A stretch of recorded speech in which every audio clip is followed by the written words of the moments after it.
Good afternoon, everybody. Let me get set up right quick.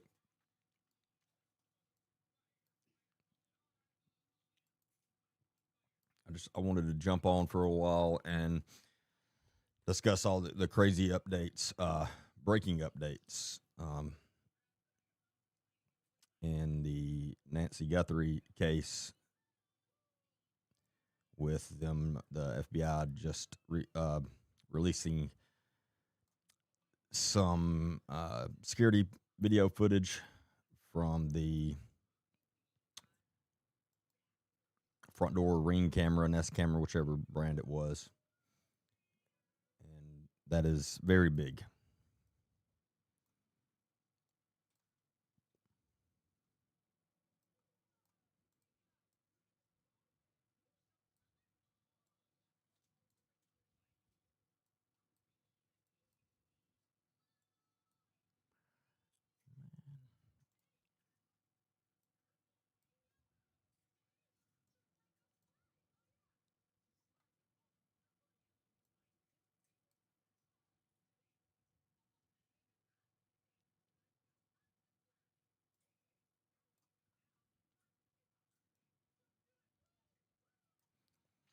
And I know and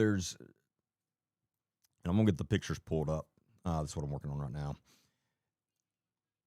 And we'll look at a few other things. I know there is a lot of chatter already that it looks like a female. I disagree with that. I'm not saying that I'm 100% right. Um, but to me, it does, once I watched the video, to me, it looks like a male. It also, I believe they've released that they approximate the height of the person between 5'9", 5'11". Yes, there are plenty of females that tall, but most are not. And I'm not just going off that because I think it's male. Again, that with the gait of their walk, and they have visible facial hair as well that you can kind of see uh, around the mask. So all those put together, I believe it was a male. I do see why a lot of people originally thought it was a female because the eyebrows uh, do would make you think of a female the way they look there, but I just putting everything else with it, I don't think that's the case.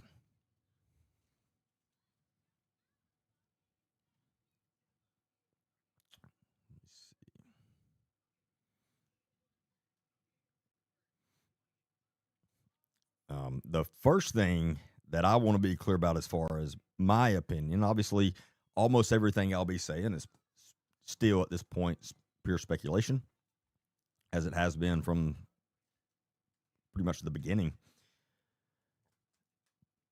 I've just seen a few people here and there on some forums and post say, well, this was definitely a professional. You can look at him. No, I don't know. Again, like I've said from the very beginning, as well as some other people, nothing about this seems professional.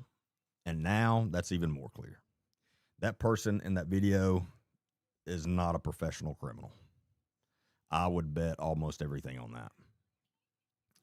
Nothing about them looks professional. It's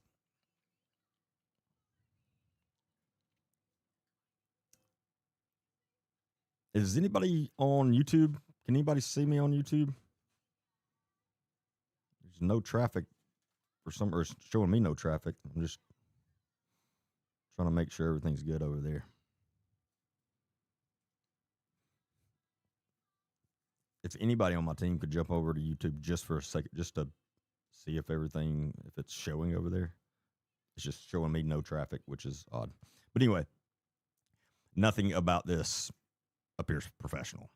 Again, the person in the video, not a professional criminal, not someone that carries a firearm often, if ever. Now, again, this is all speculation. My opinion But from what I've seen so far, that's what I don't believe. The word professional doesn't come to my mind when I see anything about this video, um, for a lot of reasons. And it also, to me, makes it more clear to me that this was never a kidnapping for ransom. And the more I've thought about the original ransom letter that was sent to TMZ, and somebody correct me if I'm wrong, but has anyone seen that? So the reason I've been standing by that was more than likely from someone involved in her disappearance is because it was said, and I've heard it from the TMZ owner's mouth, that there was information in that letter that only someone who was involved in the disappearance would know. But I don't know that I've actually seen an official report of that. Like, I don't know if I've heard any law enforcement official put that out. Has anyone seen that? Or is that just him saying that so everybody's taking his word for it?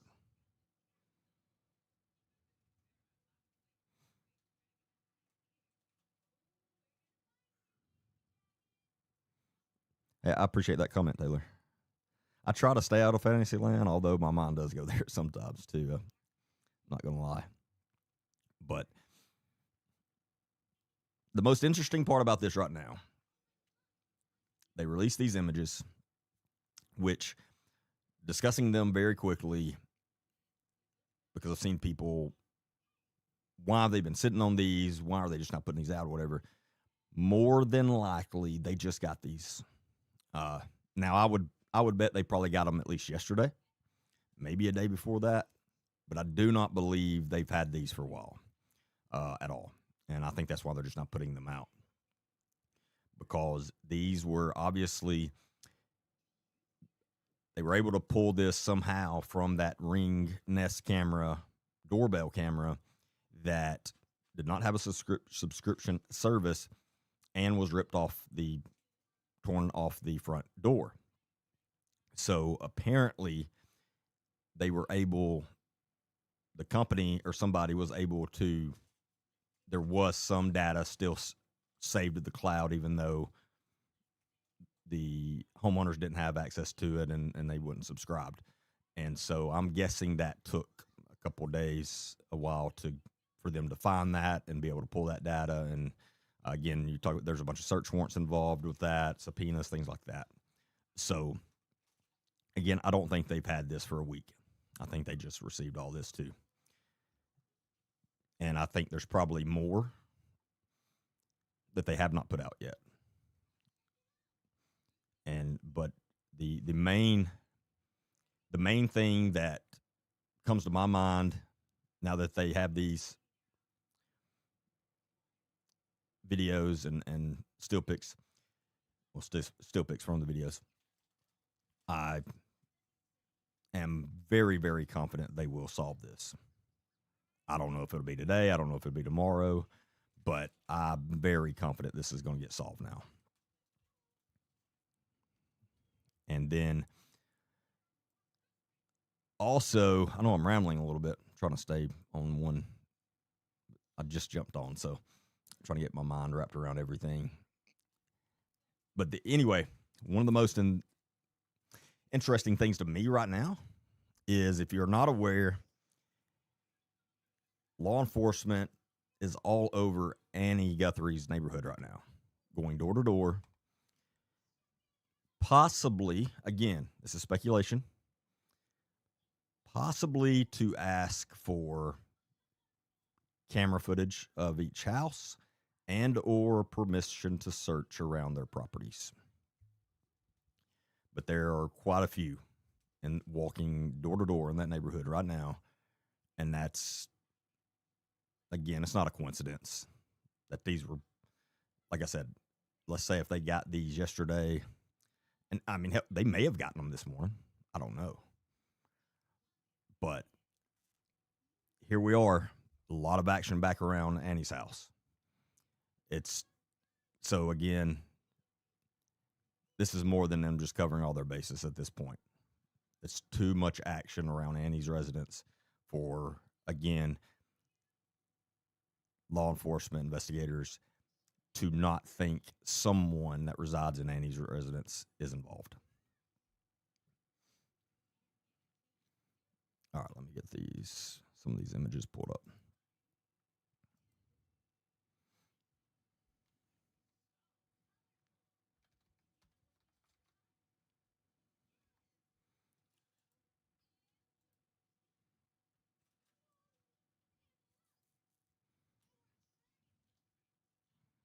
But anyone that looks at the video and says, "Yep, this was definitely professional," I would question their logic and their experience on this kind of thing.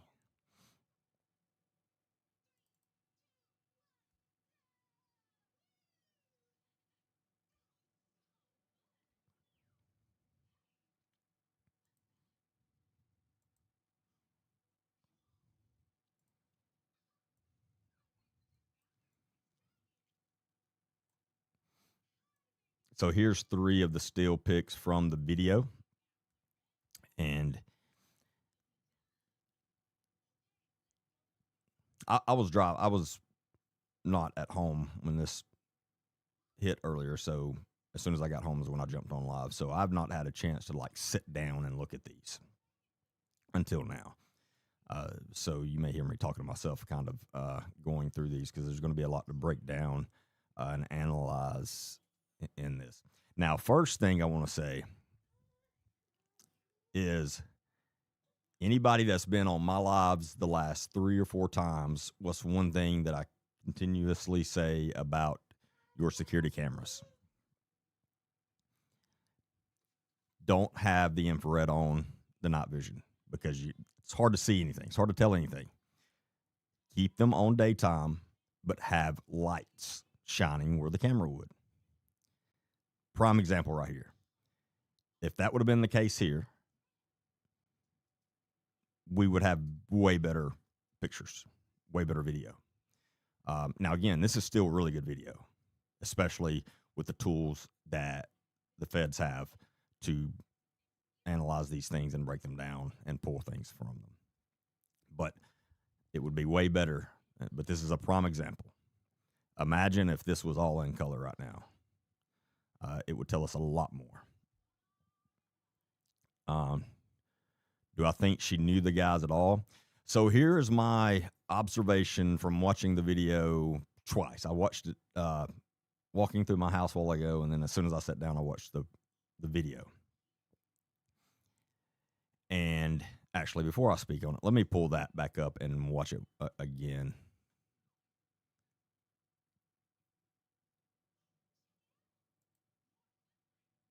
My first thoughts of observation on it was, again, this is not a professional criminal here. There's things about it that screams that it's not. However, this person looks pretty comfortable and pretty relaxed to be doing this. Now, again, that's just some initial observations. But if that is the case, that this person is more relaxed than they should be, that tells me that more than likely they are pretty comfortable at that house. So that's pretty telling. Again, speculation on my part right now, but that is my thoughts from seeing this. And Katie, yes, to answer your question with the text. Just give me a second.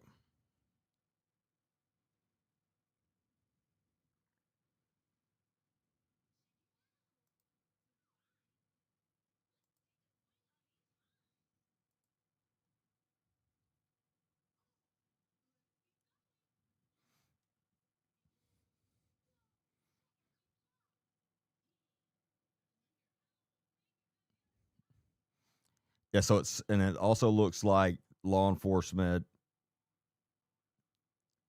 is on the ground, like I said, as I said, in Annie's neighborhood, and now it appears that they are kind of searching around properties.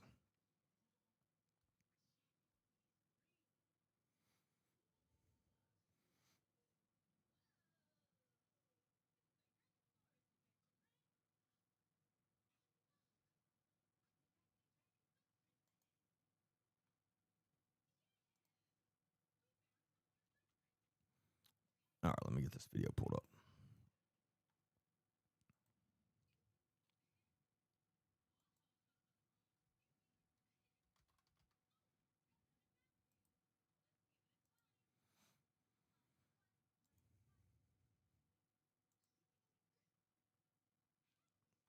I'm pulling this off of True Crime Mama's post on Facebook. If you're not following her, uh, puts out really good content.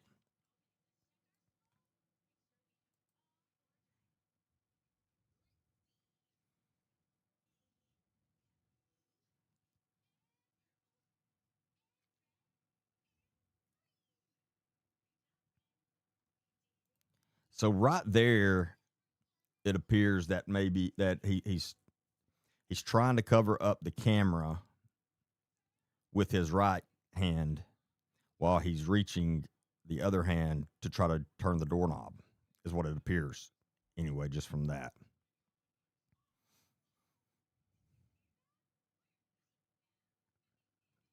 Yeah, that walk, that gate right there just screams Mel to me.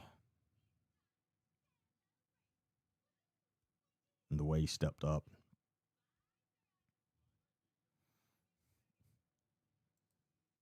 And I'm pause right there for a second. This is one of my points. A professional, I mean, I'm not saying there's like a such thing as a professional kidnapper or abductor, but someone that kind of knows what they're doing and has really, really planned all this out. I don't see them showing up and then trying to use flowers to cover a camera. Uh, does not scream professional to me.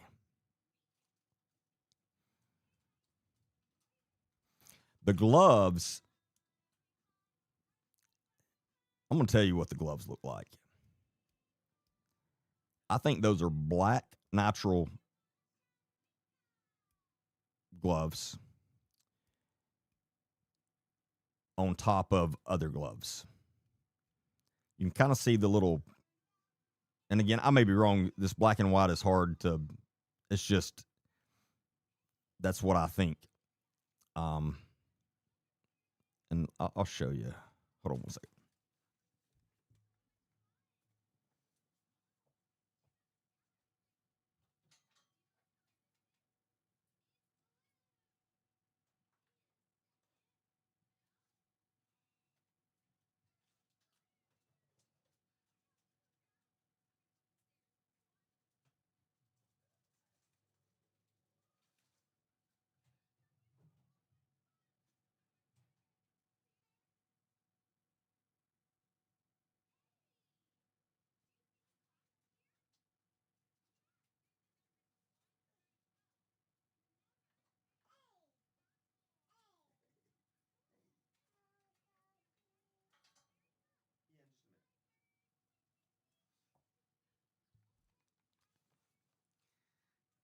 And never mind. I think all the black ones I have are the more smooth ones, but I usually have some of those thicker natural black ones that have the like grippy on the hand part.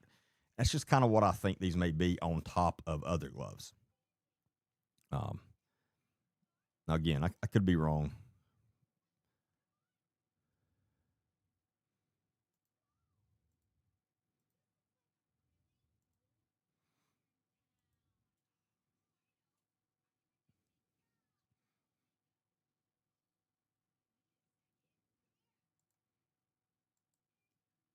There you go, Aaron. You should be good now. But again, could be wrong, but that's just kind of what that. I mean, I would almost bet he definitely has more than one pair of gloves on, and I think he has those on top of some other gloves. And you look how thick it looks.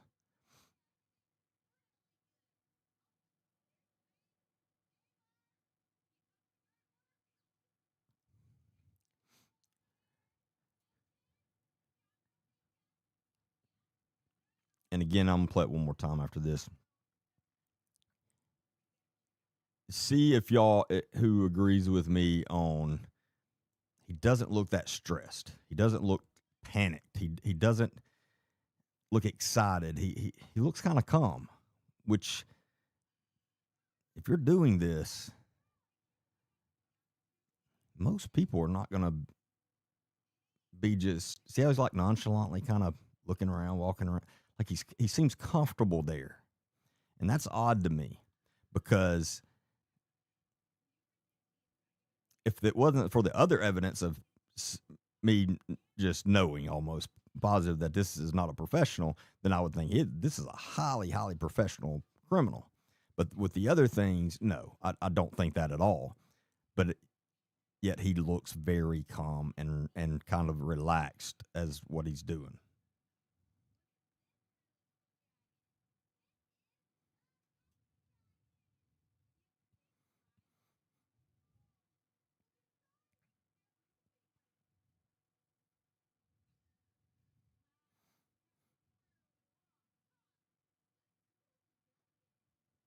And I'm guessing soon after this is when he just ripped it off, because that is the camera that was removed.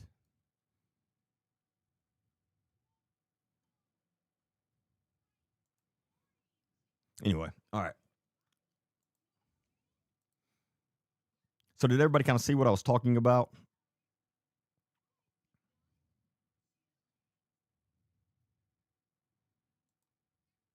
And or agree, disagree?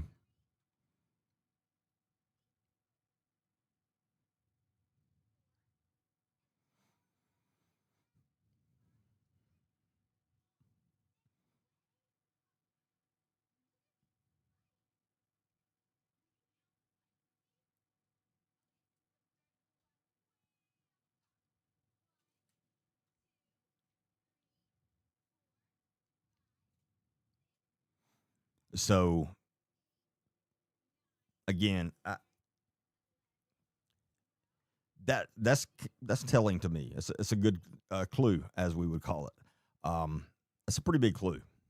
He just looks comfortable, and you know I can't tell what kind of firearm it is from the video. I can tell you anyone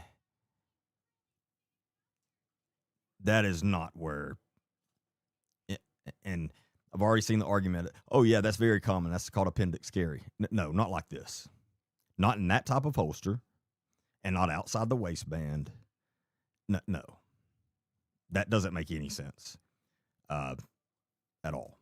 Again, if they had any kind of tactical training or weapons training or anything, that's not where they're going to be carrying that. It doesn't make any sense.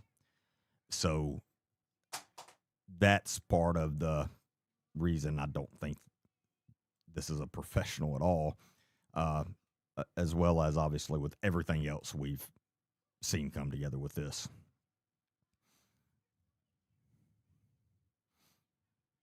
So, and just because they're comfortable doesn't mean that this was definitely a family member. Let me be straight about that.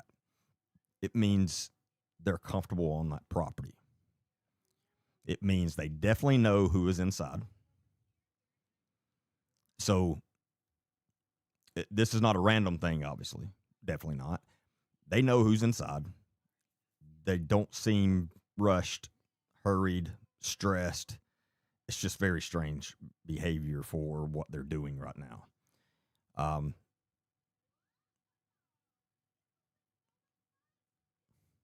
And I guarantee you, whoever that is, as soon as these images came out,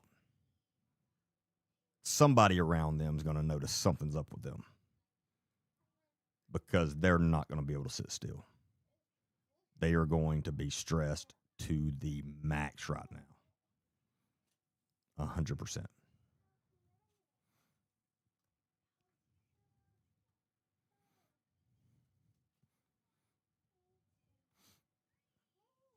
but I mean, it looks like some type of Uncle Mike's holster or something like that. Some again, it's hard to tell a lot from this black and white, but I let me make it bigger.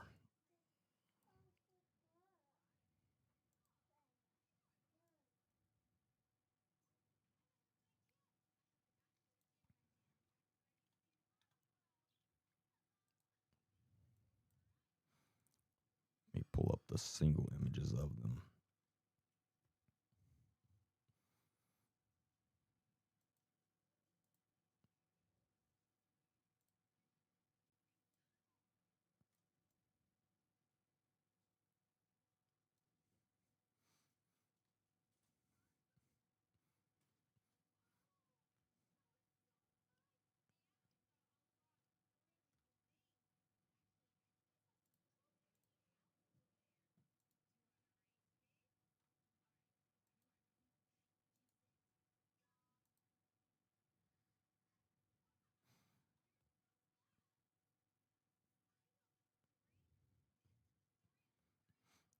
Now looking at this one,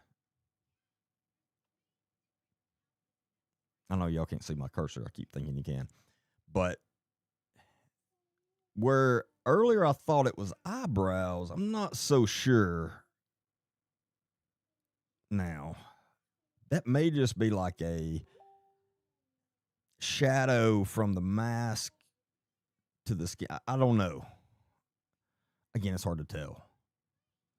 But it looks like that one goes way on over the nose. And so it wouldn't make sense to have nicely kept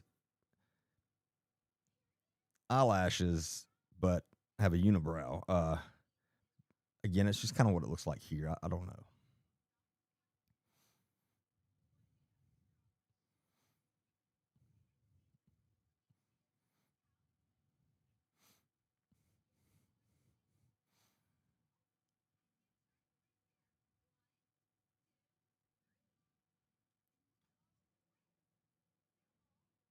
Yeah, and somebody just said he could possibly have two masks on, be double. That's possible too, and so that could be the one under that. That's true. I didn't think about that as a possibility.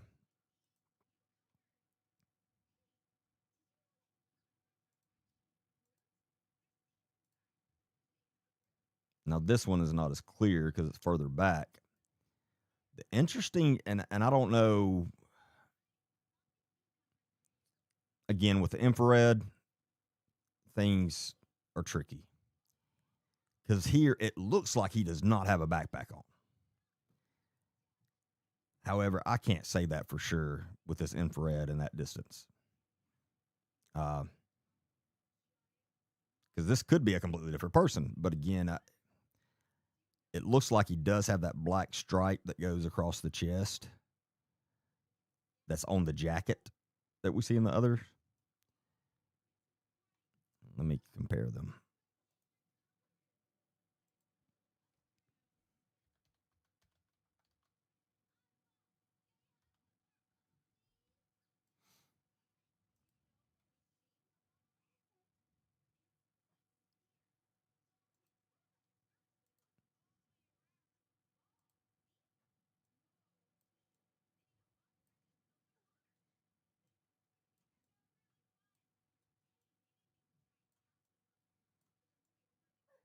So you see that black stripe that looks like it's part of the jacket.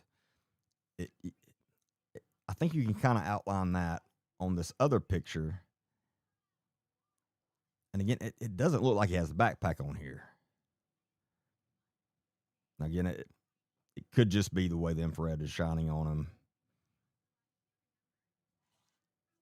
But it also appears, so you also can't see, hell, this may be a completely different person.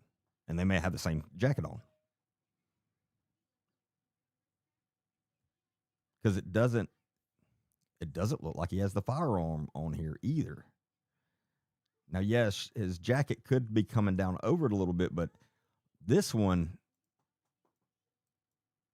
now you can't tell as much in that one. Let me find the other one.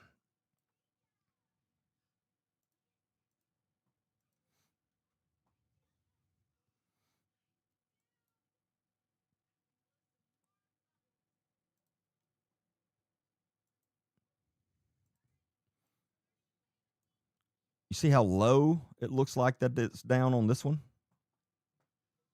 The holster? Yeah. So I don't think the jacket wouldn't go down that low. Because look at where the top of the jacket is. It's behind it. Like the jacket in this picture, the smaller picture here, the jacket is definitely tucked in behind the weapon, but it looks like even if it was over the top, it wouldn't be covering up all of it. Versus in this one, it just doesn't appear there's anything there. But it's definitely, I mean, I would almost bet it's definitely the same jacket, probably same gloves, probably same pants. So I don't know. And obviously it could be the same guy, but he's dropped the backpack somewhere. So again, I don't know when this was in the video versus, the timing or anything. Because I don't think in the actual video.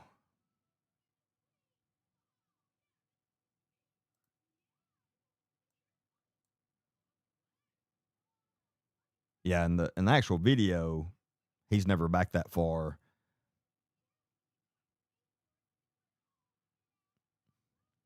So I don't know if this still shot was taken had to be taken at a different time.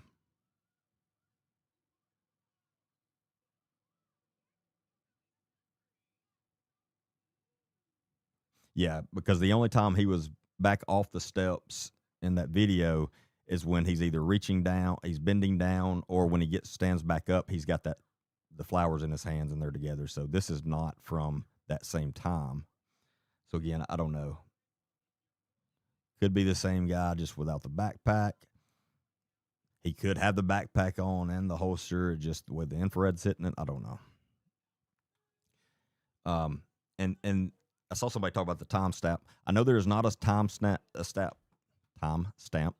on the videos or the stills, but I read something put out by the FBI said that this started around 1:40 something a.m., which is right on with the original timeline of right around the time the Nest camera was removed from the front door or disconnected.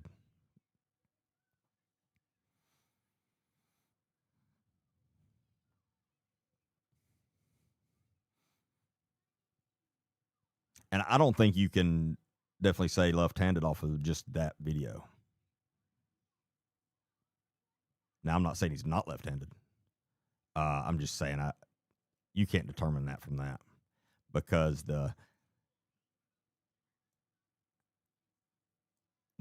holster would be a right-handed drawn, but again, he could be left-handed because he's already carrying the holster and firearm completely strange and weird. So he may just be clueless about that. But it would be hard. It would be very hard to draw the weapon with his left hand with the way that weapon is.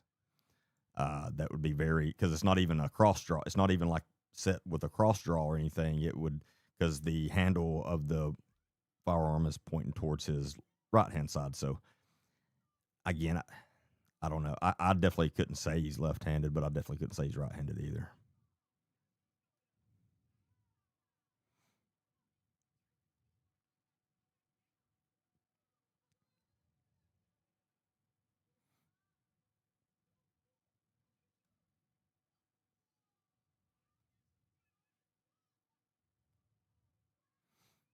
I can't tell what kind of firearm it is. It kind of looks like I don't know. I can't tell from this.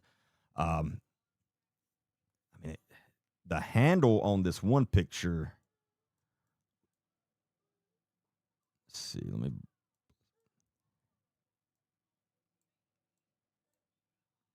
I don't know. No, I think this is just part of I don't know. I kind of just glancing at this middle one, kind of thought the handle looked like maybe a old school looking revolver, but now I don't know. I can't tell. But again, that's some kind of cheap El Cheapo, Uncle Mike's poster or something like that. No offense to Uncle Mike's. Um, that's just what we call them. But not someone that regularly carries a firearm, that's for sure.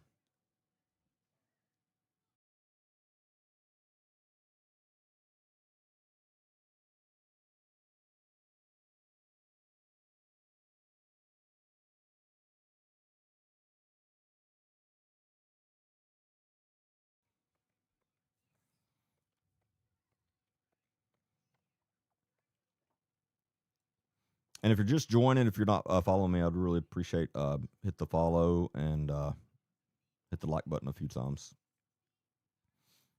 If you're new here, my normally scheduled lives are Mondays, Wednesdays, and Friday nights from 8 p.m. to 10 p.m. And then when something big is going on, I jump on, such as today. And you can find my full podcast. I have a full podcast, Truth Recon. You can find that on Apple Podcast, Spotify, YouTube, and Rumble. And everything's under Agent D Baker, except for my Facebook. My Facebook is my full name, Derek, D-E-R-E-K, Baker.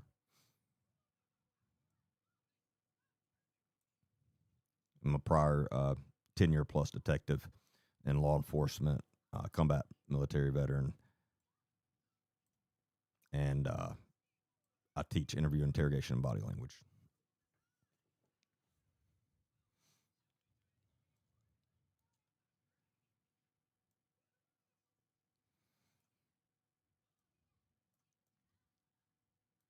Yeah, I don't know. Again, that's why I hate the infrared. It's better than nothing, obviously, a lot better than nothing. But man, if we had color here,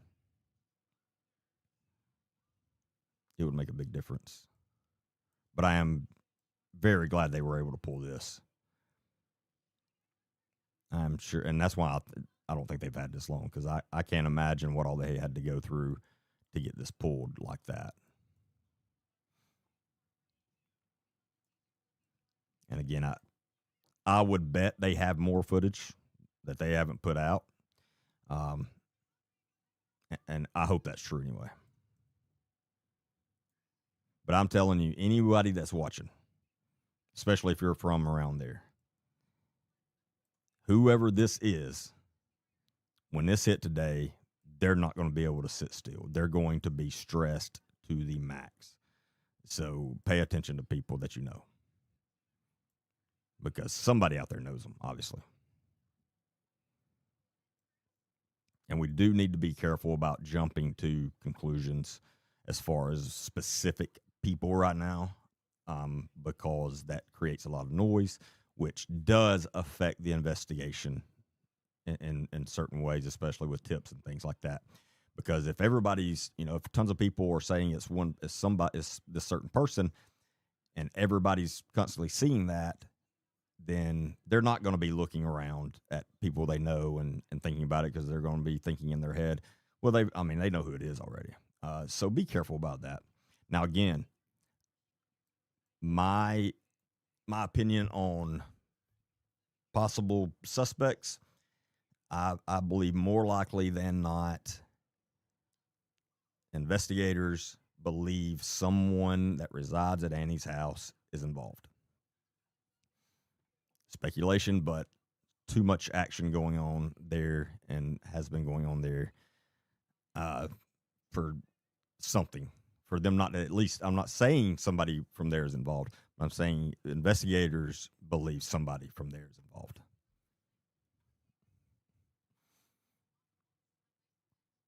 Yeah, I think they can do a decent job at, is that the right word? Colorizing the pictures. Again, there's a lot they can do, and that is far out of my expertise. But there's a lot they can do, and hopefully they'll be able to do something very similar to that, and put those out, and that'll that'll help a lot.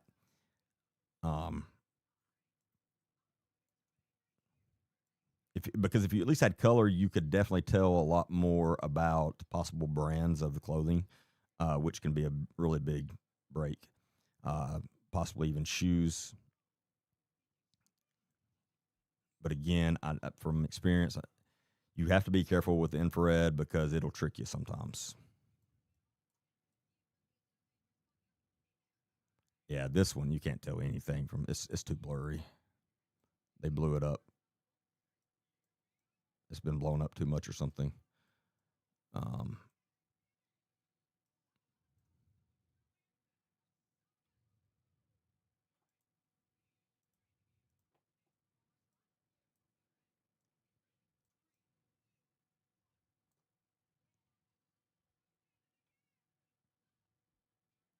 I'm just looking back over the. I'm still staring at these pictures. And so I saw a few people mention the backpack. The backpack does appear to be pretty full, um, which is odd because if we did not have a clue when this happened in relation to her being taken, then you could say maybe it was a burglary, a home invasion, and they went in there and took some things, and that's why his backpack's filled up now, and now they're just looking for a way to take her out, something like that, and trying to make sure there's no cameras out there. However, the timestamp on these, like I said, is 140 something, which again falls in line with the original timeline of when the camera was removed. So because the camera was disabled around 140 something, maybe 152 or something like that, somewhere around there. Then right at 2 a.m., there was a big spike in her heart rate from her pacemaker because it was attached to her phone via Bluetooth and through the internet and recording all the activity on it. That's what it did. And right at 2 a.m., there was a big spike in that, which would make you think more than likely that's when she was startled. That's when something happened. Either she woke up to this or something like that. So with that, with this timeline, the backpack being full does make you think. I mean, you wonder what's in the backpack, and considering we believe, again, speculation, but they have not been in the house yet, then that would mean more than likely they do have tools in that backpack because they were planning to take her. Again, speculation, but it's another odd thing. I mean, my God, everything about this case is so odd and strange. It's like it just like keeps getting more strange. It's one of those crazy, just strange cases.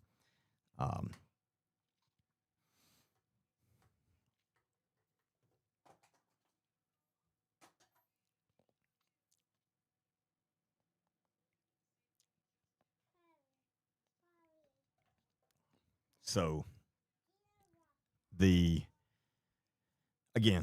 so to quick recap on this, I do not think at all whoever this is some type of professional. I don't think they're a professional criminal, anything like that. I don't think they are. I don't think they commonly carry a firearm. I don't think they're that familiar with firearms. However, they appear very comfortable at this time, which is very strange.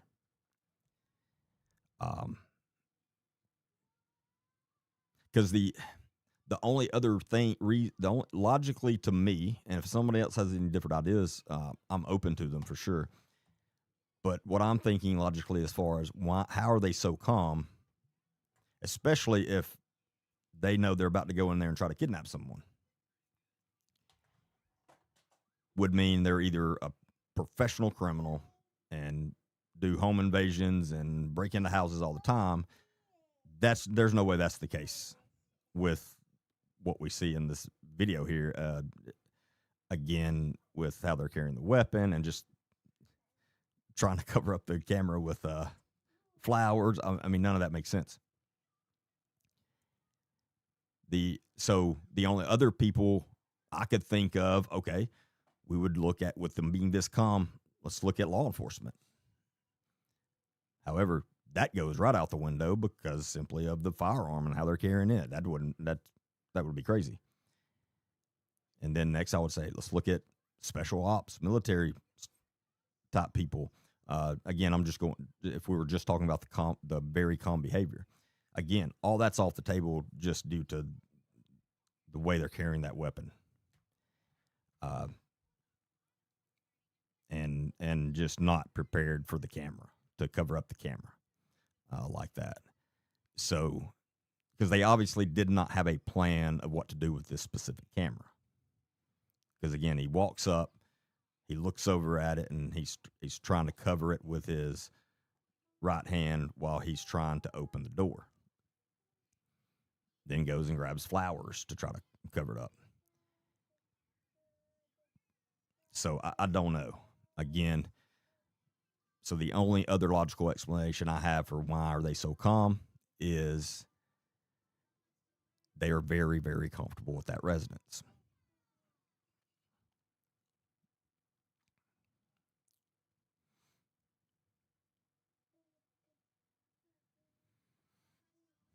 The other thing, and someone correct me if I'm wrong,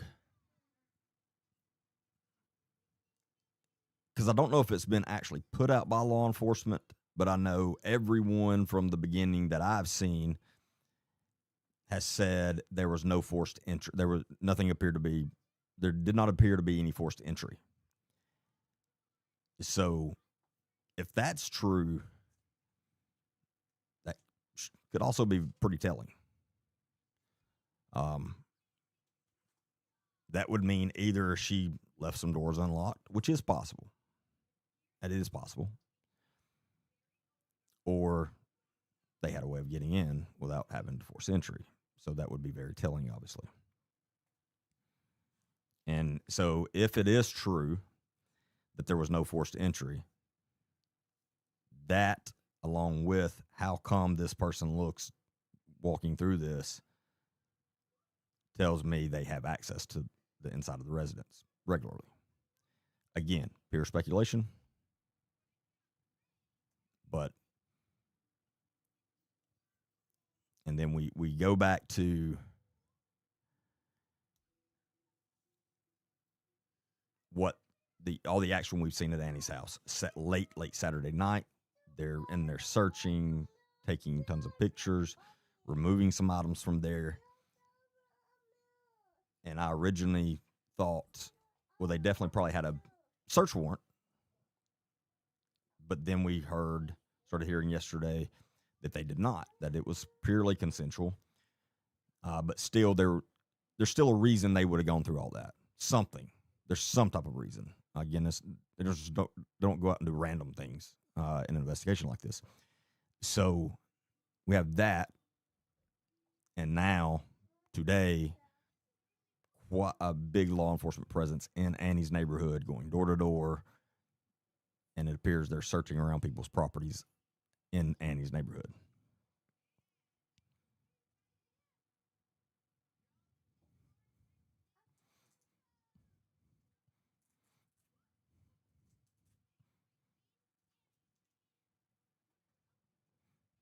Yeah, and that's the other thing.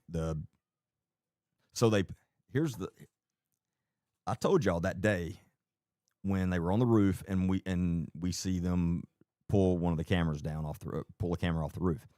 And I said, I bet you they think it's possible for them to pull data from that, even though it wasn't subscribed and allegedly doesn't save it to the cloud or whatever. They pulled that camera, and then later that same evening, and again, we're talking about Saturday, not normal working hours, they tow Nancy's vehicle from her garage away, which means they were taking it somewhere for further forensic testing of some type.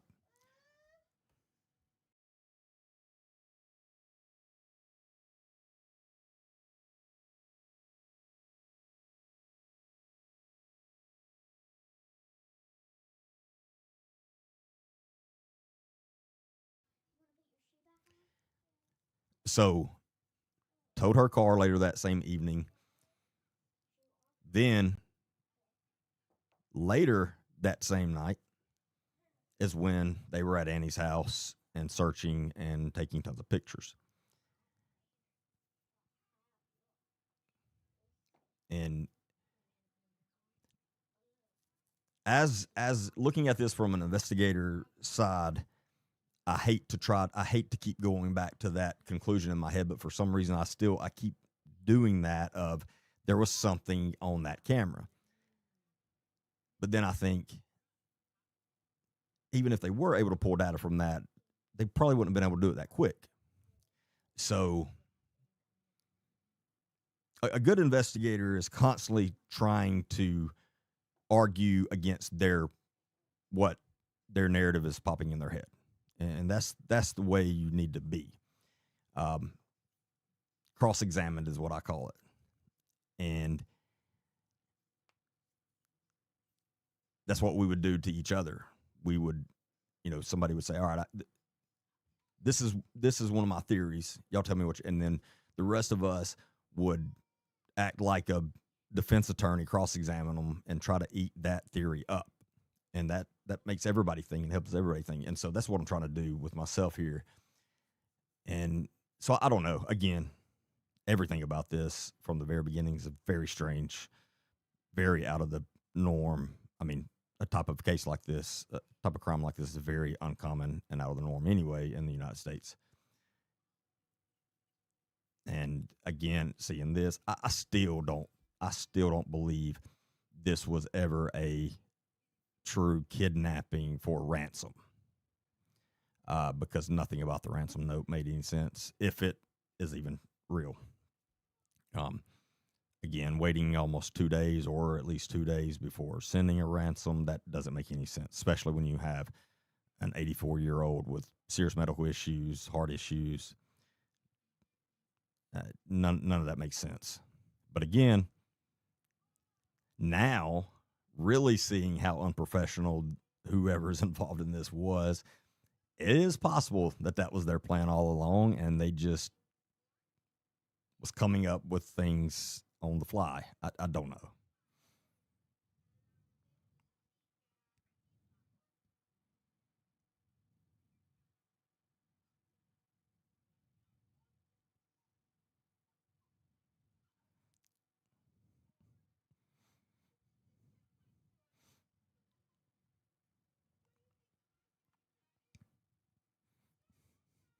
Yeah, I think it's nitro gloves, the black nitro gloves on top of other gloves. Now, again, I wouldn't like put money on that right now, just from this infrared vision, but that's what it looks like to me. You can, like I said, to me, you can kind of see the grippy grooves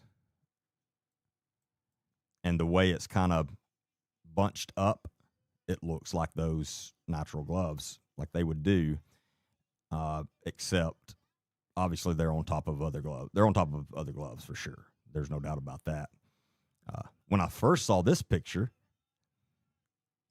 I was like, are they wearing boxing gloves? That was my first thought, because it's kind of what it looked like just with the way everything looks in this picture. I was like, Jesus, like they're wearing boxing gloves. But then when you really, especially when you watch the video, no, it's definitely not boxing gloves. But from that angle, it really does look like that. It reminds me, not to get off topic here, but it reminds me one time we were doing a setup with a stolen, this punk had been stealing a bunch of cars, and we had an informant set me up with him, and I called him, and I'm going to buy this stolen car from him. And we show up in the Lowe's parking lot to meet this guy, to buy the stolen car off of him. And he gets out of it, and and it's in the middle of summertime in Alabama, humid, hot, and he has got big snow gloves on because he didn't want to touch anything in the car. And because I remember, because I'm acting like a normal person, and I'm like, dude, why do you have like, this is strange. What the hell? And I can't even remember what he said. But anyway, we moved in on him and got him. But it was one of the funniest things I'd ever dealt with, as far as this little white kid getting out with these huge snow gloves on.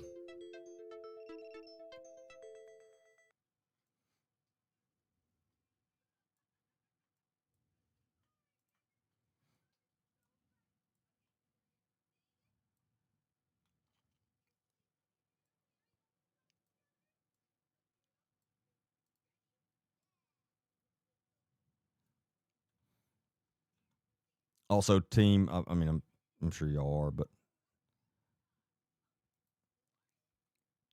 somebody keep a lookout on the rest of the news since I'm on here, not keeping up with all that in case more developments come out.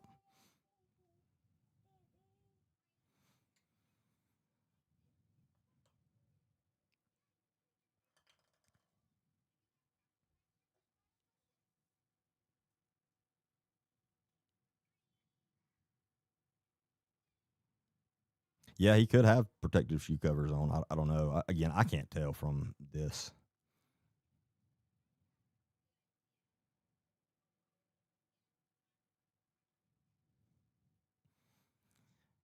I think all they have is circumstantial evidence and contaminated evidence. Yeah, well, and that's the good thing about this video. It's not contaminated evidence. So, and again, with the different devices and softwares that they have access to now on facial recognition and all that stuff, because there's camera systems now that can even pick up certain people's gaits, the how they step and walk and things like that as well. Um, so,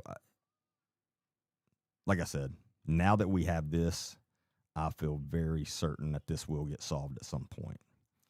Um, Now, do I think she's still alive? I don't, and I hope I'm wrong.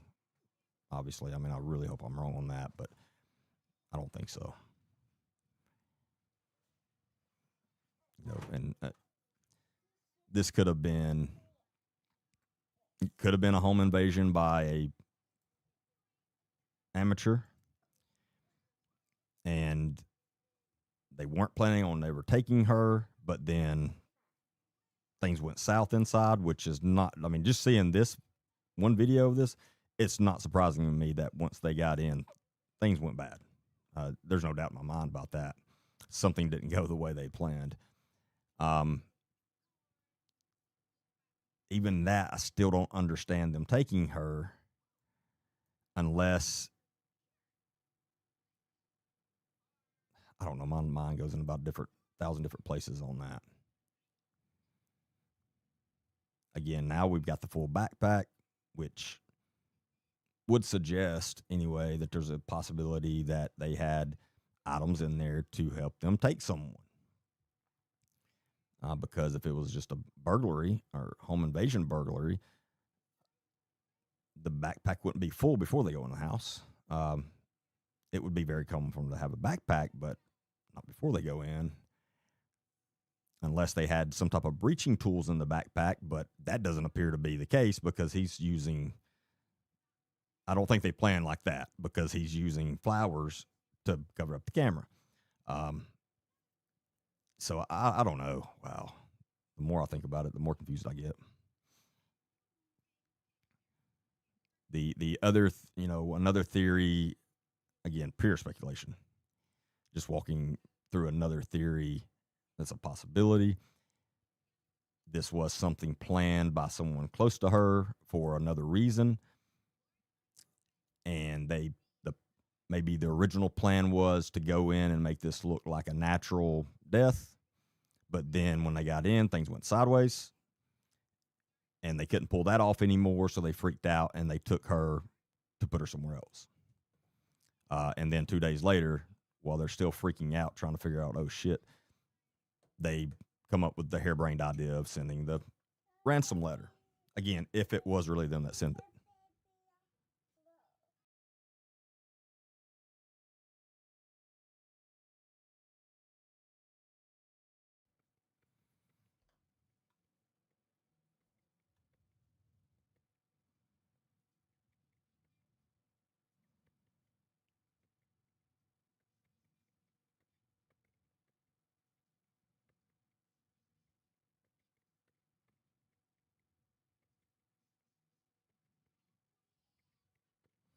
Yeah, cameras are everywhere.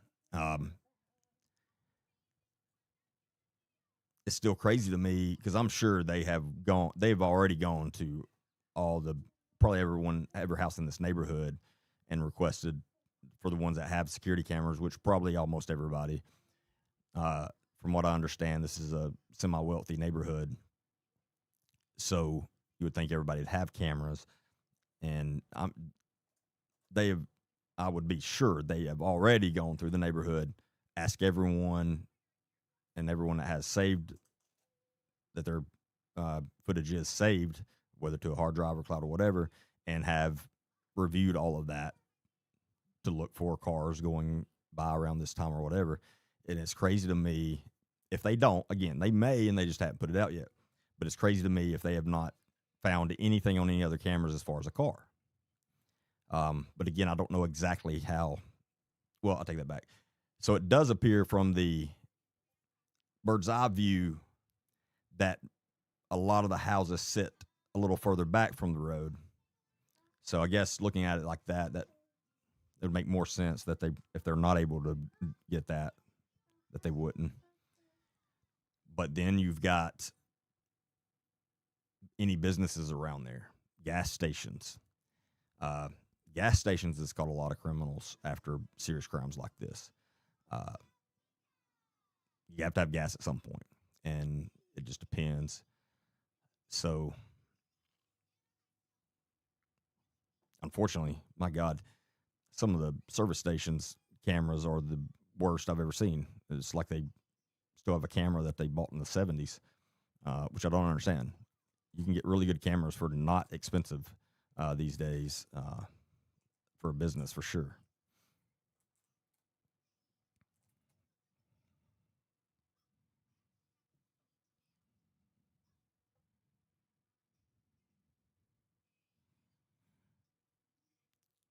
SWAT vehicles left the Pima County Sheriff's Office 18 minutes ago.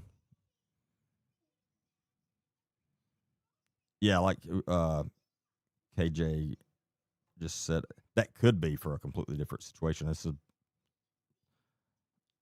large agency. I mean, yeah, there's a really good chance it has to do with this, but also remember they have other crimes going on and things like that as well.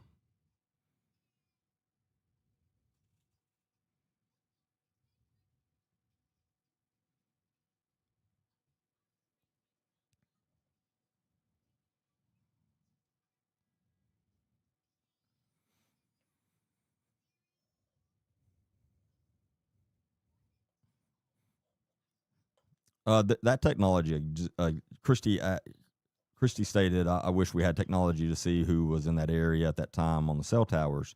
That technology exists. However, if you don't have a cell phone turned on at all, when you're hitting around those towers, then they're not going to pick you up. And that's a pretty well known thing. So that wouldn't surprise me for anybody that's going to commit a serious crime to think about that and just not have any electronics turned on. Especially if this is the same people that sent the letter, because whoever sent that obviously has some. I'm not saying they're an expert IT person, but they've got some knowledge of it to feel comfortable enough and to hide IP addresses and to be pretty confident that it's not going to be able to be traced.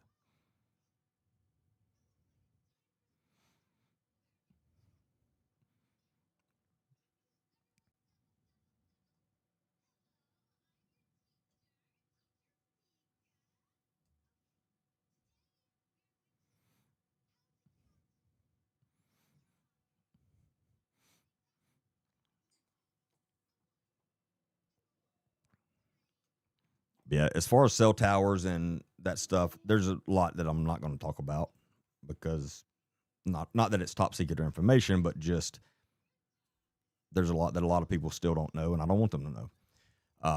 But to keep it basic, if you have a certain person's phone that you're wanting to see where it was and kind of where it went, it depends on the carrier whether you can retrace it within 10 meters or 500. And that's the same thing with the cell tower hits. most of the cell tower hits, if you're just doing that, like geofencing thing, is it's not going to, like, most of the time anyway, it's not going to like pinpoint down to a 10 meter area, but it'll be in the area. But again, there's also other things that are better with certain phones and carriers, things like that.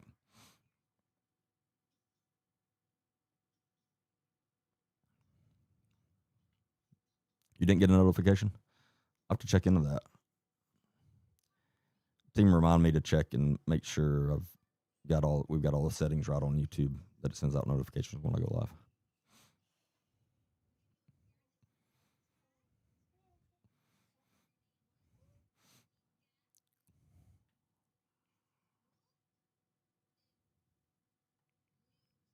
To my knowledge, they have not found her yet, but they released these. They released this short video and these still images of the suspect, and also today there's a huge law enforcement presence in Annie Guthrie's neighborhood, going door to door, and also appear to be searching outside areas and properties around Annie's house.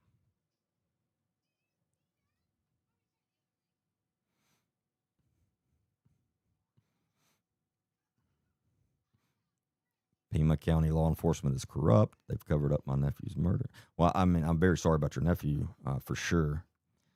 One of the things I do is go after corrupt cops. If you are not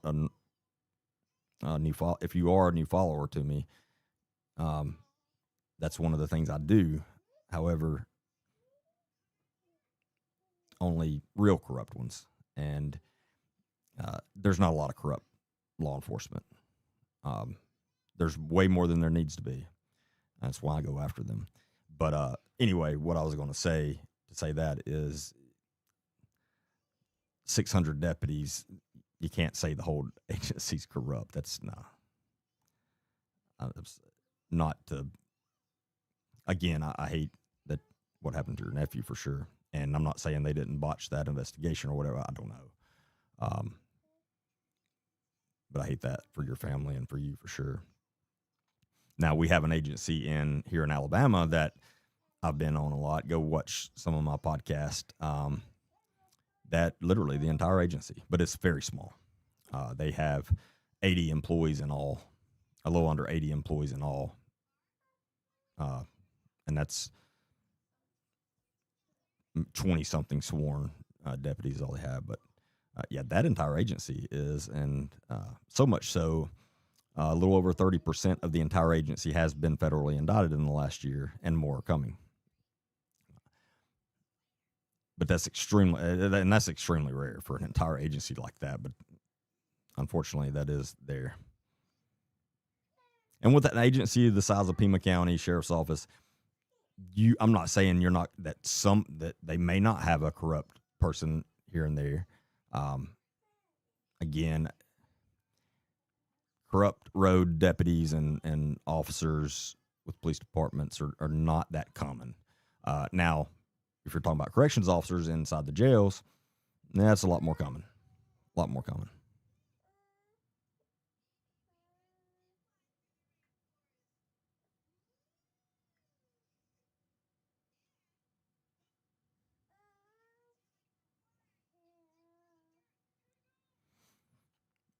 Y'all give me about 3 minutes. I'm going to take a quick break, and I'll be back.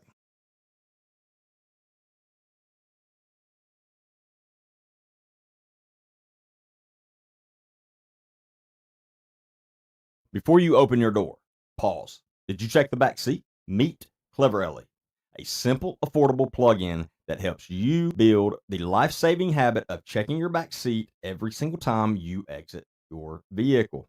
Just plug it into your car's 12-volt socket. When you turn off the engine, Clever Ellie plays a clear voice reminder to check your back seat. With 10 varied voice messages in different tones, your brain doesn't tune it out. It keeps the reminder in your conscious awareness, so the habit sticks. That is the main difference between this device and any others that do this same thing. Clever Ellie works with all modern cars that have a standard 12-volt socket. If your car keeps power on after shutdown, like when the radio stays on, no problem. Every order includes an easy to install door sensor that triggers the reminder as soon as the driver's door opens. No 12-volt socket? They've got you. You can use the compact USB adapter. And yes, cleverly doubles as a practical car charger with both USB A and USB C ports and ongoing improvements in charging speeds. Other systems can be expensive, complex, require professional installation. Clever Ellie focuses on human habit formation using varied voice prompts to enhance your memory, not replace it. There are no fees, no subscriptions ever. They are not for profit, dedicated to child safety and awareness. Even if your car already has a reminder, you can still benefit or gift cleverly to grandparents or anyone without a newer vehicle. Plug in peace of mind, build the habit, protect what matters. Get Clever Ellie today at cleverellie.com and join our mission to prevent hot car incidents. Use discount code DEREK, DEREK, to receive a free USB charging cable. Just click on the link listed in the video description and get your Clever Ellie today. Make sure to use discount code DEREK, DEREK, at checkout.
All right.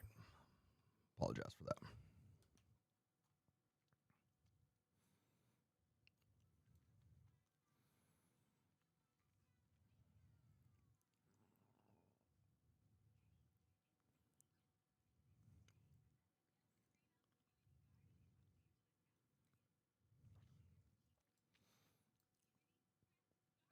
And if anyone else has any theories that I've not said, type them in the chat. I'm curious to hear some, other people's different things they think. Um, if you, I will say, if you think the cartel is in any way involved, no, no. Uh, I've seen nothing that would suggest that. In fact, a bunch of evidence that would suggest it's not. I would believe aliens over that. But other than that,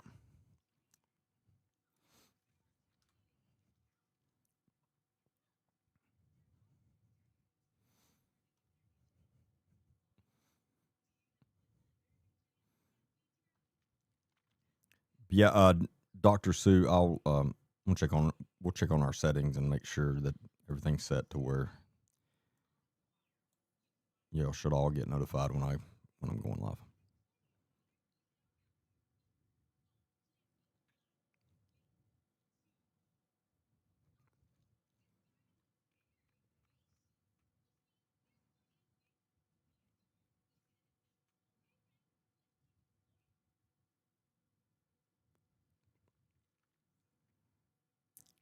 You believe he put a flashlight in his mouth?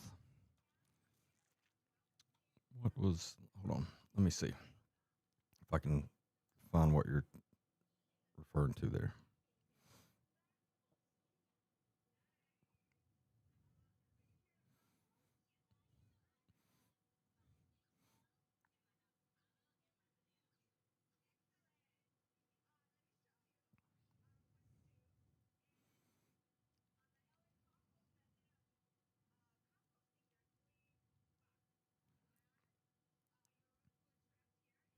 Oh, I see what you're. I hadn't even thought about that. You may be right there.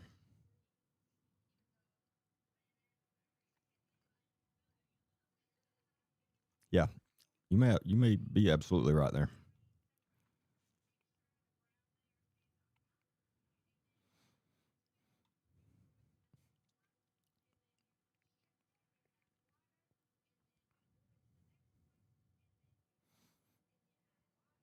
I've done that before. You may want to be more clear in what you talked about you've done before. No, I'm sure you're talking about putting a flashlight in your mouth.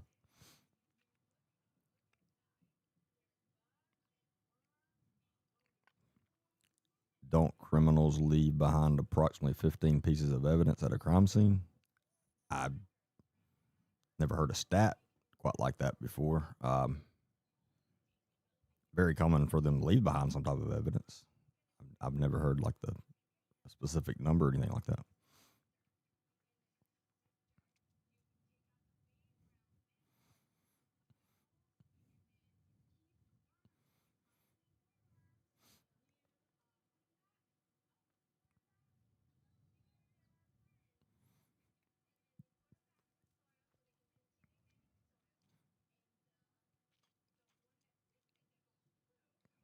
But it does look like the. Hold on, let me watch the video again.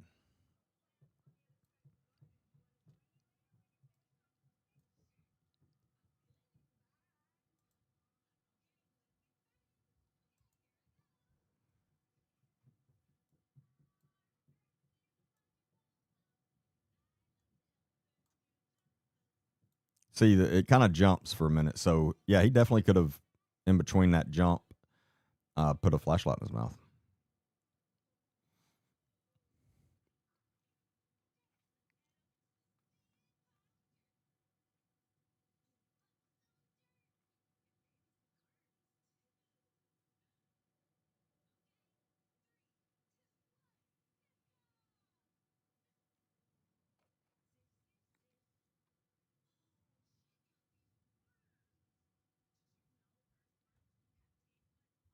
See, right. Hold on. Kind of looked like a flashlight flashed up for a second, right there. Wrong.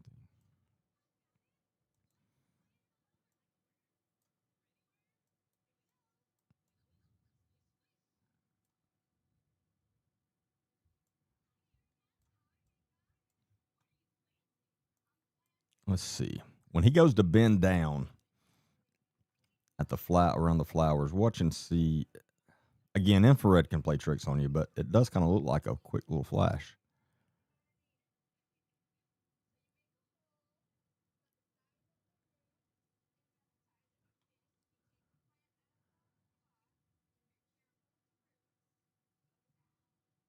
Nah, maybe not.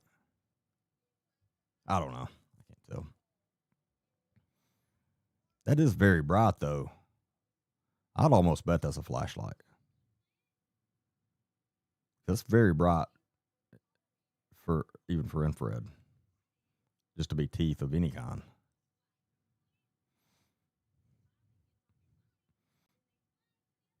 And again, I definitely could be wrong, obviously.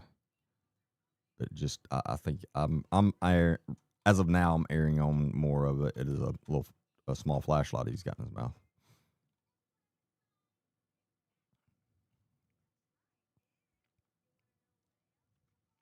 See, I think let me back that up one more time. You can watch this. You can watch videos like this 1,000 times. You're going to see something different every time. That's why you got to watch them a lot.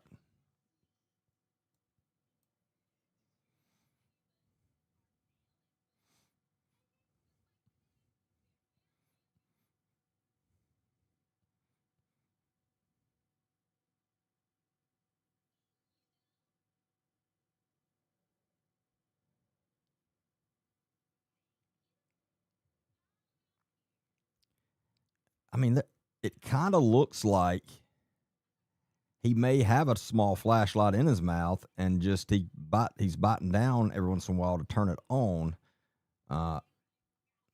Let's pull up the stills again.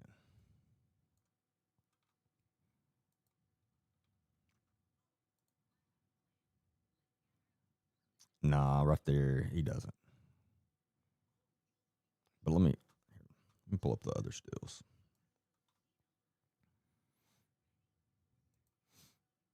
Not that one.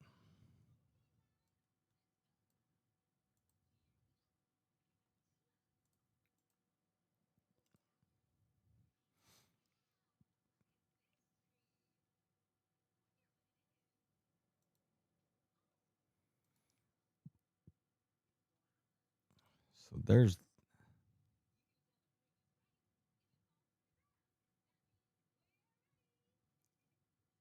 I'm telling you, that's because even look at the reflective straps he's got on his backpack straps, which would normally be pretty bright. One of the brighter things in an infrared. This is way brighter than those. I think this is a little flashlight he's got in his mouth at this point. Now, obviously, here, which is when he first comes up, that doesn't appear to be the case. Well,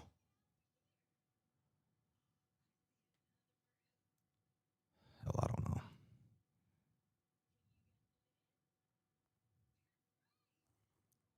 It doesn't appear to be the case here when he first comes up. And then I don't know that he. This is so confusing.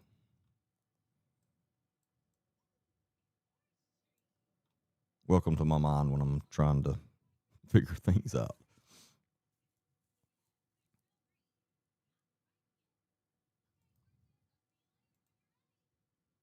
Let me pull up some other ones.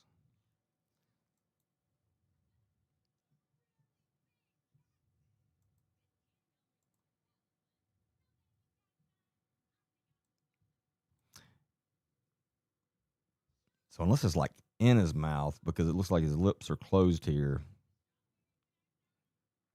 Which, I mean, it's possible. I mean, again, that wouldn't be something common at all, but again, nothing else that they've done has been common.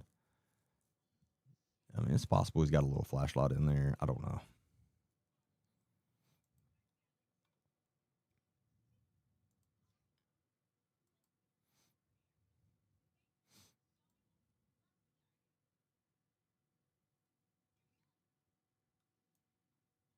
Because let's see the difference.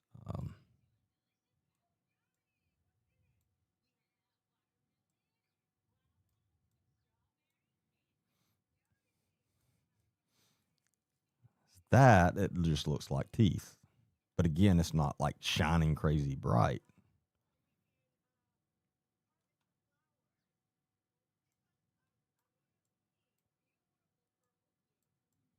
Let me pull up this. Now I'm going to pull up a still shot that someone has colorized. So don't take this as this is what colors things are. Or anything. I have no idea who did this. One of my teams sent it to me, so I don't know who did it. If they're like a professional at recoloring pictures or something like that, but don't. I just want to put that out there before I pull this up.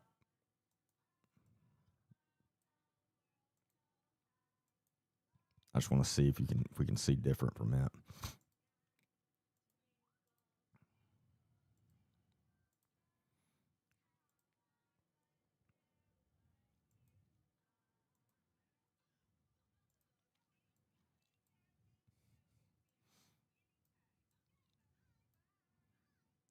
So again, don't go off any colors on this.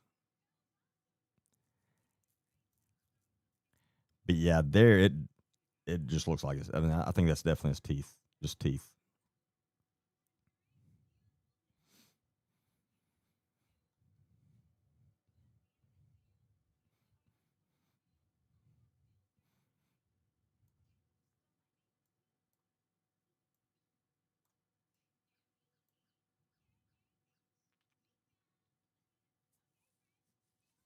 I wish I had that with the other one. probably do later on, but I don't know.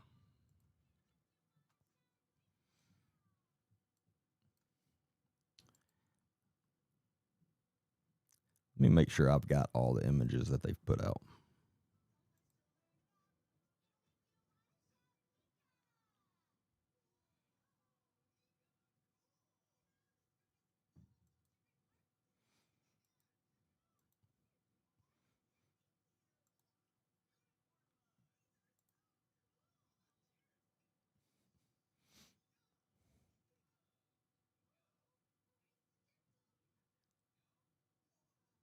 Not to teach you how to be criminals, but one way to get around cameras is to shine an extremely bright flashlight in them, especially, I mean, at night. Maybe that may have been what he was trying to do with, maybe he did have a small one in his mouth, and that's what he was trying to do. It didn't work, obviously, but that is very bright, whatever that is.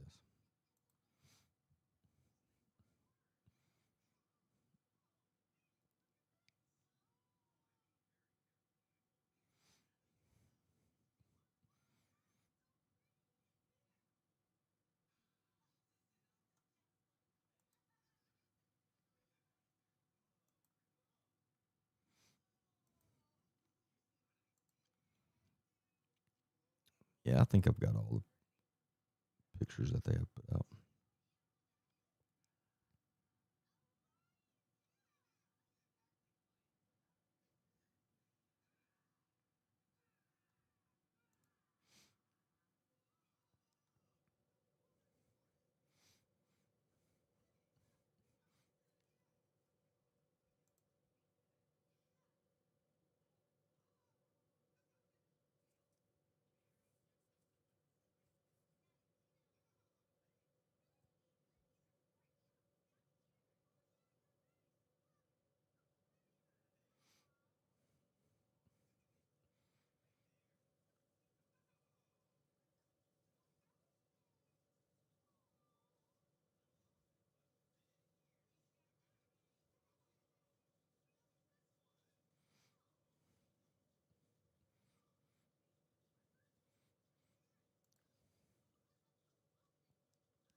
I tell you, I'm going through like posts and comments from people, and a lot of people are full of a lot of confirmation bias right now. I'll say that, and again, you got to be very careful with that.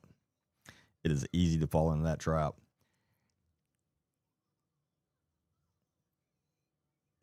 A lot of people, and what I mean, if you're not 100% familiar with what I mean by that, it's if in your head you already think it's, say, the son-in-law,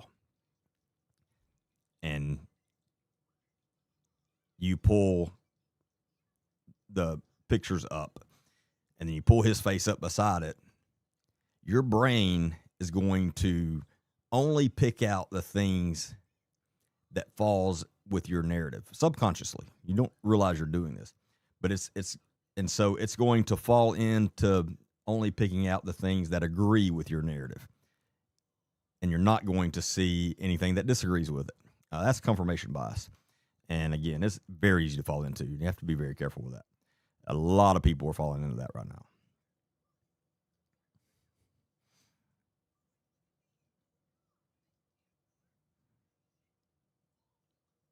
Like, this is one that does not make sense. This doesn't make sense to me, and this is just people. And I've seen quite a few people say this, but they're just not thinking it through. They're saying they definitely have eyeliner on. Okay, possibly. And I'm like, but it's not a female because they have facial hair. Well, that could be fake. All right, let's just think logically here.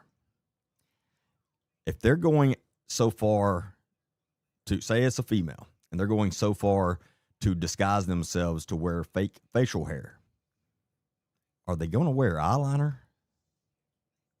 Probably not. So I'm not saying it's impossible. I'm just, you got to go with the probabilities here, and that doesn't make sense. So you can't. Again, that's confirmation bias. That's you wanting to see eyeliner and just wanting to believe they don't have facial hair, and so your brain automatically falls into that narrative that you are already thinking.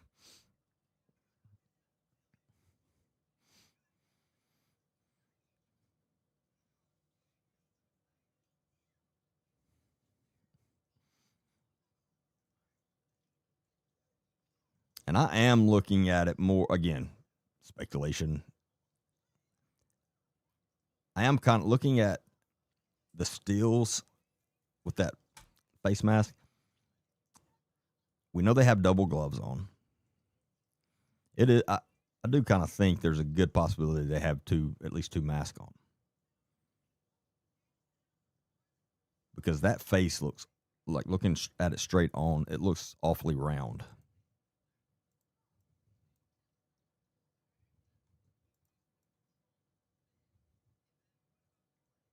Like there's no features, which with infrared, hard to tell features anyway, and then he's already got a mask on, so it could just be that, but it looks very round to me.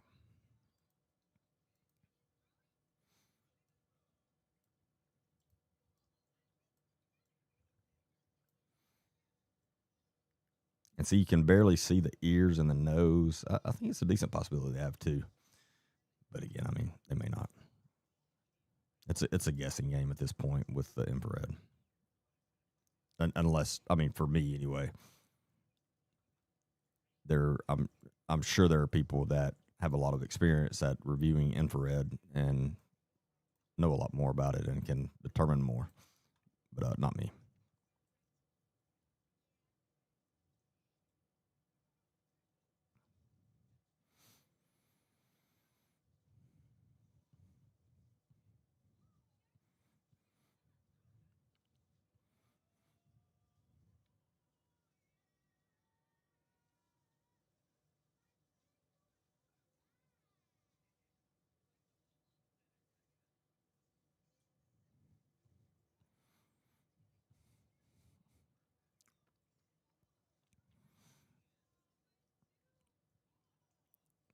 It's rare you're going to hear me take up for the FBI. If you followed me for a while, you know I don't care much for them. I didn't like working with them. However, the comment that somebody made, it says the FBI is so pathetic, it will be solved by the public. I don't know where that's coming from in this. You have no idea how, whatever they had to go through to even be able to pull this footage.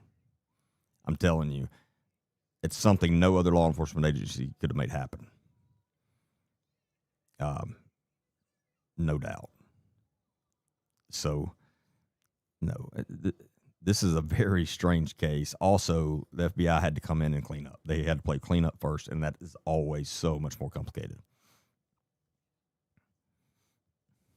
But the manpower they have on the ground out there is something that's probably never been done with the FBI on a single case like this. I mean, I've heard there are tons and tons of agents there. Tons. And that's awesome. But I'm not going to. Now, something could come out tomorrow that makes me change my stance on how the FBI has handled this. But as of right now, it looks like they are doing everything they can and doing a pretty good job at it so far. Now, I have some questions about the, Pima County Sheriff's Office, but I hate the Monday morning quarterback them.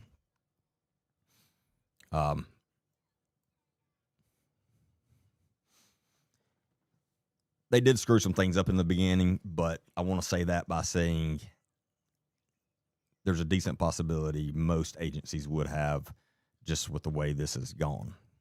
It's not a good excuse. I'm just saying my stance on Pima County, the Pima County Sheriff's Office, and how they first handled this. If this would have just been a common citizen, I would be way more understanding of how they handled it in the beginning, as far as going off of thinking and just accepting in the very beginning that this was just a walk-off missing elderly person. Because that's what happened. They thought it was just, she wandered off somewhere and they were going to start looking for her.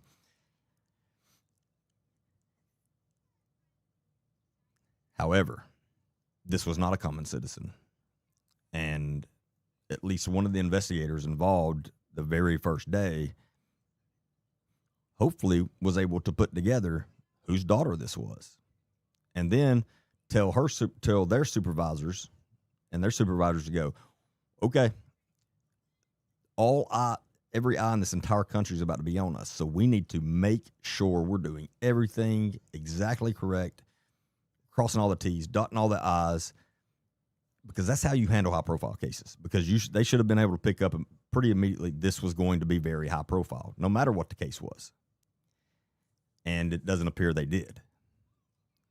So that doesn't make sense to me, because looking at it now and everything, all the evidence that was at the house of this was not just a walk off missing elderly person, such as the Ring camera missing off the front door, a couple of the floodlights busted and like completely broken, blood on the front doorstep.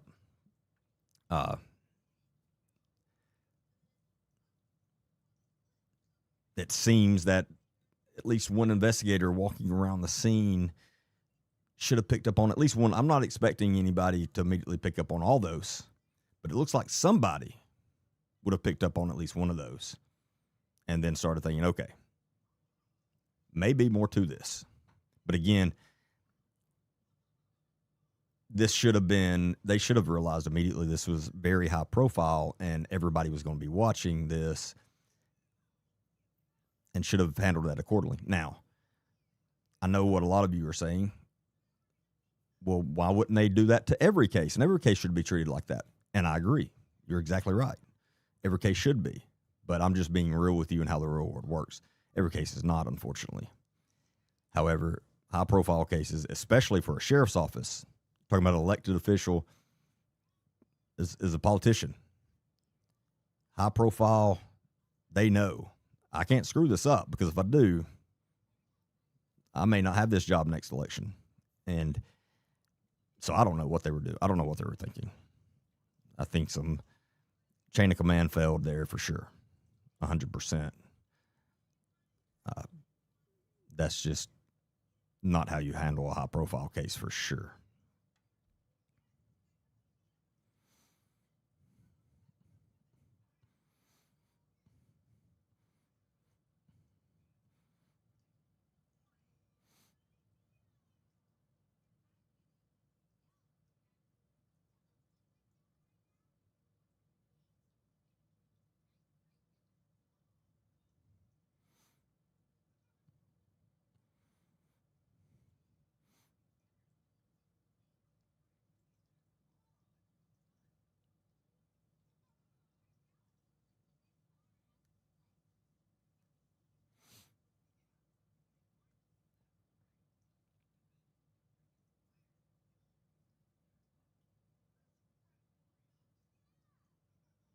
The pants may have layers under them. So one thing, again, especially if we're talking about an amateur that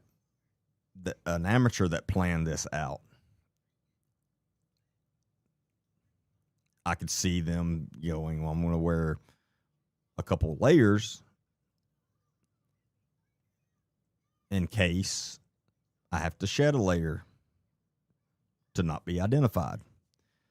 Or I have to shed a layer because I might get dirty, and I'm not going to go into details of that, but you probably understand what I'm saying.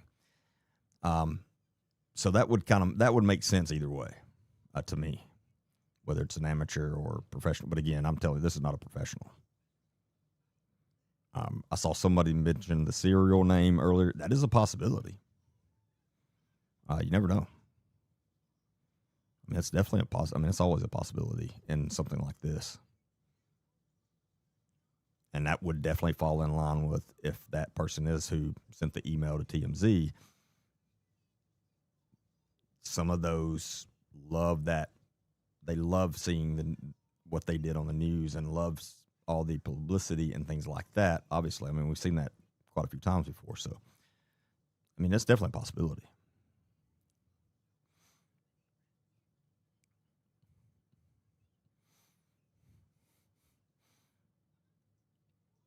Yes, KJ. Public isn't trained and needs to understand this is very complex, and you can't solve it like a CSI episode. Uh, Trust me, nothing you see in those CSI episodes is how it works in real life. Nothing. Um, please understand that.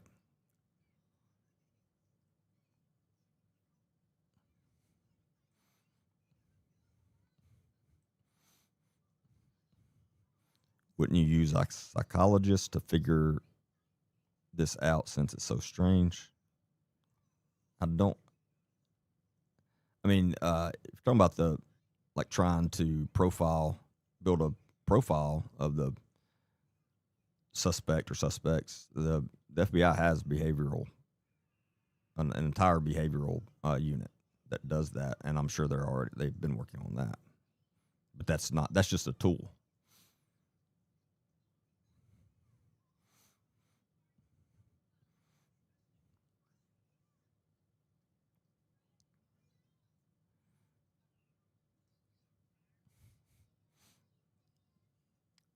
You said Clinton's all again. Nothing about this to me, not one thing screams any kind of conspiracy. It's way too messy. Way too messy. Um, and my one of my favorite quotes: if if you believe every conspiracy theory, you're not smart. If you don't believe anything is a conspiracy theory, you're not smart. You got to be staying that happy medium there, because yes, some things that we are told are conspiracy theories at first turn out to be real. We know that, but everything is not a conspiracy theory, and nothing about taking an 84-year-old elderly person that doesn't make you. I'm just telling you. A bunch of people have worked for the Clintons over the years. They've been in politics for 40 years at least. A bunch of people work for them.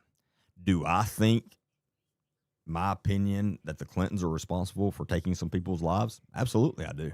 I don't trust them. Absolutely, I do. Uh, do I think they're involved in this any way whatsoever? No, I don't. Again, there's absolutely nothing that would show that. Nothing. And until something does, you got to go off. You got to go off what we know right now.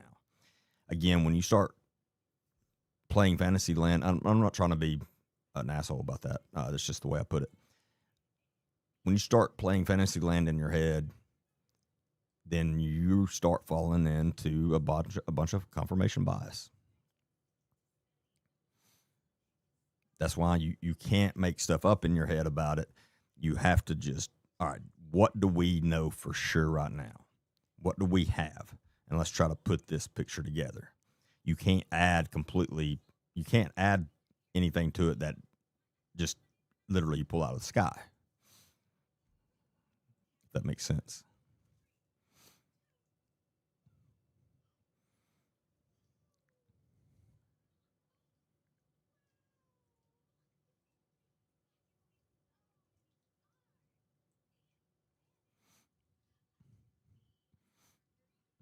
And as far as all the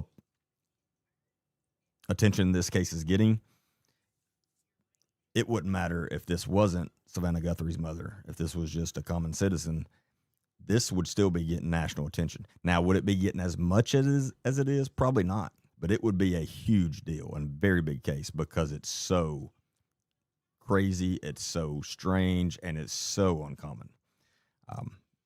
But putting that with a high-profile person, I mean, that's just a fact of life. That's how it is. High-profile people, when they're involved in something, it gets a lot more attention. There's no way around that. That's just the way it is.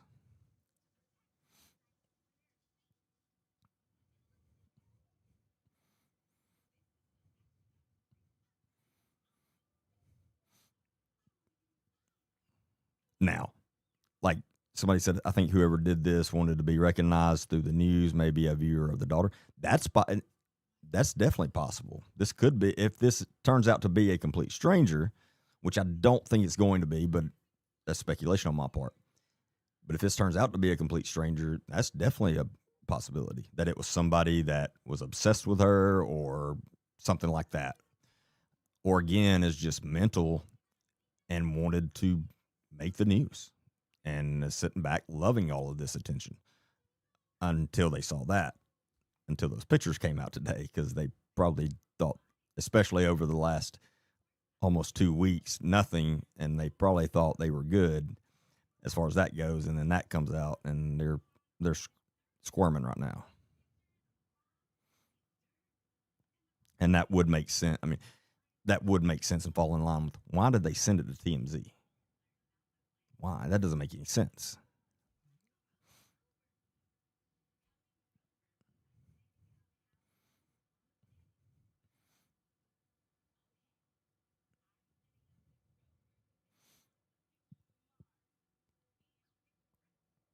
I don't know about shoe size, but I know somebody that is an expert in similar things as far as I trust a lot. Text me earlier and said between 5'9" and 5'11" is their best educated guess at this point as far as height of the person. I don't know how they came up. I don't know exactly what they did to do that, but they're good at it.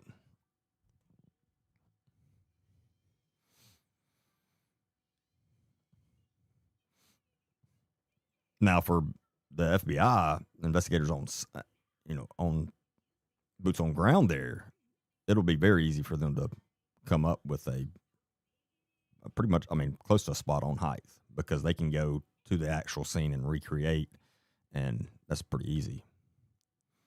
But just watching it from a video, I'm not good at that. I mean, like I said, somebody that it is really good and has done it a lot sent me that earlier.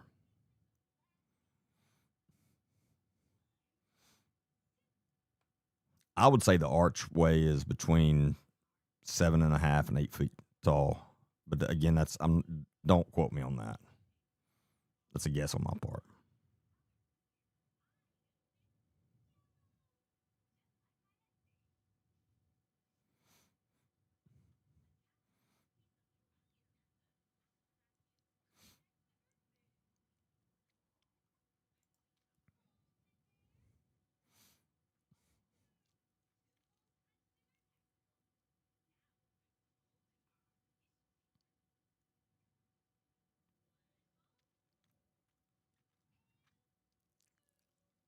Why why wear a backpack with reflection? Again, because this is not a professional.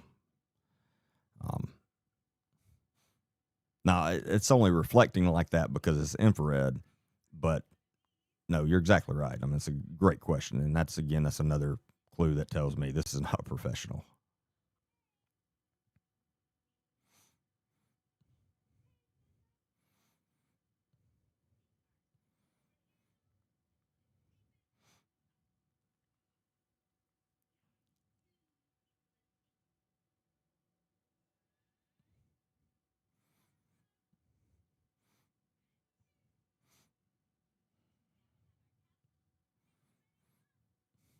I did notice a little bit about his left shoulder being lower than the right one, if that's what you're talking about.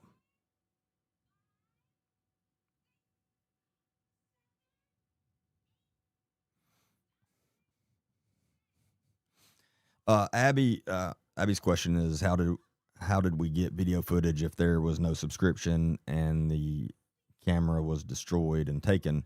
I'm confused because you could view this through, even though there's no subscription, you could still live view it through the app. I've had Nest before, and it says Nest on the. I just noticed earlier that it says Nest on the footage, so it is a Nest camera.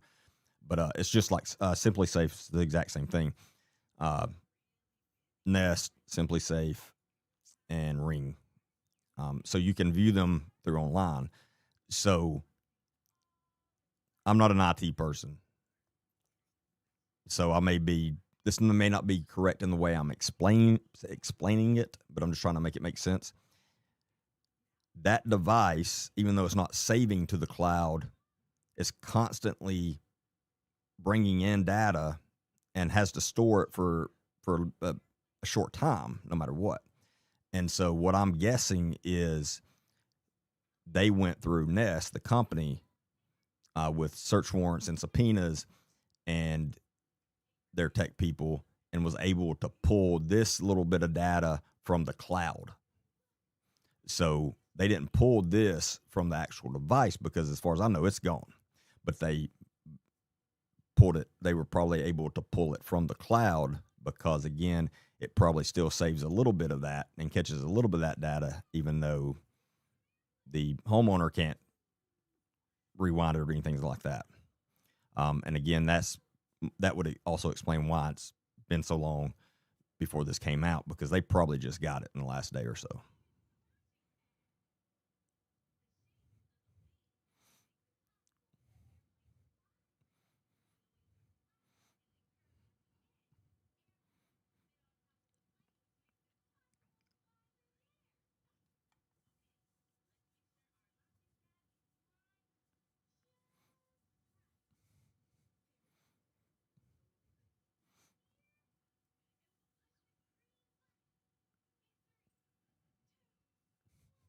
Um, Somebody asked, will we get videos from, instead of the 112 photo? I'm not sure about that. I don't know what you're talking about there, but if you're just talking about more videos from other cameras, I hope so. And I think, being that they were able to pull some data from this, and being that they do have the actual devices of some of the other cameras we saw, or at least one of the other cameras we saw, then I think it's a good possibility.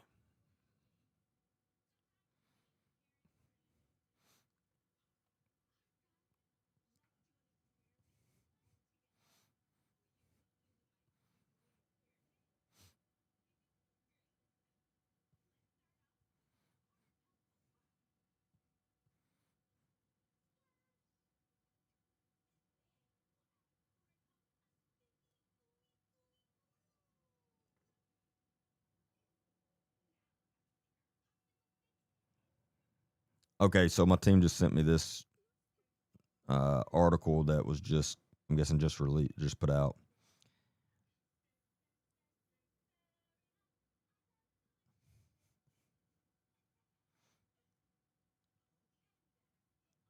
It says SWAT armored vehicles departed the Pima County Sheriff's Office parking lot Tuesday evening. The sheriffs also appeared to deploy bomb squad and command center vehicles. Two sources tell Fox News Digital the SWAT rollout is related to the Nancy Guthrie case. It is unclear at this time where the SWAT vehicles went. Fox News also observed deputies loading shields and other tactical gear before leaving. It was the first time the vehicles have moved since the search for Nancy began 9 days ago. At the same time, around 10 FBI agents were spotted outside of Annie Guthrie's home. They did not have tactical equipment. Retired FBI supervisory special agent Jason Pack tells Fox News Digital the deployment of a bomb squad and command center vehicle is standard operating procedure, and they are likely taking everything they need to follow up on the lead. Well, yeah, I mean, it's common sense there. I'd agree with that statement. So, again, this is according to Fox News Digital and according to two sources. And it doesn't say reliable source. It just says two sources tell Fox News that this is related to Nancy Guthrie. So take that for what it's worth right now. Again, I don't want to put out information that is just not true at all. So I'm very careful about that stuff.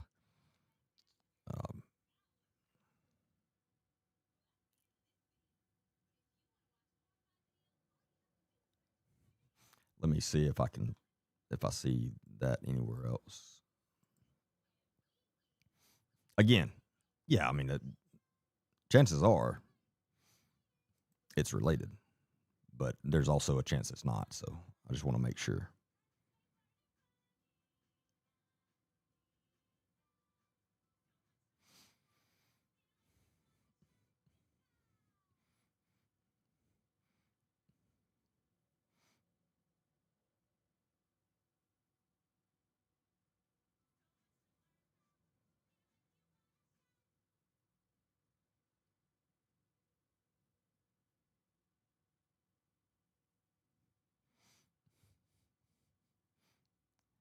Oh my God. So the pizza thing was true. Jesus Christ. So let me just pull this up for y'all to see. I'm not making a lot of the situation or anything, but this is a very somber and horrible situation. And sometimes you have to uh, throw some. Hold on, let me find my thing.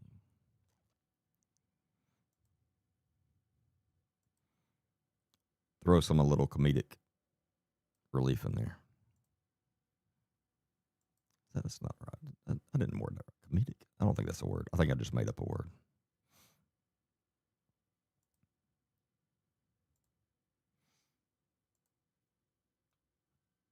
Courtesy of my friend Abby Blobby. So Brian Eaton, and he's been on scene, so he's on scene. A pizza delivery man just showed up to Nancy Guthrie's house and was able to walk up to the front door without the deputies out front noticing. Jesus Christ. And then Pima County Sheriff's Office had to put out, "We can't believe we have to say this, but media on scene, please do not order food delivery to a crime scene address. This interferes with an active investigation."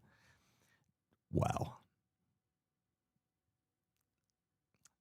That is the first time I've ever seen something like that. I'm sure it's not the first time it's ever happened, but so, oh my God. You would think the pizza delivery person would have a little more sense to know, hold on, I'm not just walking up there. I need to find out who this is going to.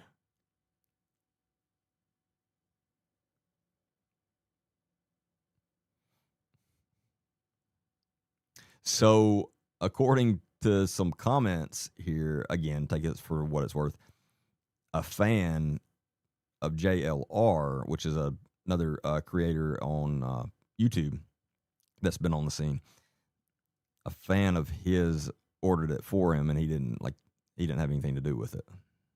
So I could see that. This is probably the best comment of the day right here. We're not going to make it as a species, are we? That comment wins for the day because that's how I feel 75% of the time.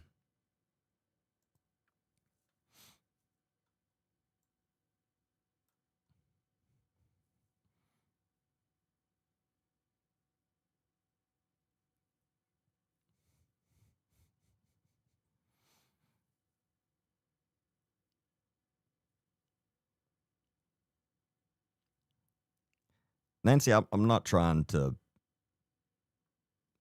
be a smartass, I promise. But her question is, are they out there in helicopters using night vision? She may have walked away. Dementia. I'm going to give her the benefit of the doubt, and she's not followed this case at all. But no, that's definitely not what happened, Nancy.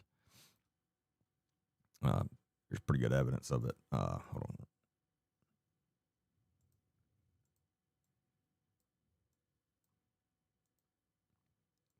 Considering this man showed up right before she was taken and kidnapped or taken. So, again, I promise I wasn't trying to be a smartass. I appreciate the comments and theories.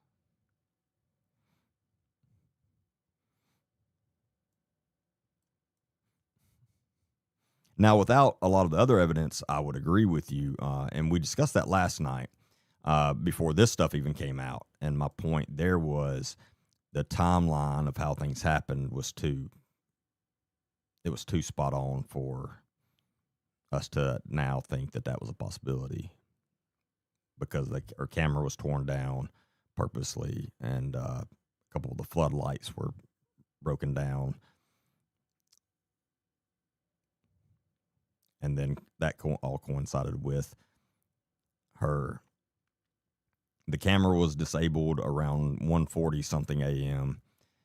And then at 2 a.m., right at 2 a.m., there was a recorded huge spike with her. She has a pacemaker that's connected to the internet via her iPhone Bluetooth, and it records all the data from her heart, obviously, for her doctors.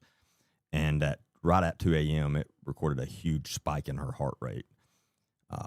And then at 2:20 something, her pacemaker disconnected from her Bluetooth and has not been connected since. So with all that, with the evidence of the blood on the doorstep, cameras removed, lights busted, was enough to know that that didn't happen. And which now we have this, and so now we know for sure. Now, for some weird reason, and I know they're different, mainstream media, and when they first came out with these images, a lot of them kept saying, well, we don't know if it's a suspect yet, but it's possibly a person of interest. Talking about this person. I'm like, why are y'all scared to say this is a suspect? Trust me. Definitely a suspect. Not a coincidence here. I don't know why they're so weird about that. So that's some attorneys have no common sense, and that's what that is.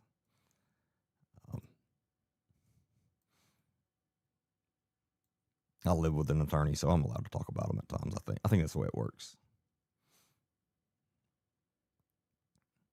My wife would probably disagree.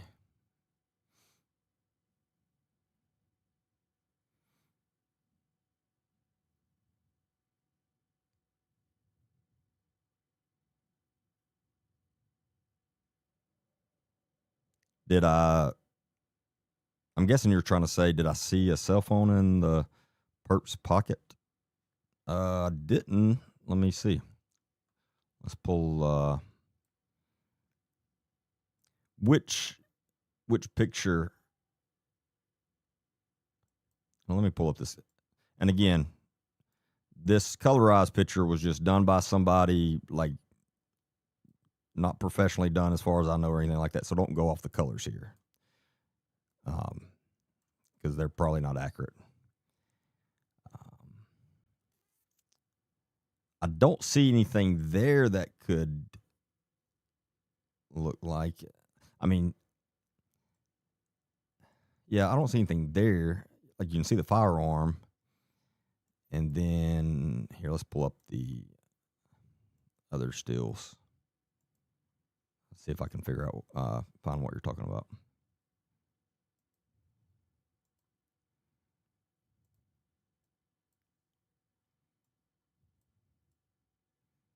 Oh, that's the same picture, just not colorized. My bad. Let's try another one.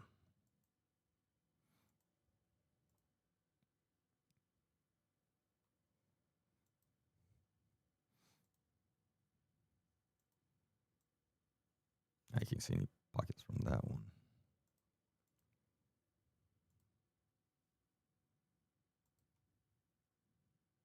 So that leaves us with the. Let's see, we have this one, but you can't tell much at all from that one. Yeah, you can't tell from that one for sure.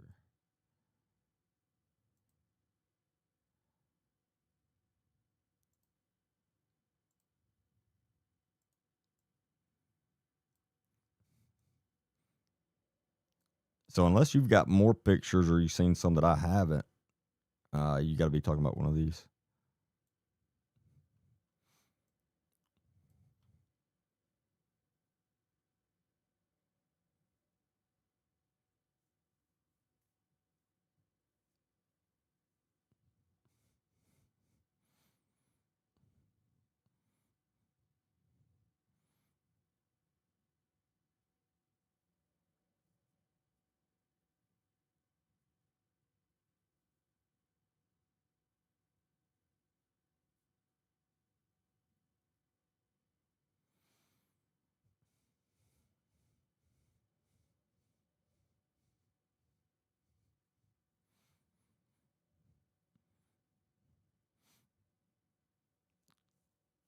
I'm just catching up on some comments real quick.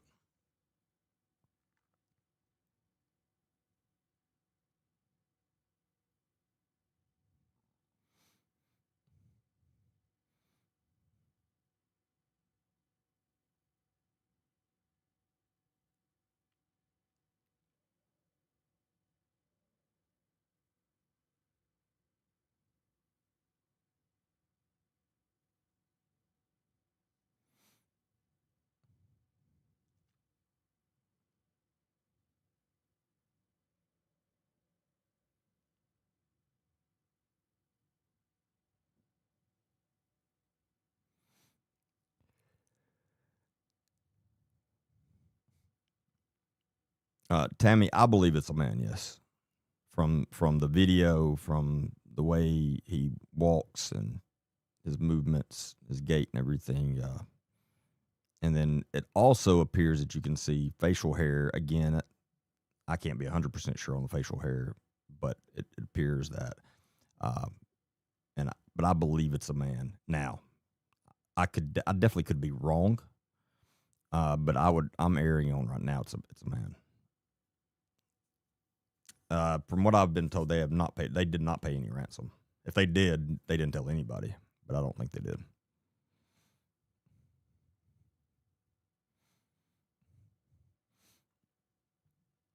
And now, SK said I seen a video and questioned if it's a woman, and she drew the mustache on. So my point on that is, if it is a female and they have a fake, mustache, whether they drew it on or whatever, you would think, and I could be wrong, but you would think they wouldn't, because everybody I've seen making the argument that it's a female is going off of what they believe is the eyelashes up here, like in this picture right here. However, when I look at that closely from here, I don't know that that's eyelashes. It could be a shadow, or it could be another mask under it, as someone else said earlier. But if you're saying this is eyeliner, or very well kept eyelash, or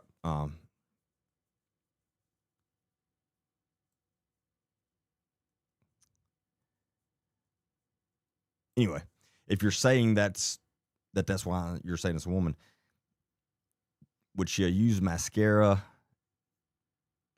if she's going so far as to try to disguise as a man? I mean, and again, I'm not saying that's not what happened. It's hard for me to believe that at this point.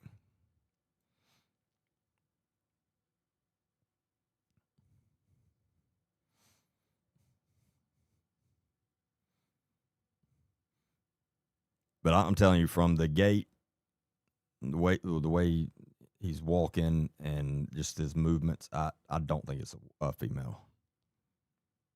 It definitely looks like a male to me, and that stuff.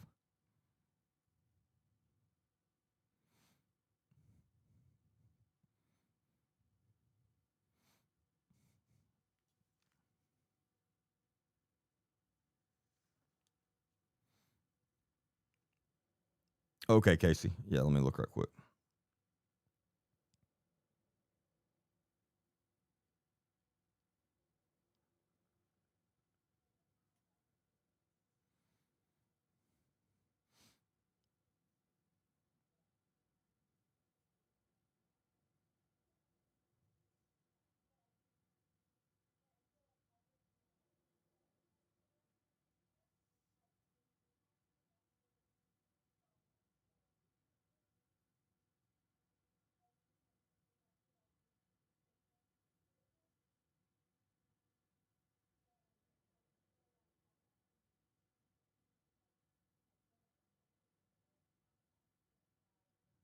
I'm not seeing a message from. If you were talking to me, Casey, they may have been talking to somebody on my team.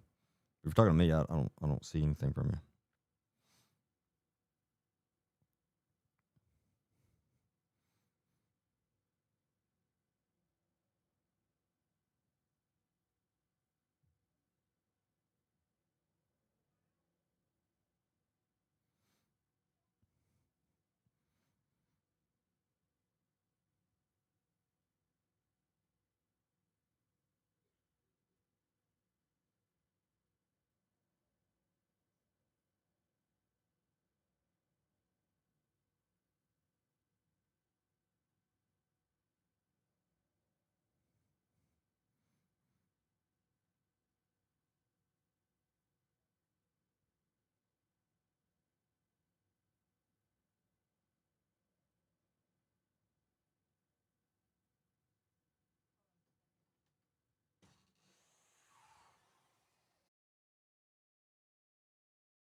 You can try to send it to my messages on.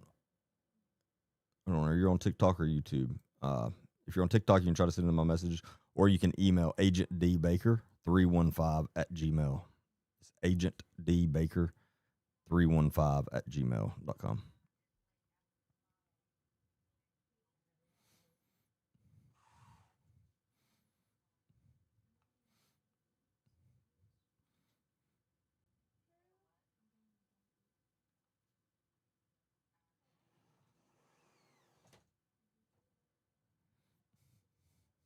Do we think the person was alone? I don't. I mean, it appears in this video that they released that it's just one person, but that I don't. This is so the case is so strange over. I don't know. I mean, I would think that especially if this was planned out at all by anybody, that they wouldn't be by themselves. Uh, but I who knows? And now with this, nothing would surprise me at this point.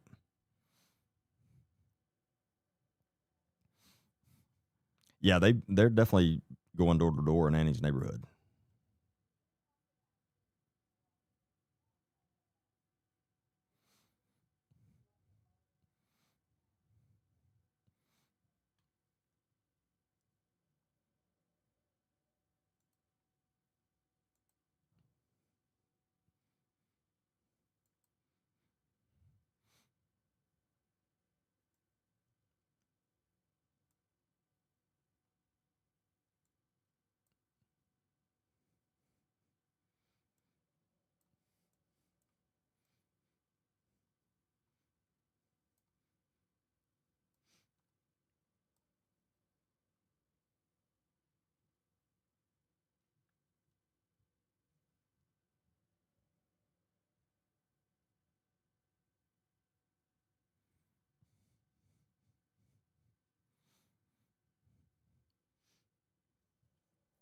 So whoever sent, I'm pulling up the thing in Discord you sent me, Christy. I don't know who you got it from. Um,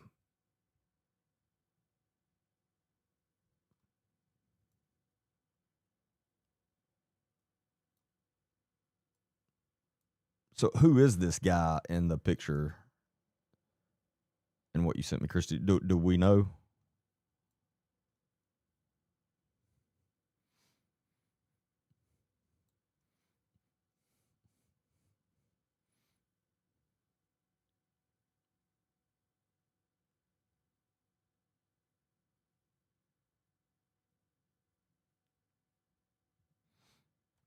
The police may have said the back door was unlocked. I'm not sure. I was asking that earlier. I've not been able to find uh, because I was pretty sure that they had put out that there was no forced entry, and so they may have sent out or they may have put that out that the back door was unlocked. I don't know. I didn't see it, but doesn't mean they didn't.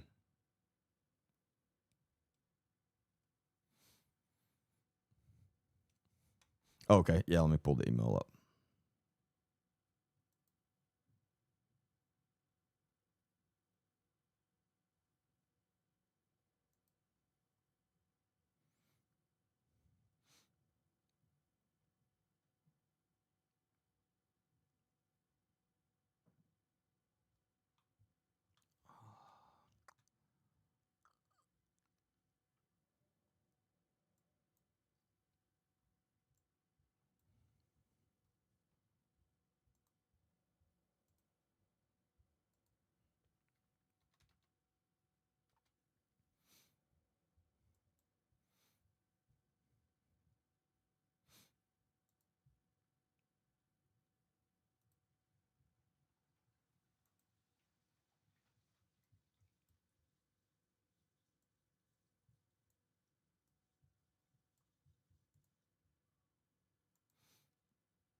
I'm gonna pull up this other,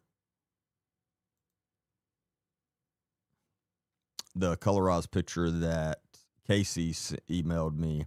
And so what she did on this, if I understand correctly, is she put the original picture in ChatGPT and just said, "Can you colorize this based on the grayscale?" And this is what it come up with. Hold on, I'm pulling it up right now.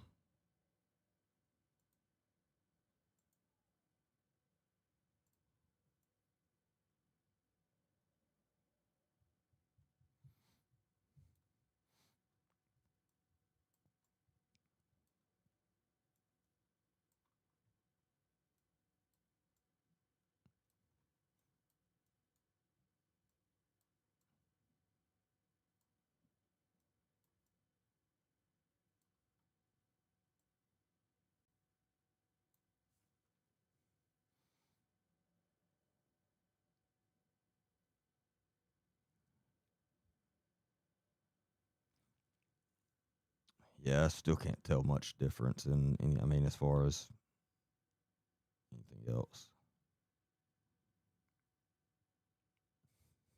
And also keep in mind, I don't know how accurate the colors are in it. Like, I don't know. That's way out of my expertise, and I don't know. So take this with, a grain of salt for now.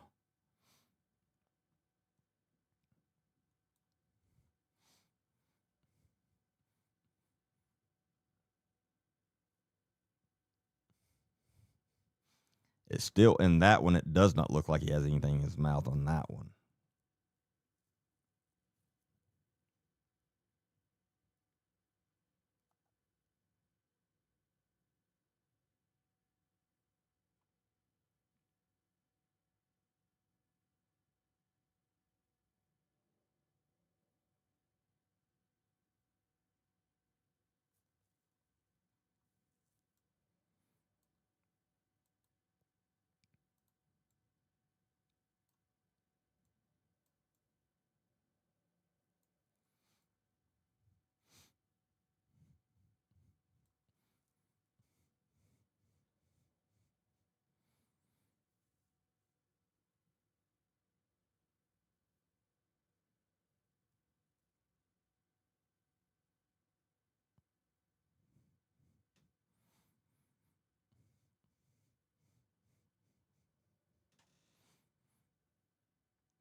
Yeah, I've played the video a few times that they have out.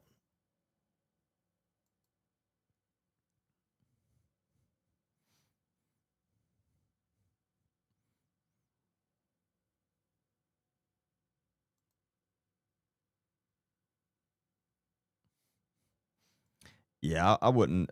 That y'all sent me on Discord. I wouldn't put anything into that. I don't trust that. I think you could probably do that with about anybody, and it would look like that.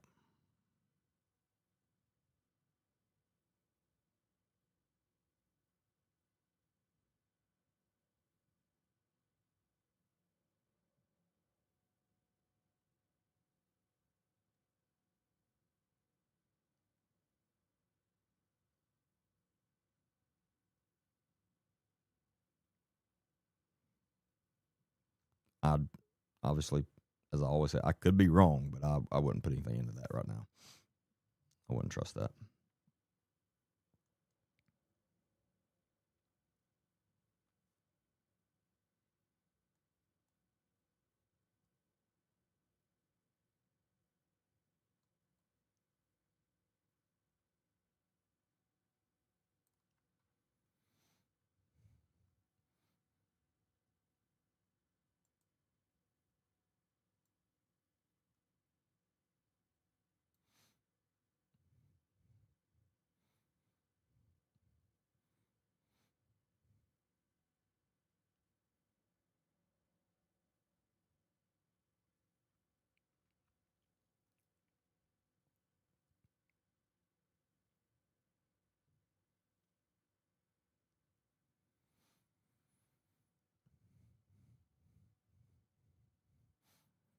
I mean, I've got the picture you're talking about, Amy. I think I already have it on my computer. Let me check. I mean, I'll pull it up, but I don't want people mistaken and thinking that I'm accusing this person right now because that's not the case. But we'll pull it up real quick.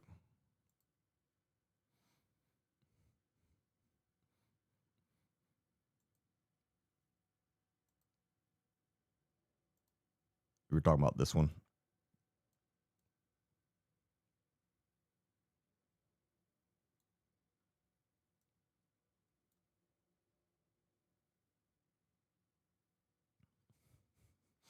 So there's a lot of people that's been saying that they think that it could be the guy on the far left, which is in Tomas's band. But again, take that, with a grain of salt. It's definitely possible for sure. But it's completely at this point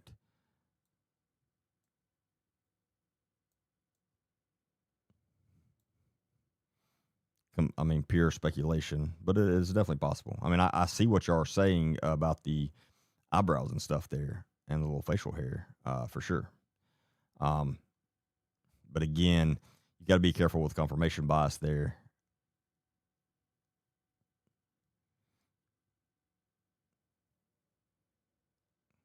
But y'all may be spot on.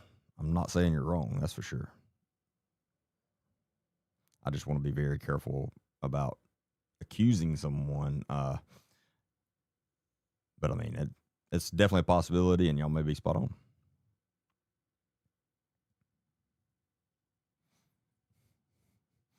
Now, and again, there's some confirmation bias involved here, but I'll show y'all this. So again, I'm not accusing the brother-in-law, anything like that. If you hold on, let me fix this picture real quick.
All right. So if you look at this, and then let me find the other one.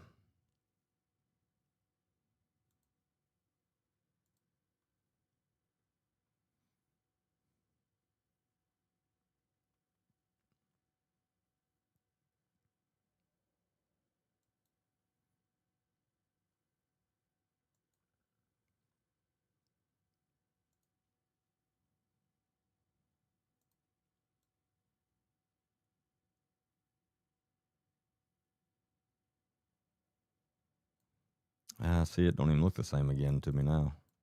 That's what I'm talking about. This is exactly what I'm talking about. Let me see.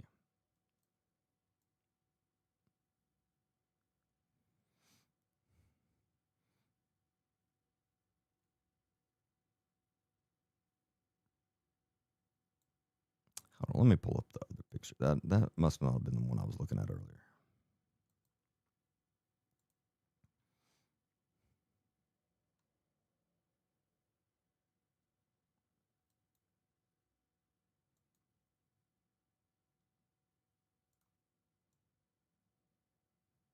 You can't tell anything from that one.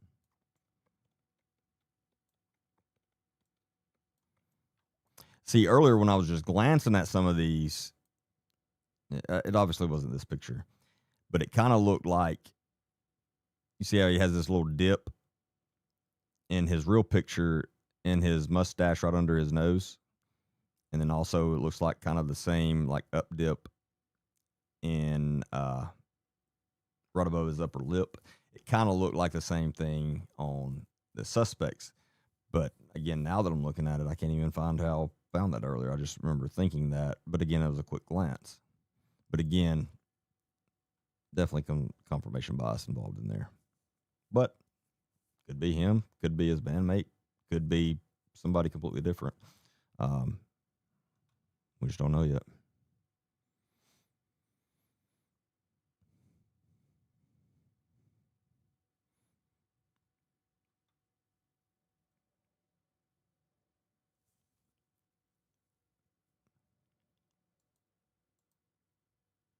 The guy on the right.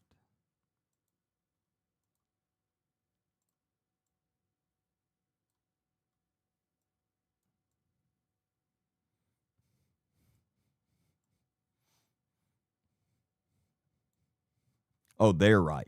Yeah, if you're talking about the guy on their right and our left, I mean, yeah, like I said, I could definitely see some, especially similarities in the eyebrows. But again, I mean, I can't make that determination off of what we've got so far.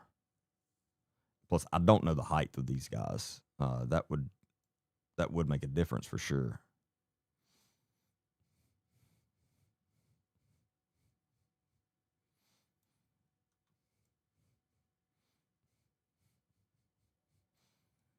And or having video of any of them walking at all, then you could, that those things would help. Be more tools you could use and look at to try to see more clues.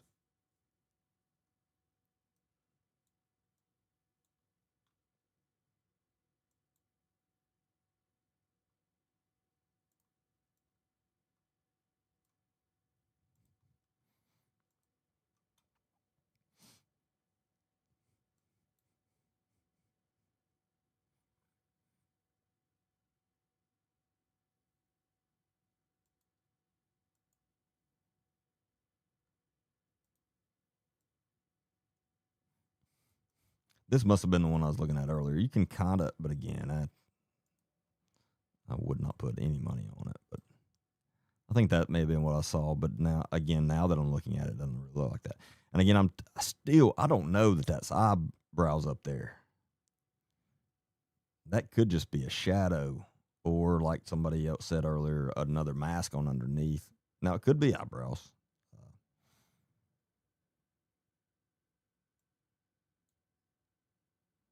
I can't tell for sure.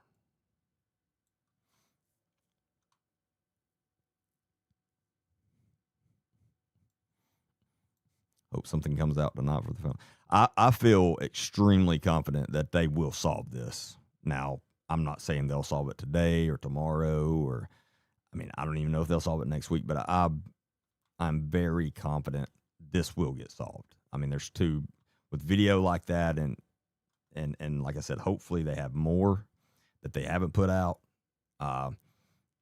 There's something going on with all the action. That's a good point, KJ. KJ said, I don't think we're going to outdo FBI facial recognition experts in software. No, I completely agree with you there. With all the action going on at Annie's house and in their neighborhood, especially today now after everything else, there's something to that. Now, what? I don't know. But they're putting a lot. You got to look at it as manpower and resources. Where are they putting the most manpower and resources in right now? Annie's neighborhood. So there's something to that. Again, that's not just random. There's something to that. Maybe something small, maybe something big.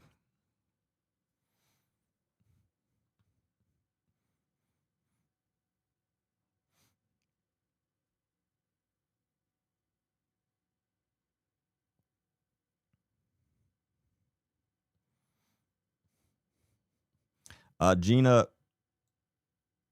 said, I wonder if she was even brought home or if someone else went to that. I think it would be her because they were able to, uh, her pacemaker was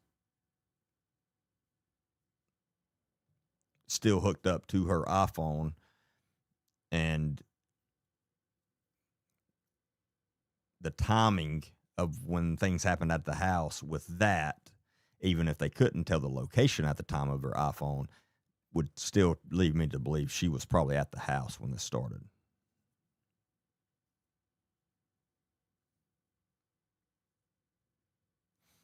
That's a really good question. Whoever asked, I can't see the name. I wonder if they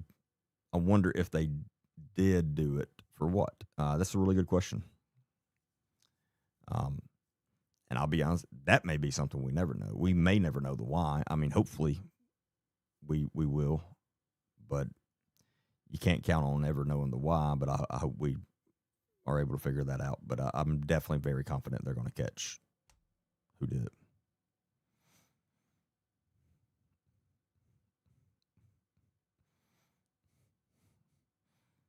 A publicity stunt? No. The amount of resources alone that's been put into this, nobody would, yeah, nobody with any smarts would chance that, because if it turned out that's the case, that they would be going to federal prison for a very, very long time. That would not be treated lightly. I mean, this is some of the biggest FBI presence in years, if not ever, in recent, and especially in recent history. But I mean, I'm telling you, they have, that entire area is filled with agents.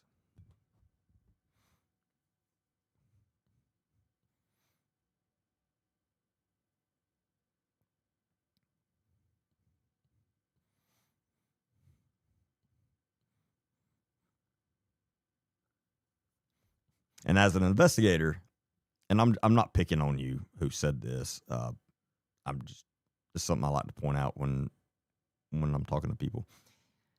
When I see the word "feel," like somebody said, I really feel like the sister and her husband has hired someone to do this. When I see that word "feel," that that's something that you just put in your head that you've not been able to put any actual evidence or anything to. Which again, that's common. I'm not picking on you. I just like to point that out. The word "feel" is very telling when that's used in word usage.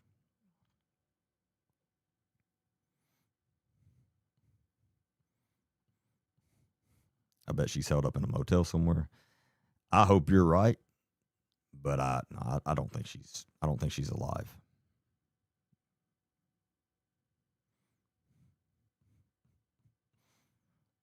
There weren't cadaver dogs. As far from what I understand, yeah, they had dogs, especially around Nancy's property. They have searched around her property pretty good, from my understanding anyway.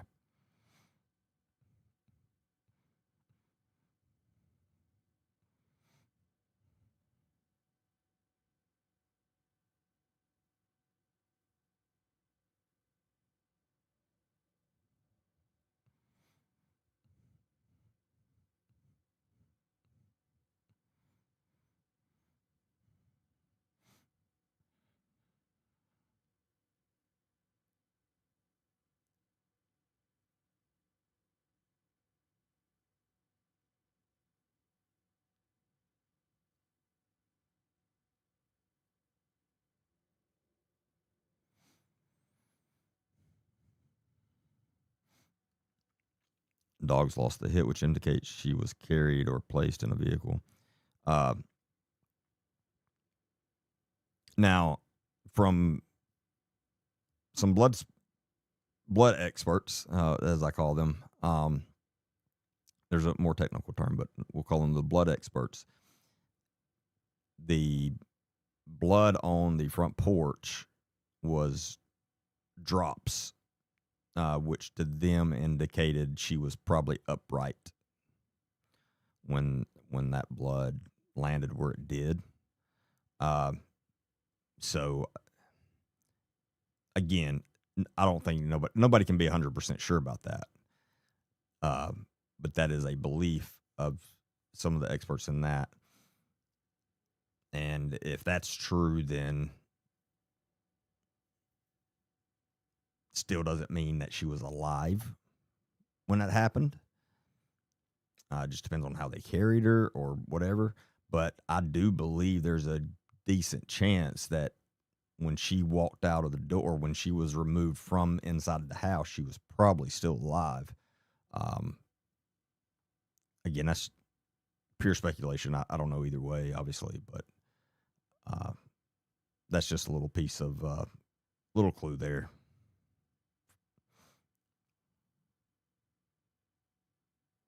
Gravitational drops, as KG.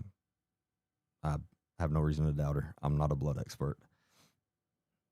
It's very, if you've never listened to a blood expert like testify in a trial, it's very interesting. Very, very interesting.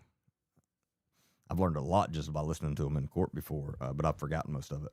But it's very interesting stuff. I mean, they're really good at what they do. They can really narrow it down to how blood was, what was going on when blood is in a certain place and how it, whether it's splatter or whatever.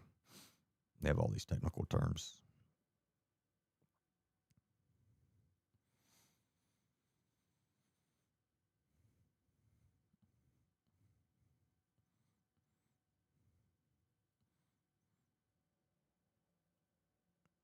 Gut says she's still alive. I hope you're right. I mean, there's nothing more I hope than that. That would make my day.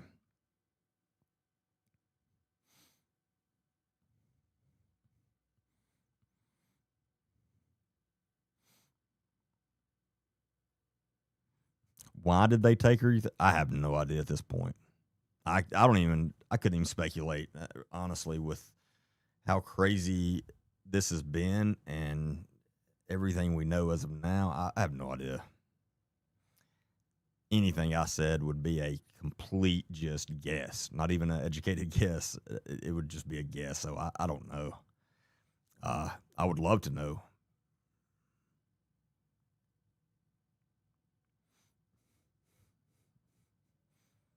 DNA evidence disintegrates in minutes. That's not true.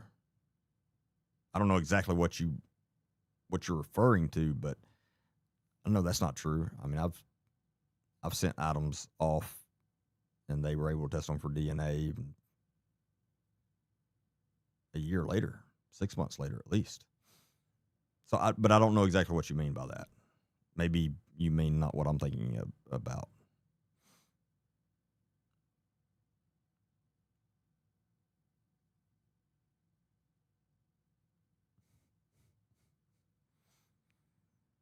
When a pacemaker malfunctions, I don't.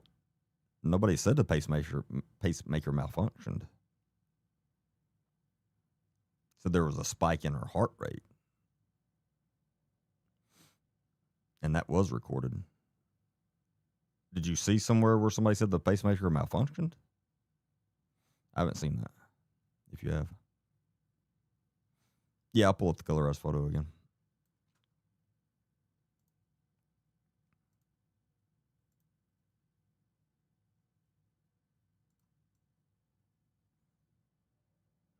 If I can find it. Oh, here it is. 1 second.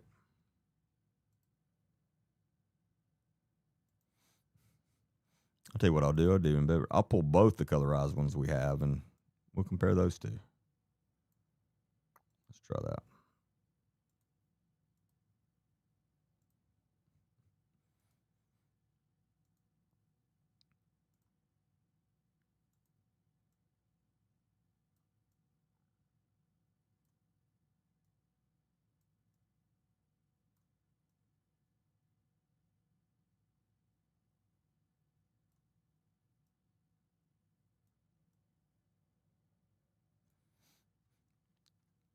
So here's two photos that people have colorized the one on the right or the one on the left. I'm sorry, uh, the one on y'all's left.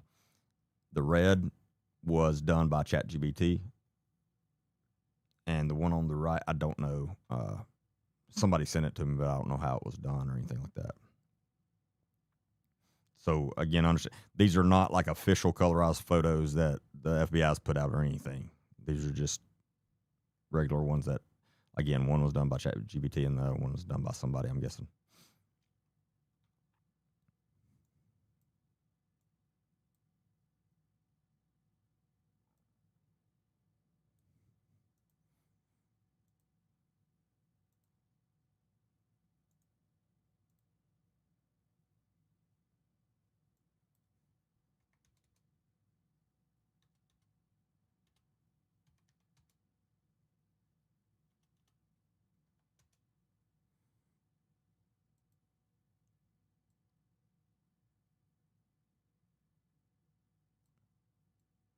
I'm trying to get them right side by side pretty much.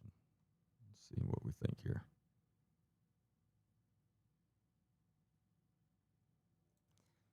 And see, this is what I'm talking about. So this is the exact same photo that has been colorized by different people. The one in the red, it appears his mouth is open. To me, anyway. The one in the gray, it appears his mouth is closed. So, I don't know why that's an anomaly like that, but I just noticed that. And that's why I'm saying we have to be very careful about what we any conclusions we come to on these, because I don't know how much the softwares are changing the actual pictures or if they are at all. Obviously, something's going on because those two things look different.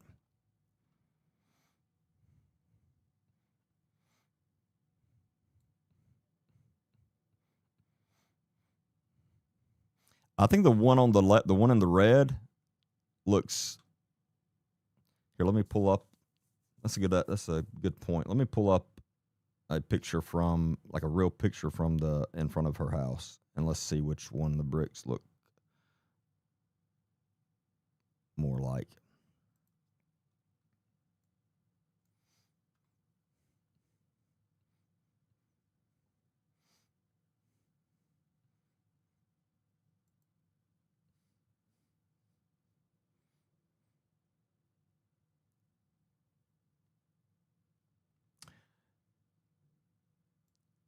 Very quick, I just saw and this makes sense. When we were talking about how were they able to pull this data from this camera.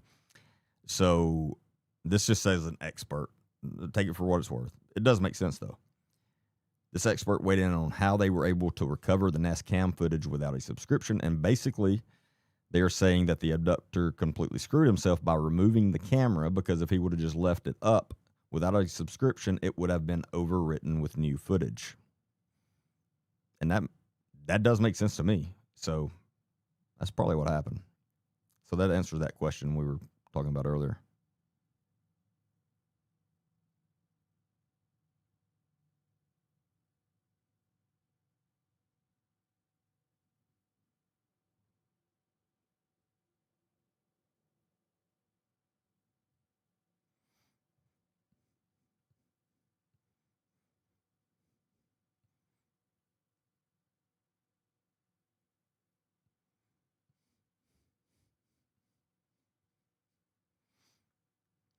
And yeah, it looks like it's coming from some pretty reliable sources that the SWAT and EOD is responding in reference to Nancy Guthrie case. I feel pretty confident that that's probably the case.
All right, I'm about to pull up the other picture. I finally found it.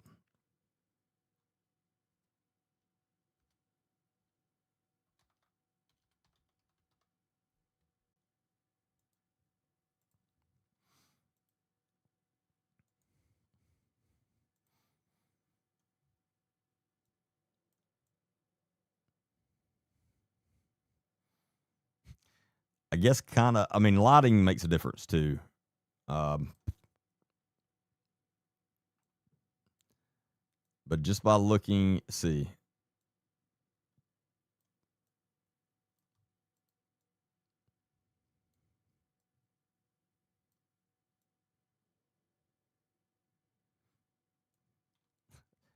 like it just kind of looks like it's somewhere in the middle. But again, lighting makes a difference. So I would probably say the one to me anyway, and I'm not, again, this is not my area of expertise. To me, the picture with him in the red, the bricks probably look more. That's more of a realistic color of what they would look like at night with lights. But I could be wrong.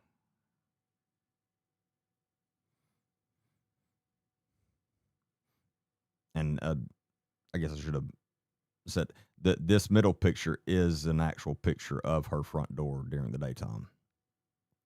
And like if you look down here,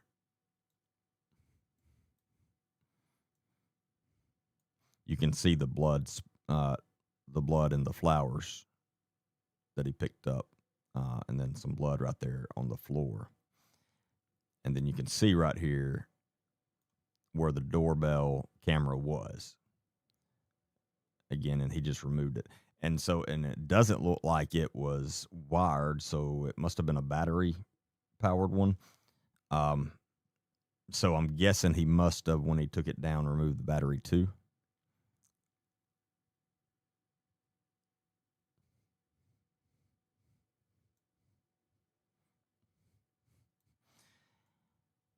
And you can definitely, this door wasn't forced open. There's no signs of forced entry on this one for sure. Yet this is one of the, I mean, this guy at least, say if he was by himself, which I doubt, but if he was, he didn't get in through this door as far as if it was locked. And it looks like it was locked because when he first walks up, he puts his right hand over the camera, and then his left hand, you can see him he's messing with the doorknob, and it doesn't open. So I'm guessing it was locked. So he didn't get in that way unless he had a key, which is possible. Definitely wouldn't rule that out yet.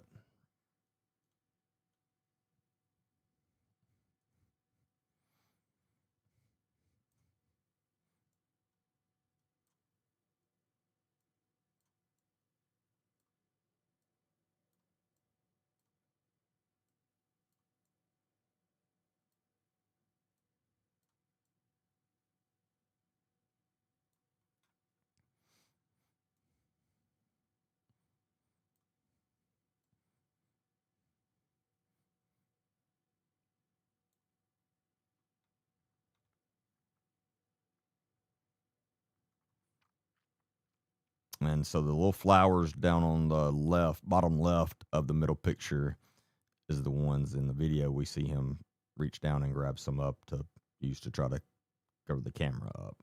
And then you see up under the door the remnants of the flowers there.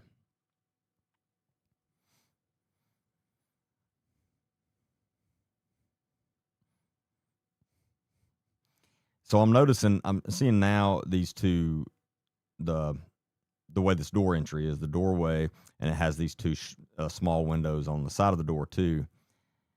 Again, he was very calm standing up there on that porch, and that's very strange to me considering what he was doing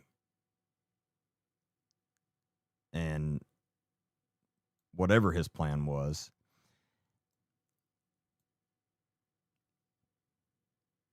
And he was just taking his time. And I mean, most people would have been, again, they would have been hurrying when they were doing this, especially with these windows here, in case somebody looked out and could see them or something. I mean, I don't know. It's just very strange, and the way he acted up there was very strange.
You're talking to me that I'm wasting my time? What are you talking about?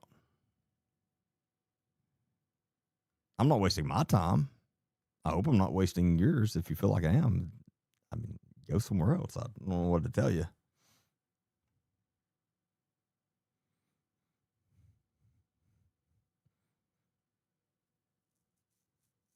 What is going down exactly? I mean, tell us. If there's something else going on, we'll talk about it.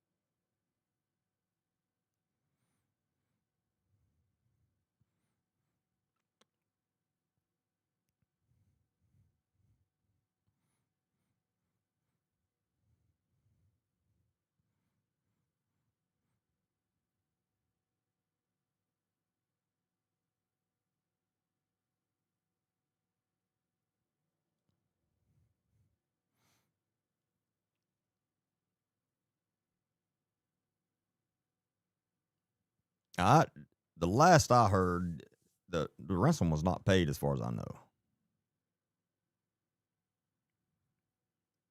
Now, unless something's, and I'll look and see if something's hitting the news right now.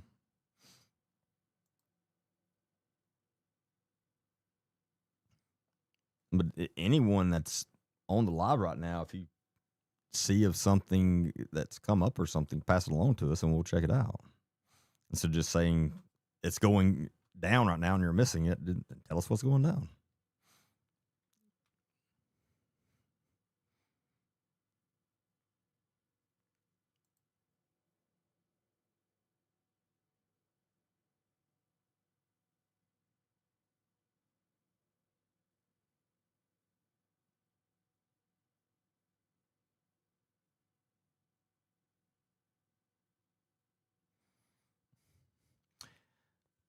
Again, I don't know how much I trust this TMZ guy,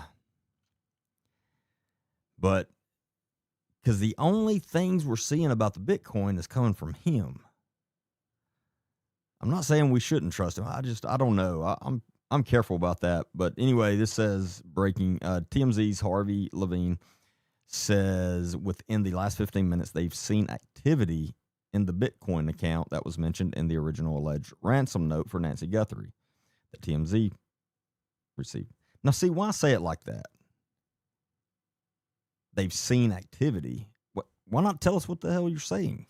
I don't understand that.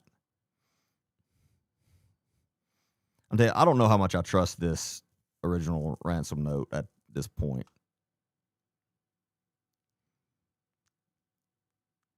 That guy may have been filling us full of shit the whole time about that, as far as the details of it and stuff.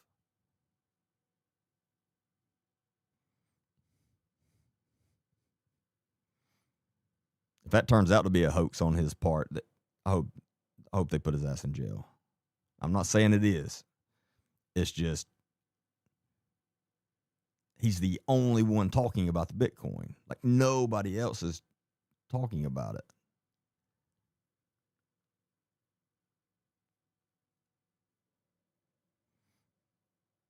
And I'm just putting that with it still doesn't make sense why they would send it to TMZ. Um, Again, I'm not saying that it's a hoax. I'm just saying I hope it's not.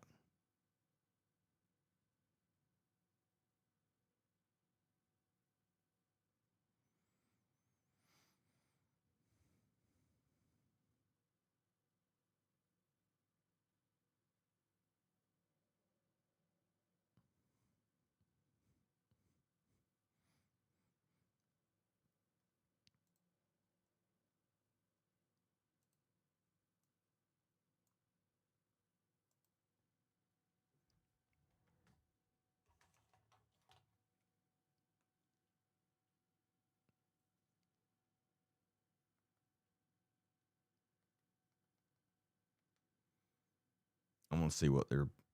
Somebody's mentioned they're talking about the Bitcoin or something on Fox News. I'm gonna pull it. I'll see what's going on.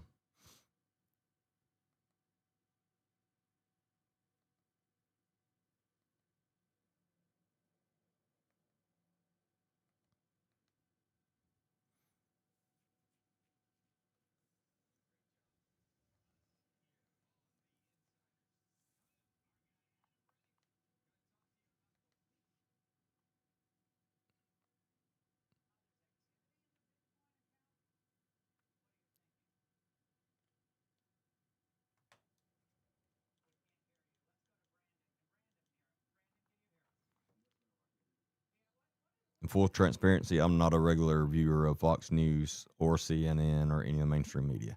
Uh, Brandon Tatum is on Fox News right now, and I do like him and trust him. So I'll listen to what he's got to say and see if that's all they're saying though. That there's been activity in the Bitcoin account.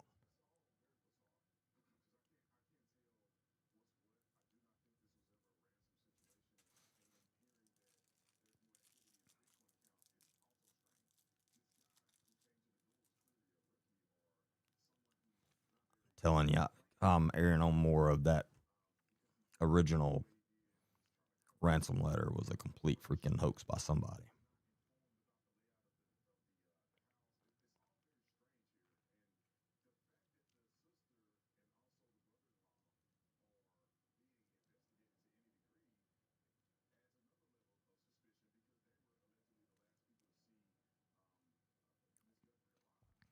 They're not saying anything new. So I don't know.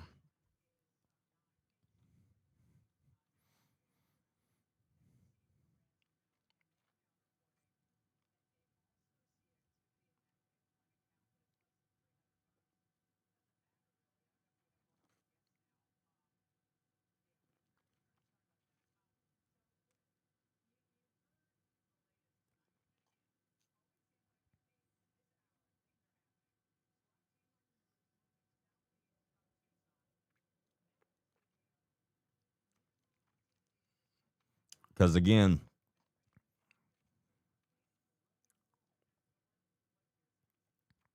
this guy's not a professional. I don't care what anybody says. He's not even close. Therefore, and I'm not saying that he is not who sent the email. I'm just saying I am very, very.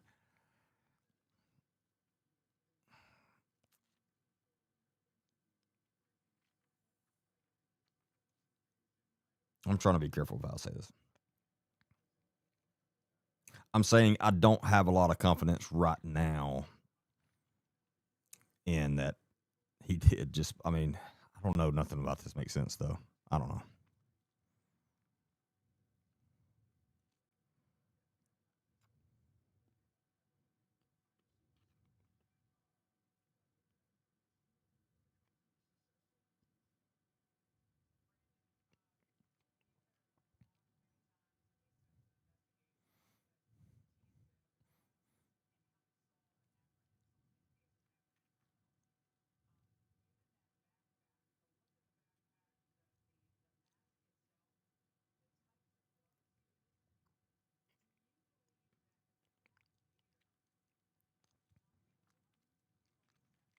Oh yeah, I trust the independent people a lot more than I do the mainstream media. 100%. I mean, you got to be very careful about which one of those you trust too. But I mean, I bet pretty good on those. And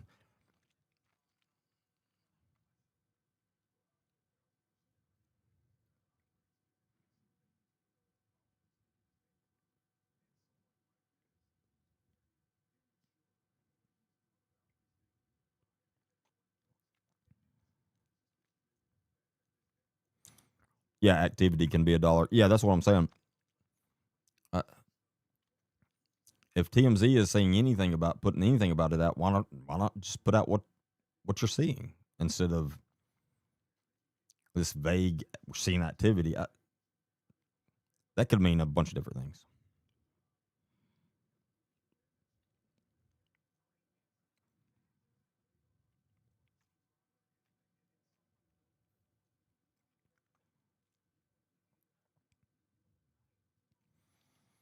Good question. How long between the guy at the front door and the spike in heart rate? Let me pull up the original timeline just so I'm right on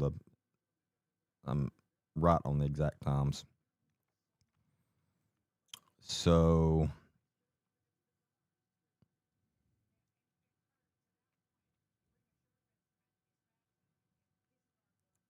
that's not the right timeline.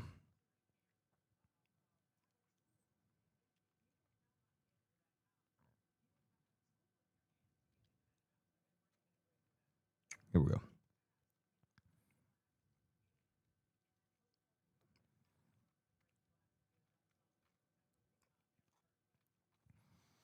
All right. So at 1:47 a.m. is when the doorbell camera disconnected and went completely offline. Right at 2 a.m. is when they saw the spike in her pacemaker. And just the way they've stated it is it was a big spike. So I'm guessing her heart rate went way up all of a sudden. Um, at 2:12 a.m., software detects a person on camera, but no video available, no subscription. So that must have been from one of the other cameras, which is a good thing. Hopefully they were able to pull something from that. I don't know. Then at 2:28 a.m., pacemaker app shows disconnected from iPhone. So very quickly again, actually, let me put this in the file and just pull it up for y'all so y'all can, and I'll just leave it up there.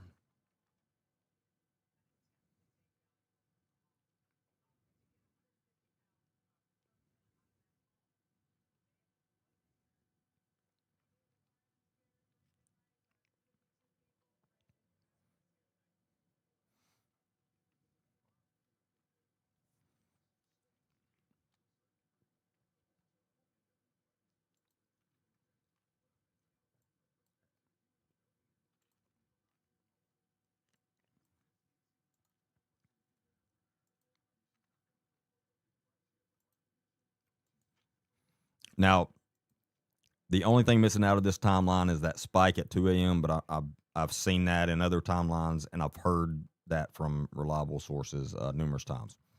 And I remember that. But other than that, here's the timeline. 1:47 a.m., doorbell camera disconnects. And I said the timestamp from the video that they sent, and it was 140 something. I'll have to look it up, or if somebody on my team can find it. So, in other words, this video was shot obviously right before this camera completely disconnected. So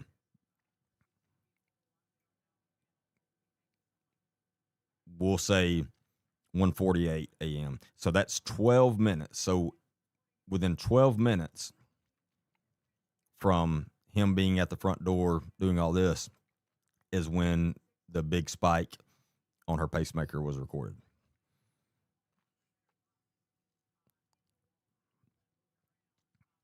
And then at 2:28, I'm sorry, I think I said 12. At 2 a.m. So or no, I said 12 minutes. So 12 minutes. So then at 2 a.m. is when that big spike was recorded. Then at 2:28 a.m., the pacemaker app shows disconnected from iPhone. So that would all suggest that she was startled, she was woke up, whatever the case was, at 2 a.m. And then 28 minutes later, she was removed from the house, which is a long time in when you're involved in something like that. That's a long time.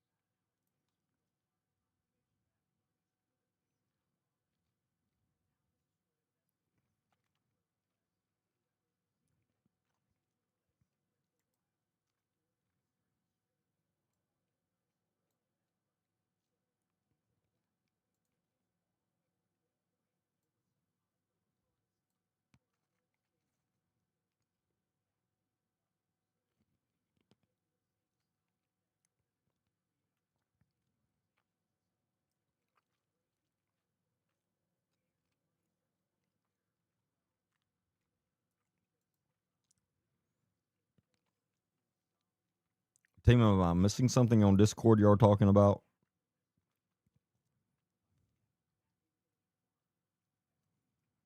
What were y'all wanting me to pull up? Because I think we've already went over all this stuff.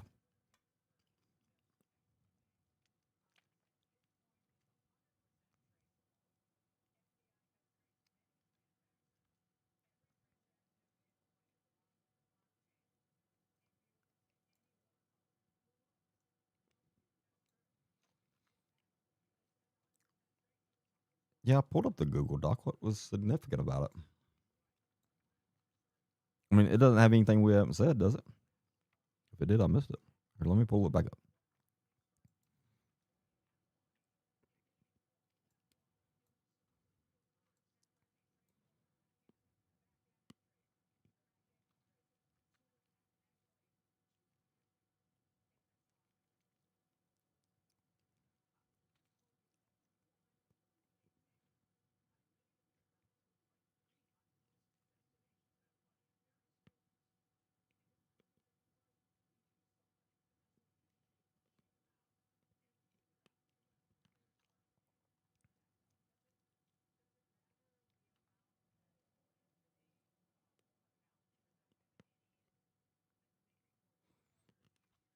I mean, it's a very detailed report. I don't think there's anything in it that we hadn't talked about yet.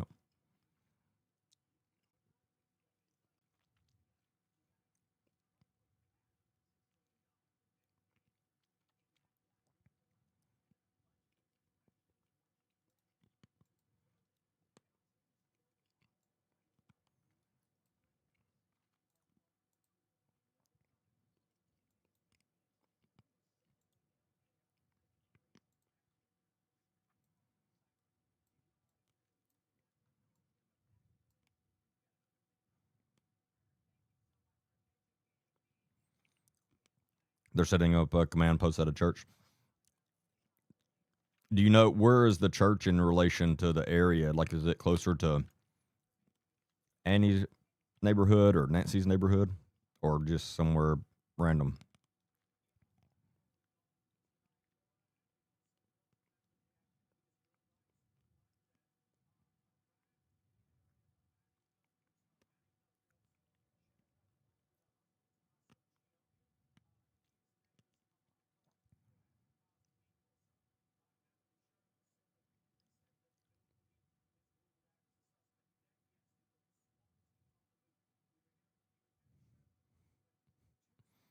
Down from Annie's house. Yeah, I'm telling y'all, I'm telling y'all, there's too much action around Annie's house that something's going on there.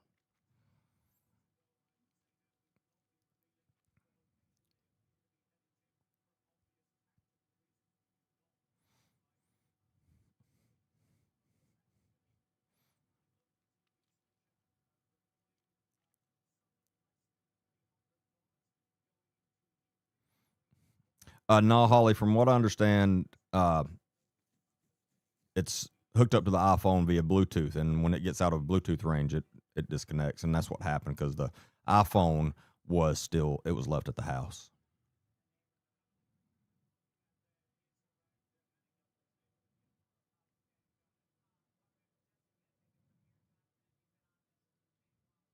And somebody was on my live last night or not before that has the same thing, that they have the pacemaker hooked to, and that's what they said too. They said if you get out of Bluetooth range, it just disconnects until you get back into Bluetooth range.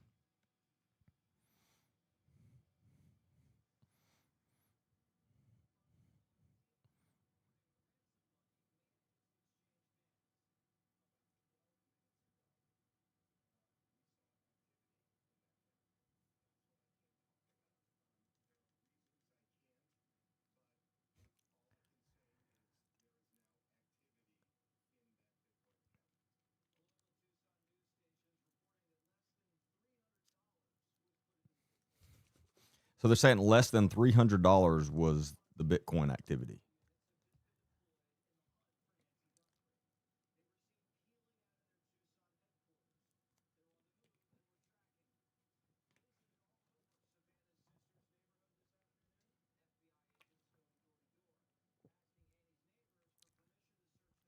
Pure speculation on my part.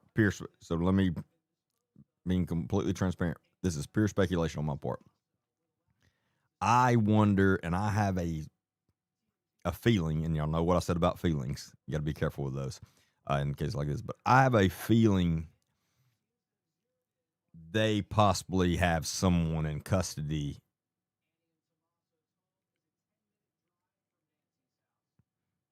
and are about to do some kind of major search or something in that area. I could be wrong. Again, that's a pure speculation.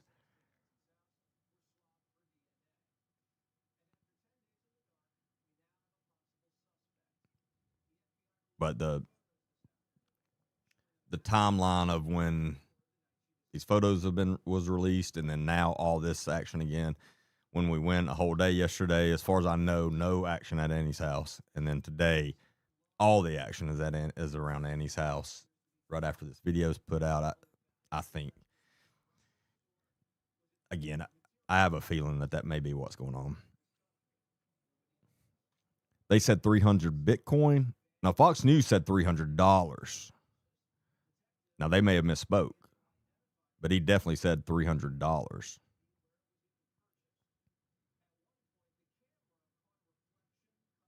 But he definitely may have misspoke.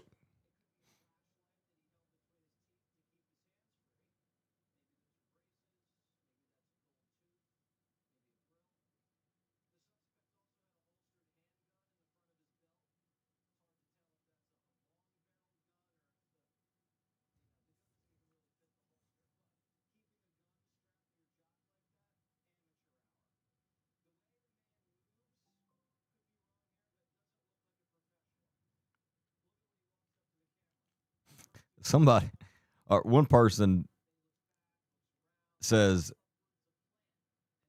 300 Bitcoin is around $70,000. Then somebody else said 300 Bitcoin is currently worth $20 million. Uh,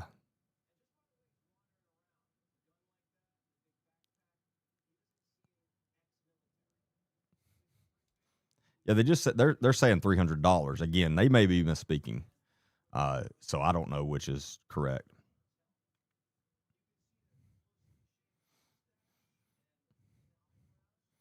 Oh, one Bitcoin is 70,000. Yeah, that sounds about right. Uh, y'all gonna make me do math on here?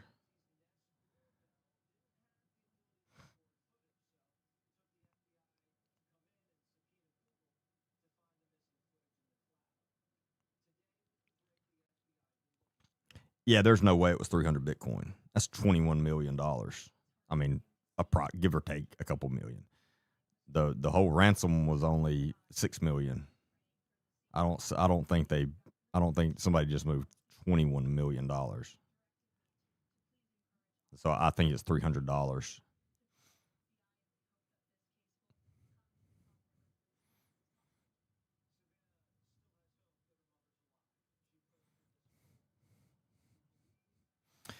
Barbie, from what I understand, they have checked into that obviously on the pacemaker and the company. There's no, if it's not connected to a phone via Bluetooth to a device, it's not like they can't track it. It'd be awesome if they could. Yeah, the ransom was only 6 million.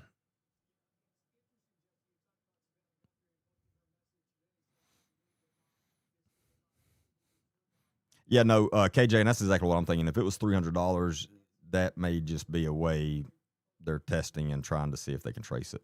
I could definitely see that.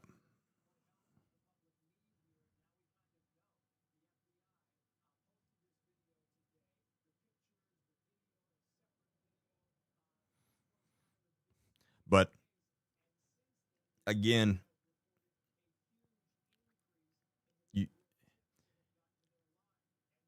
you have to understand literally all the resources that the United States government has to offer is on this right now. Um, Anything that they have. So if it can be done, they've either already tried it or doing it now.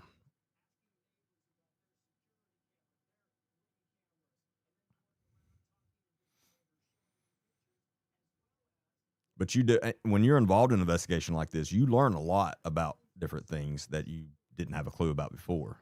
That's how you learn. That's why experience is so.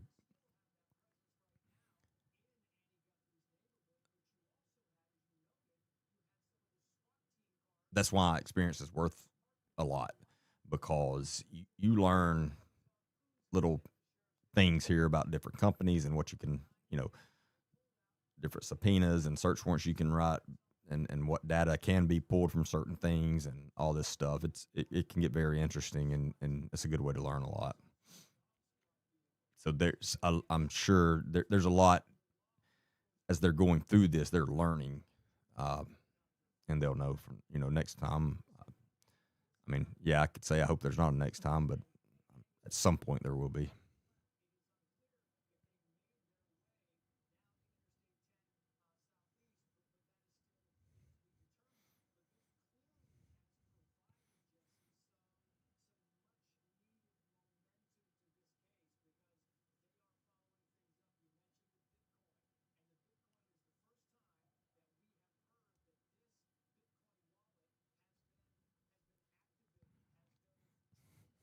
If you're new here, please hit that follow button.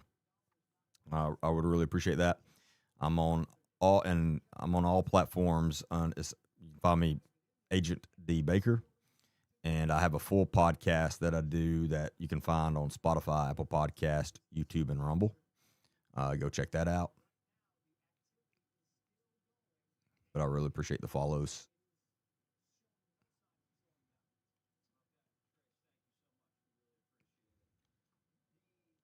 And tomorrow, I will be.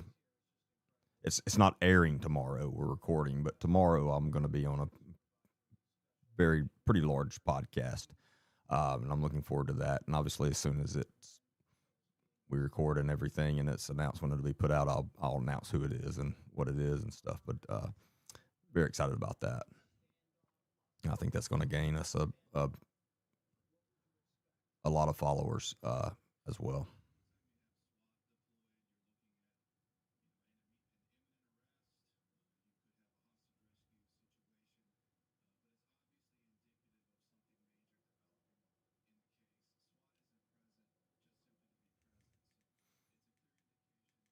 Yeah, something big's going on. They're gearing up for something. I'm looking at some live feed. Yeah, they're not just searching because yeah, that's actual SWAT gearing up. So it would appear to me they're about to carry out some kind of pretty major operation.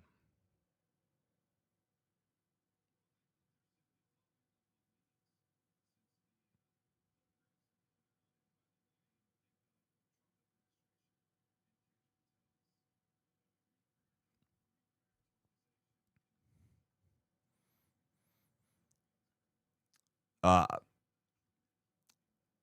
I believe what a lot of people have said, they are setting up the command post around that's pretty close to Annie's neighborhood, at least.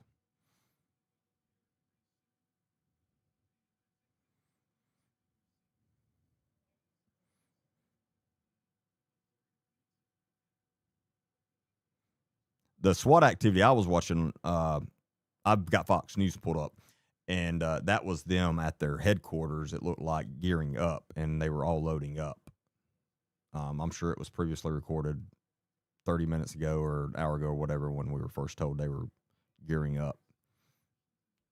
And then it's been reported that they're setting up a command post at a church somewhere in the area of Annie's neighborhood.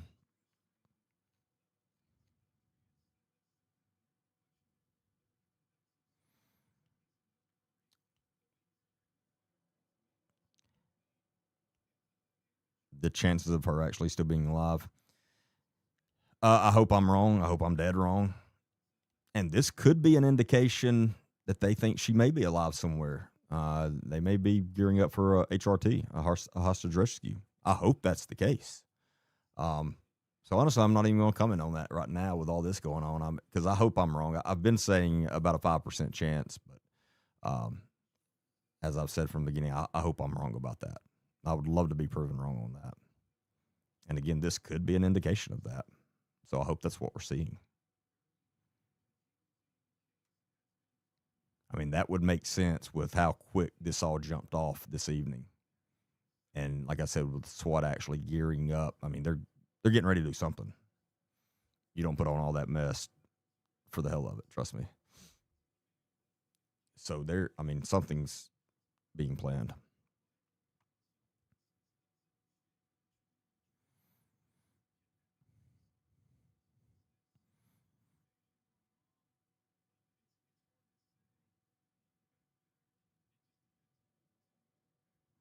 Yeah, I mean, I definitely pray she's alive. I mean, again, that would make my day. I think that would make everybody's. That would be awesome.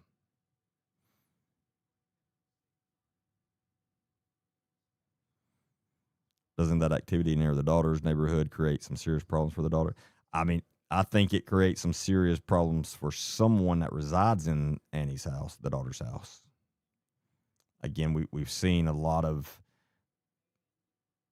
what I would call evidence to me that would, or clues that would make me think that. And then now today, even more.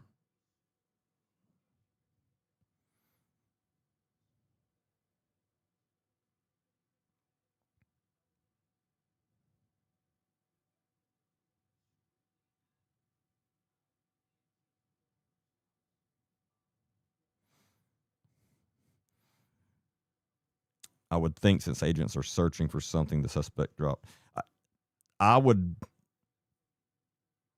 I mean, just based on what we're seeing right now, I would. They've got they've got a suspect in mind. They have a location in mind at least. Something has popped up. They've received some information, some obviously probably pretty reliable information of either a location or a person, and something's about to happen.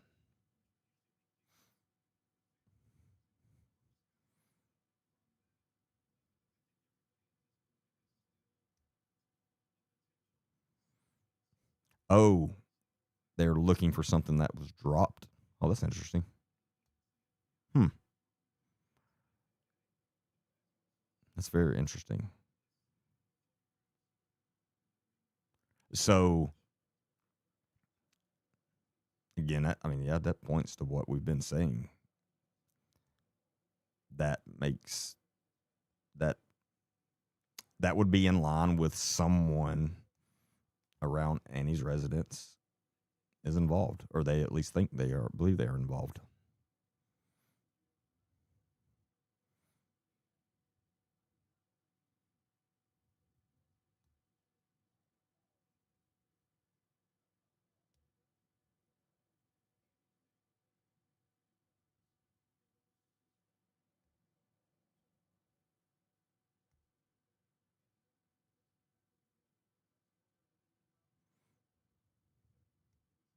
No, SWAT's not going out for an item search. Now, SWAT's going out to, again, they're either about to go after a person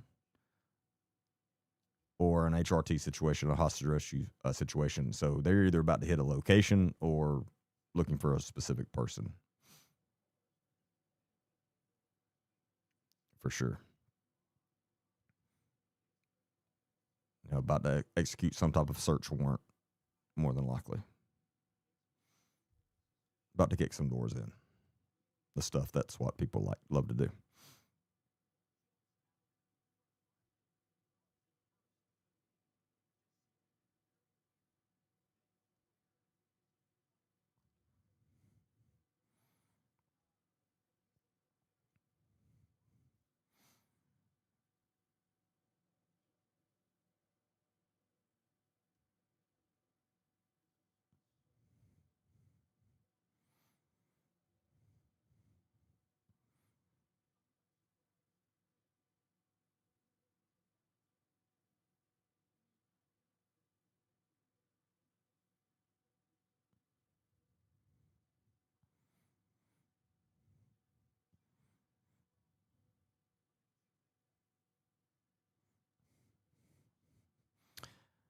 As far as her medications, from what I understand, it's been reported that all of her medications were still at her house.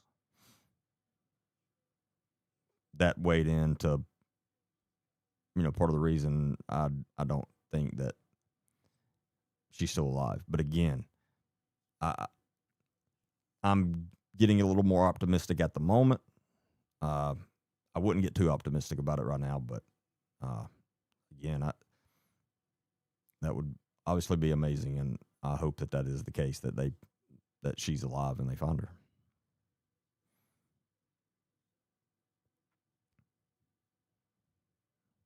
But again,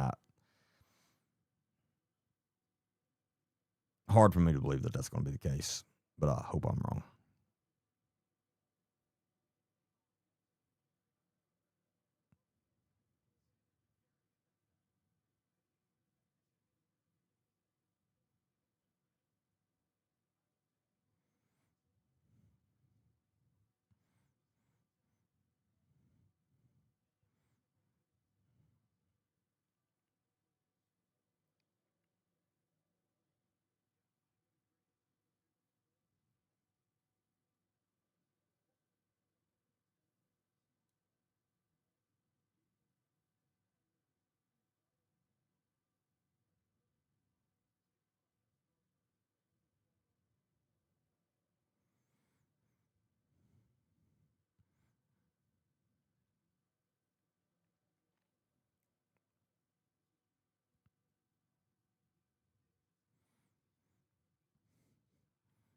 I have Fox News pulled up.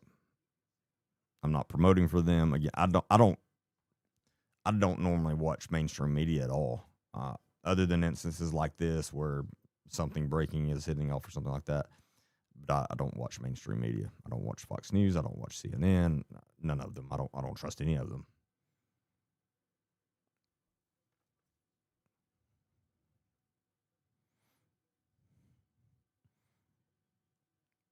And that's one reason I try my best to stay completely unbiased in things when I'm reporting things.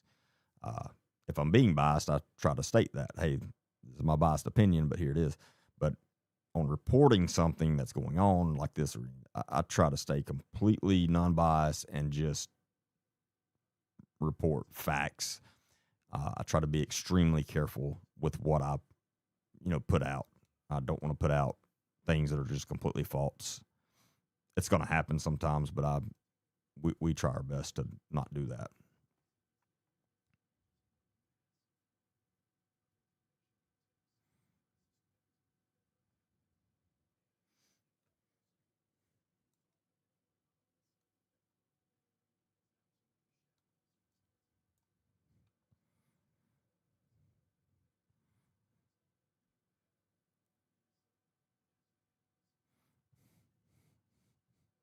Well, and I was, if we see, so somebody just said that FBI's elite, the hostage HRT team, hostage rescue team, is in Tucson. If we see them gearing up, yeah, things are about to happen because they are. It's the FBI's HRT is one of the best in the world at hostage rescue. I mean, they are. That's the unit for hostage rescue, as far as in the states.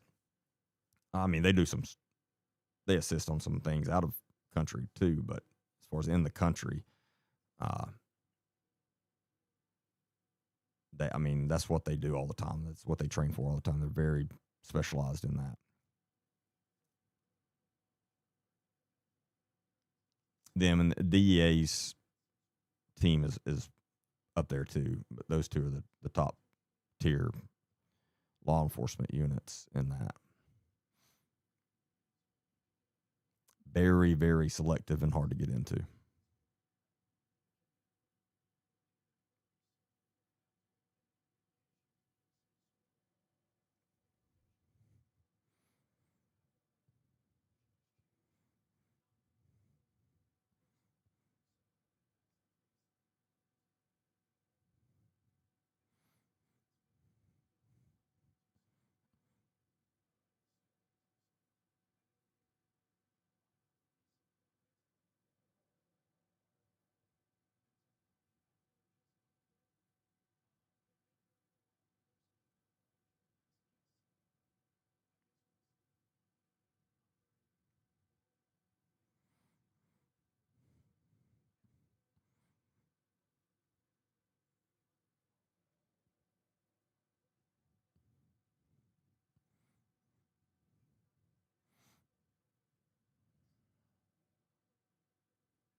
Yeah, I mean, whoever I see somebody responding or saying they're making a comment about somebody, I guess, said something about the way Annie's been at her body language or something's been acting. Unless there's some new video or something you put out, like I've said numerous times, if you're just going off the videos that they put out, that you can't. It's impossible to read somebody's body language in a situation like that. Because it's impossible to have a baseline, and without a baseline, you have nothing.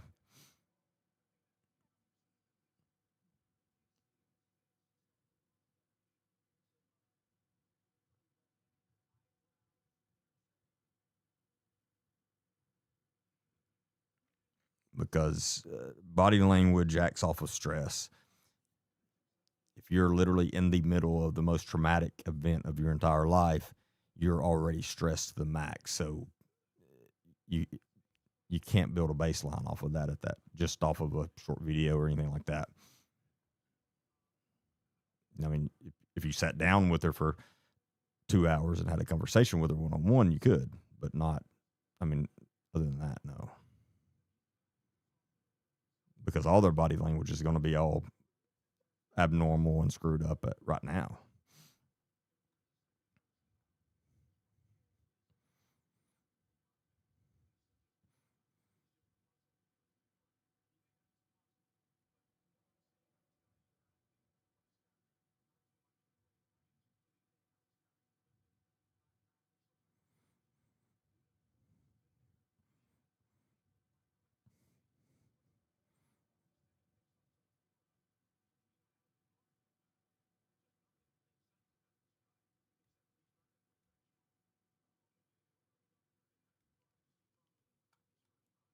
And if you're not following me, please hit the follow button. I'd really appreciate that.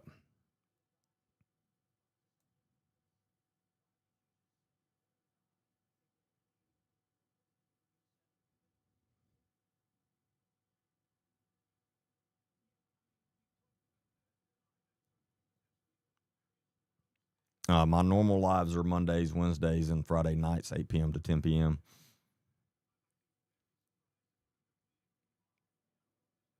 And I normally am live on my normal lives. I go live on TikTok, YouTube, and Facebook, and I'll probably be throwing Rumble in there soon as well. I have a full podcast. My full podcasts are on. You can find those on Spotify, Apple Podcast, YouTube, and Rumble. And everything's under Agent D Baker. Other than my Facebook is my full name, Derek Derek Baker.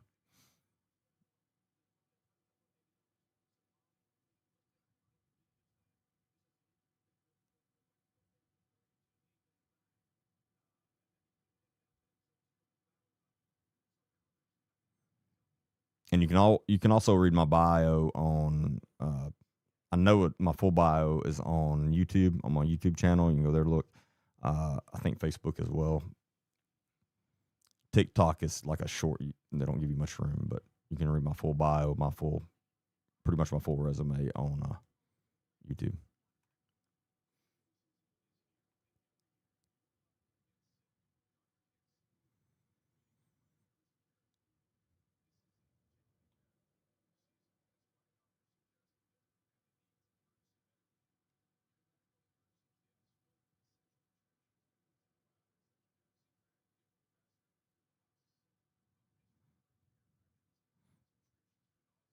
Hey, thank you, Megan. I'm glad you are too. I hope you enjoy it.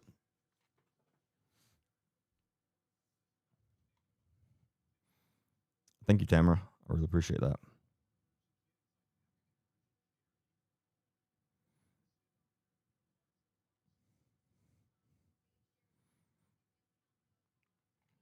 Yeah, we've. Uh, what I've been told is they're setting up a command post somewhere semi close to Annie's neighborhood. And now that's not been verified.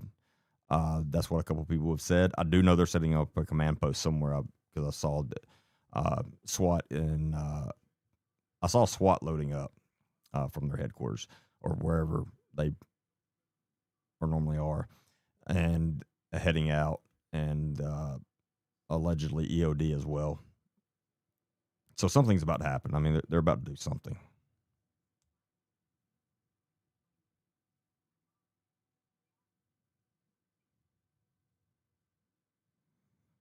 Command post is south of Tucson, someplace pretty where the mountains are in the background. Okay, yeah, and I'm not familiar with the Tucson area. I've been to Tucson maybe twice. I know I've been there once, possibly twice in my entire life, so I don't know that area at all. Oh, your son leaves for the Navy. Hold on, let me catch it. March 26th. Awesome. He's making a good decision.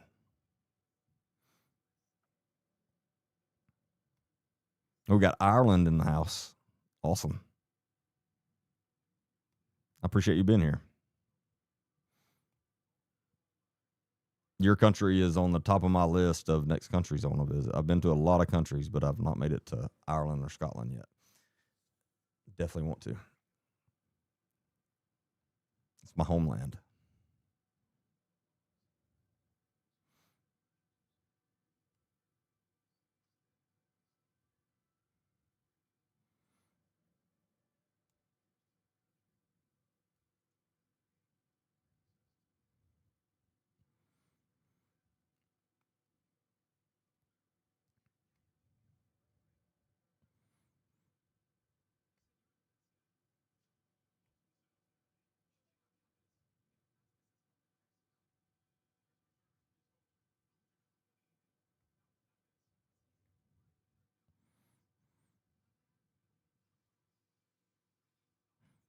Actually, I have been to Ireland, but just through the airport 4 or 5 times. So Some people consider that you've been there. I don't necessarily consider that I've been there because I've never been outside of the airport.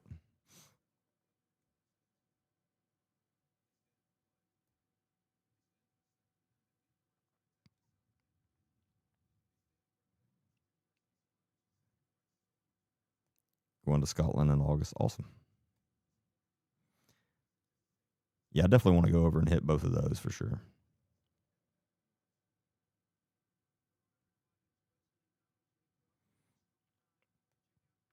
Yeah, that's when I went through Ireland was military flights.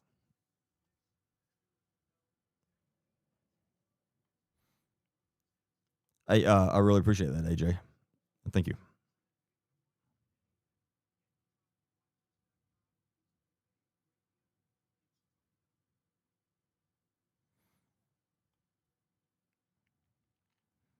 Yeah, I think pretty much every time I went to the Middle East, there and back, we would have a short layover in Ireland somewhere.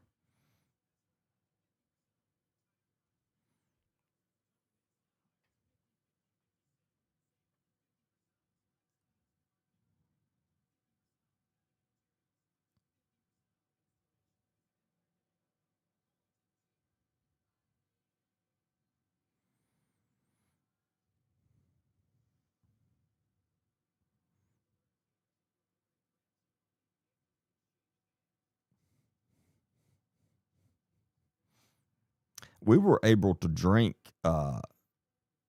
in the airports. I don't know; it was never an issue because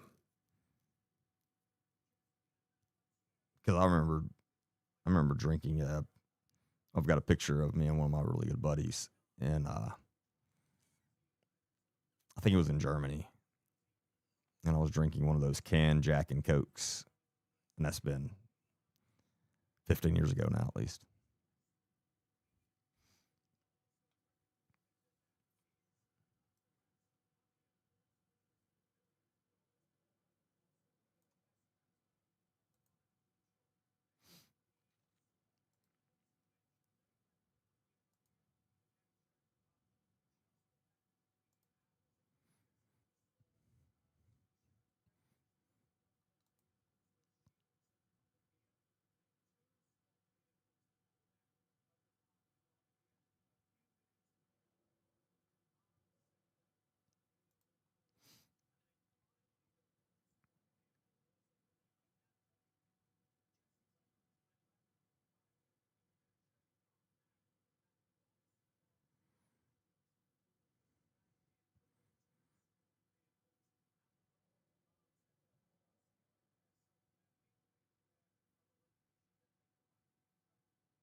Still not seeing any like newer updates. So, but I obviously I think we're going to be getting something soon.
kind of looking to the Chris Roach on X. He's posting a lot of breaking intel, but unsure credibility. Yeah, I've never heard of him. I can look at it very quickly.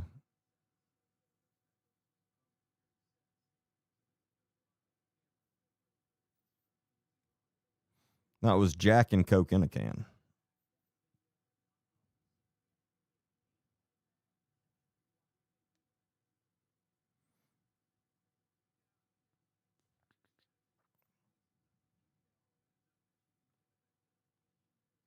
May have been something they only had in Germany. That's where we were, I'm pretty sure. We were somewhere in another country. I think it was Germany. All right, you said Chris Roach 513.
I mean, it looks like, all I can see that he's reporting is, I guess it's reliable. It's pretty much the same things that we've been talking about. It's pretty much the same thing I'm seeing on Fox News. But again, I'm not vouching for him. I don't know him or anything.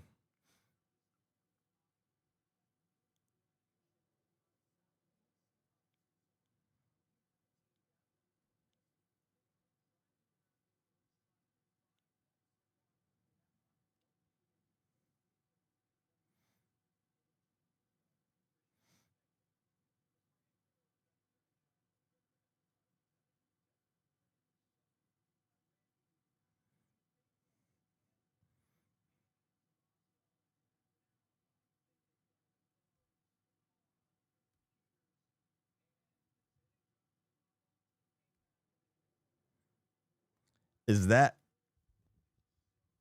now, if he's the only one reporting that FBI's HRT team is there, I haven't seen that anywhere else, but it wouldn't surprise me that they're there. But I don't know.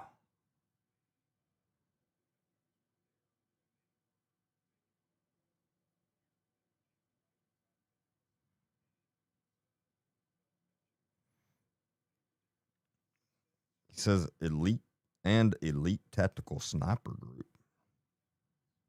I don't know what he's talking about.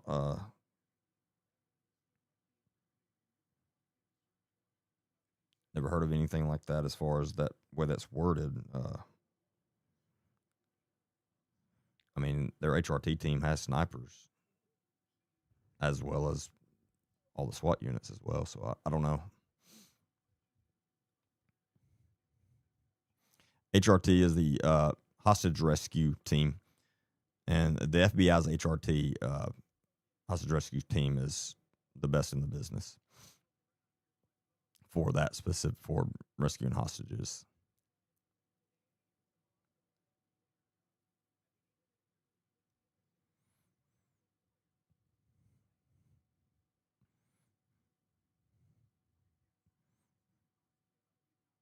What's the breaking news? There's a ton.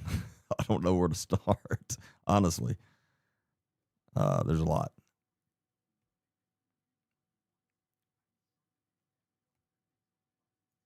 They're setting up a command post in South Tucson, or just south of Tucson, one or the other.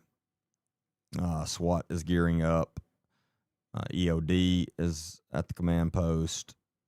Something's about to happen. We don't know if they believe she's alive and they're about to go try to get her, or if they've got a suspect and they're about to go try to take them into custody. But one of those two things more than likely is about to happen. That's why they're all gearing up. So, and this was just a few hours after the videos and still pics were released. So they've identified somewhere. They've either identified a location where they believe they are or a person that they're going after. But yes, hopefully it means she's alive. Again,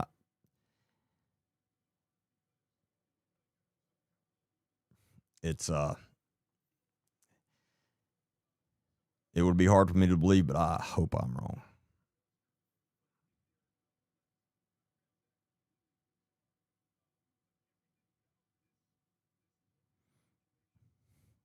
The opportunity for surprise ambush. SWAT rarely is a surprise. Depending on what kind of operation you're running. If you're running a drug warrant, then yeah, you want to kind of sneak up and get in the house quick. But anything else, you don't move fast when you get on the property. You're going to move very slow and thoughtfully. It's not like you see in the movies.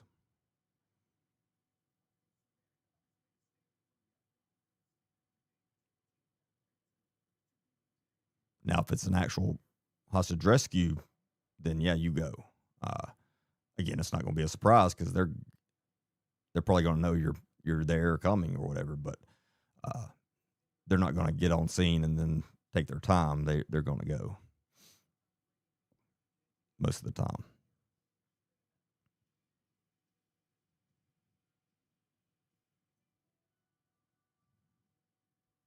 If they feel the hostage is in imminent danger, then they're going to go in then. But if they have intel that the suspect is on the bottom floor and the hostage is locked in a room on the top floor or something, then they're going to slow it down a little bit and try some negotiation.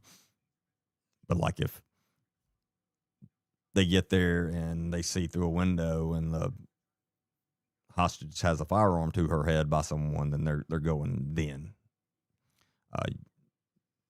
And there's techniques that you use in that situation.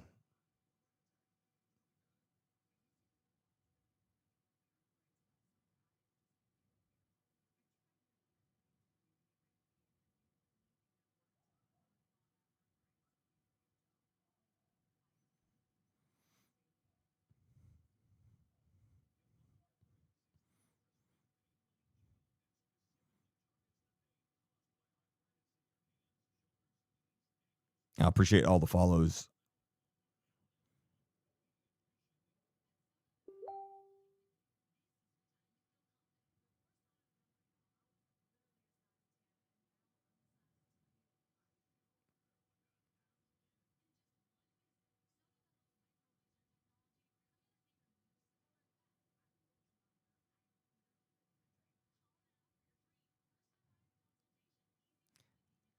It drives me insane when I see. I'm talking to my team right now. When I see y'all responding to comments and I can't see I can't find the original comment. Happens so often now too.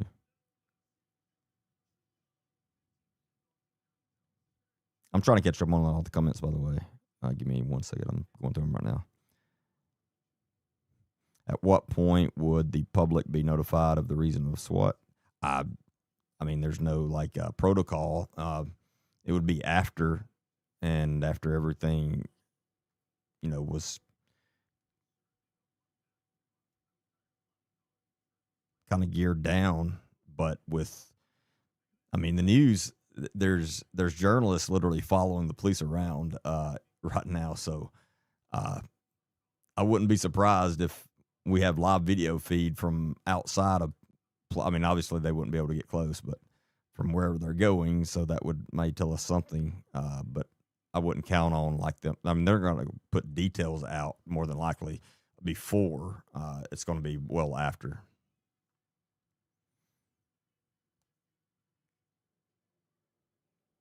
Because I mean, I don't know. We don't know. There's a chance that wherever they're gearing up to go, that person or people at that place have no idea they're about to hit them. So uh, I don't know.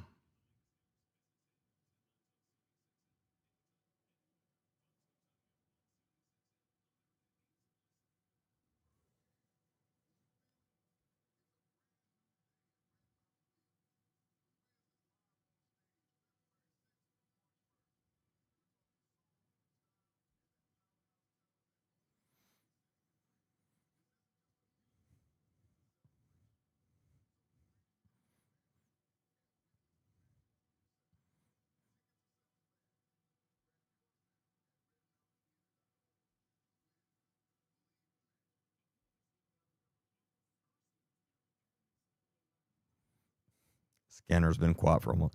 I would hope that they're especially the specialized units are operating on an encrypted, so you're not going to hear it.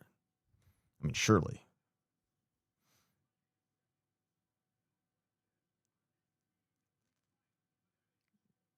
Like it's not going to be put out over their main system or anything in most situations anyway.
And YouTube, the ones talking about the gloves, I believe they're those black nitrile uh, gloves, the rubber ones or nitrile, whatever they're made out of. But that's what I think they are. But I think they're on. I think they're on top of other gloves. But the real like heavy duty ones with the grippy, I don't know what it's called, but like the grippy stuff on them. Again, I can't tell for sure, but it's kind of what it looked like.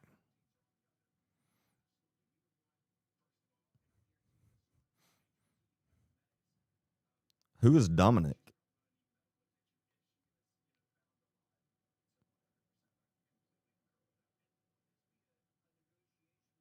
Yeah, NJ, we were saying that too.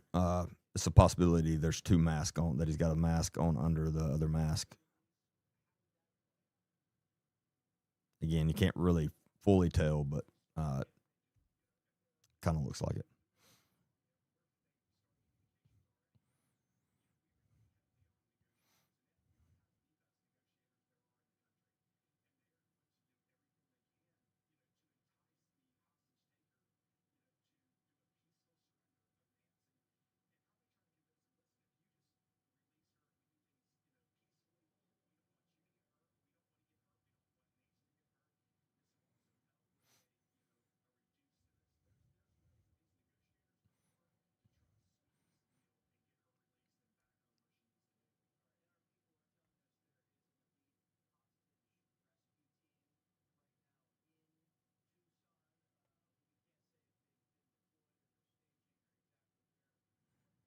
Yeah, so and I think somebody just said it on here, but I just heard it myself. So Fox News is reporting that the FBI's HRT team, hostage rescue team, is there. And for a little, so the FBI has an HRT unit, and it's a very specialized unit, full time. It's what they do. They're some of the best in the world, as I said, at hostage rescue. Now, the FBI also has numerous regional SWAT teams that are kind of like part time SWAT, like they're regular agents, but they can also gear up and they train together, multiple times throughout the year, and they can also gear up as a SWAT team and go hit things. So they're different. Um, the HRT is the real deal, full time. Again, it's very hard to get in that unit. Very like only the top tier people get in that unit.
Some of the YouTube people are talking about the video. Let me pull that back up real quick. Yeah, I'll show that video. I'll show his video quickly.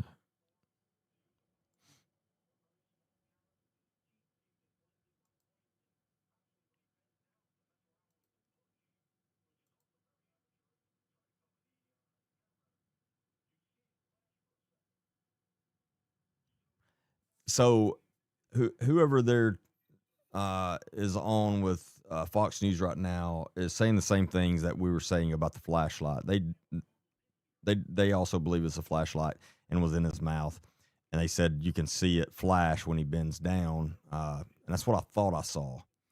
Uh, Again, that doesn't mean it definitely was a flashlight, but there's a lot of people that do believe it was, and that's what I think it was.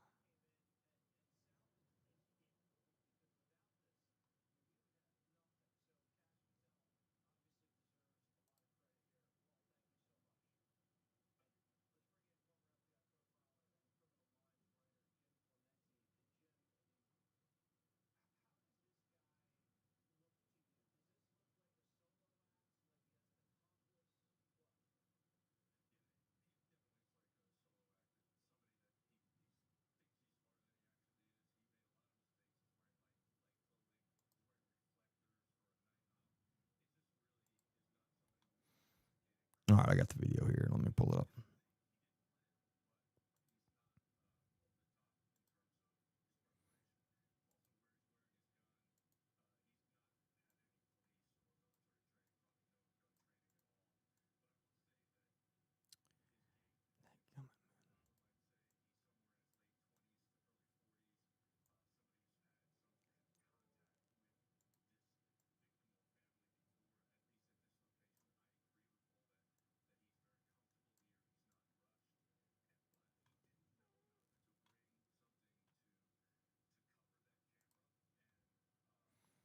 Yeah, so here's the video.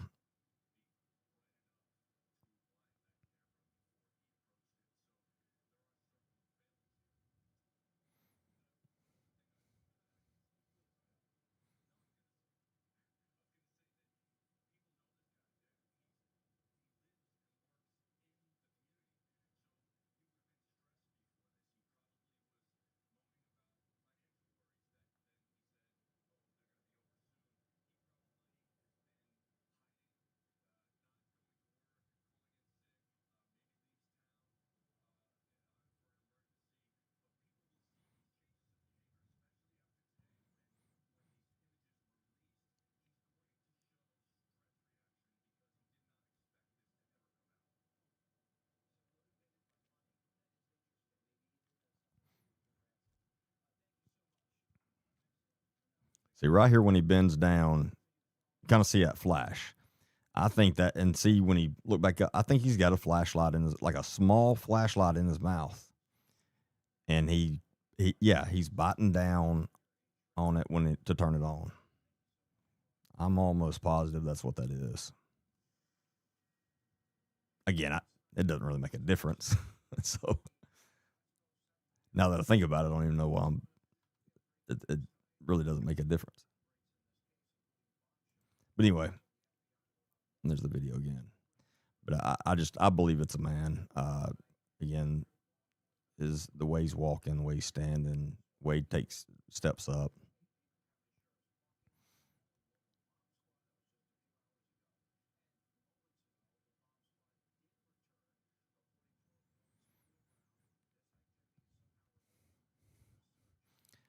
He's trying. Why does he walk over and pick up the weed and then hold it? He's trying to cover the camera with the weeds. That's part of why nobody can convince me this is a professional at all. It's kind of comical as far as like just looking at that part. Obviously, not talking about the case or anything, but it's just and the way he's got the way the firearm where it is sitting and how he has it hold like. This person is not a professional at all. They don't carry a firearm hardly ever, if ever. I don't know.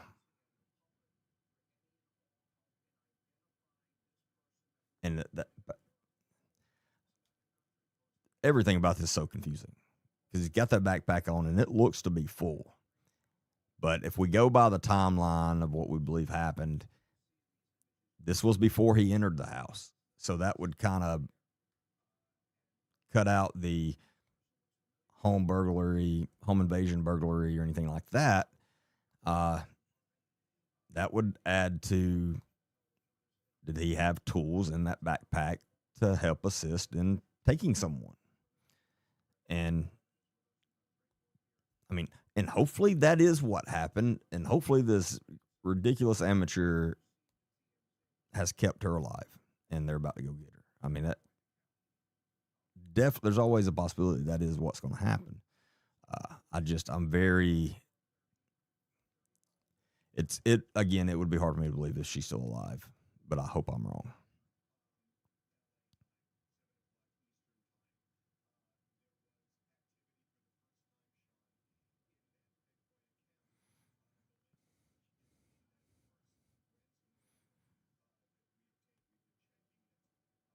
Yeah, an IR flashlight would have blinded the camera. I mean, a real flashlight, an extremely bright flashlight, have to be a real bright one, would do it too. But yeah, an IR flashlight, absolutely.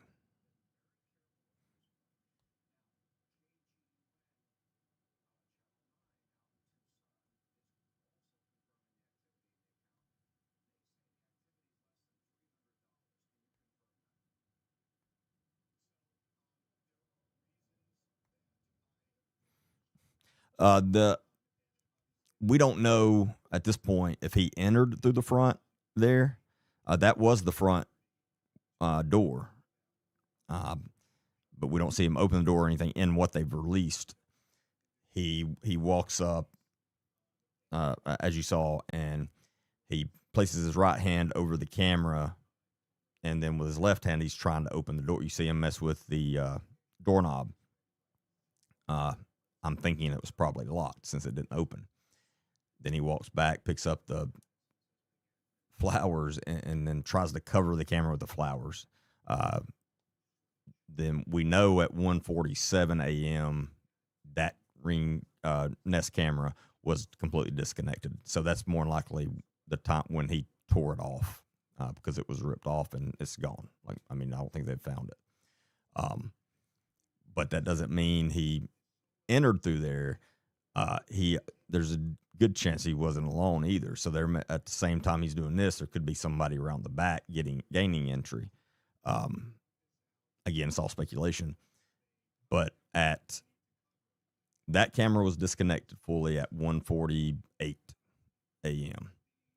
At 2 a.m., so 12 minutes later, is when they recorded a huge spike in her pacemaker on her heart rate, which would indicate more than likely that's when they confronted her, or she confronted them, however it happened. And she was startled, and that's when her heart rate went sky high for that spike. Then at 2:28 a.m. is when her pacemaker completely disconnected from her iPhone, and then that's the last that we know of.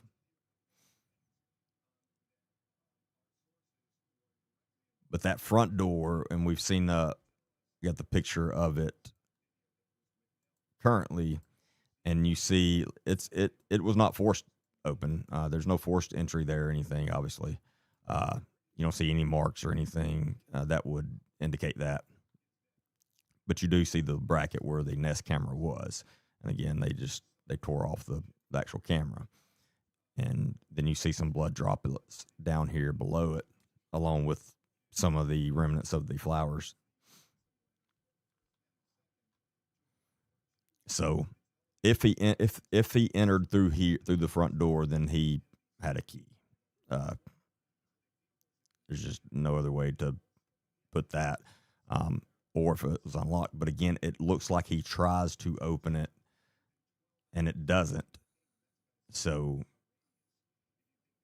I don't know if he was just testing to see if it was unlocked, and while he was doing that, saw the camera and decided to do something with it. But with the blood out there, and they did determine with DNA testing that is Nancy's blood, then they probably exited through the front door, which is strange. Again, he is very calm. He's obviously an amateur. There's no doubt about that. But in the same sense, let me bring that back up. You see how calm he is.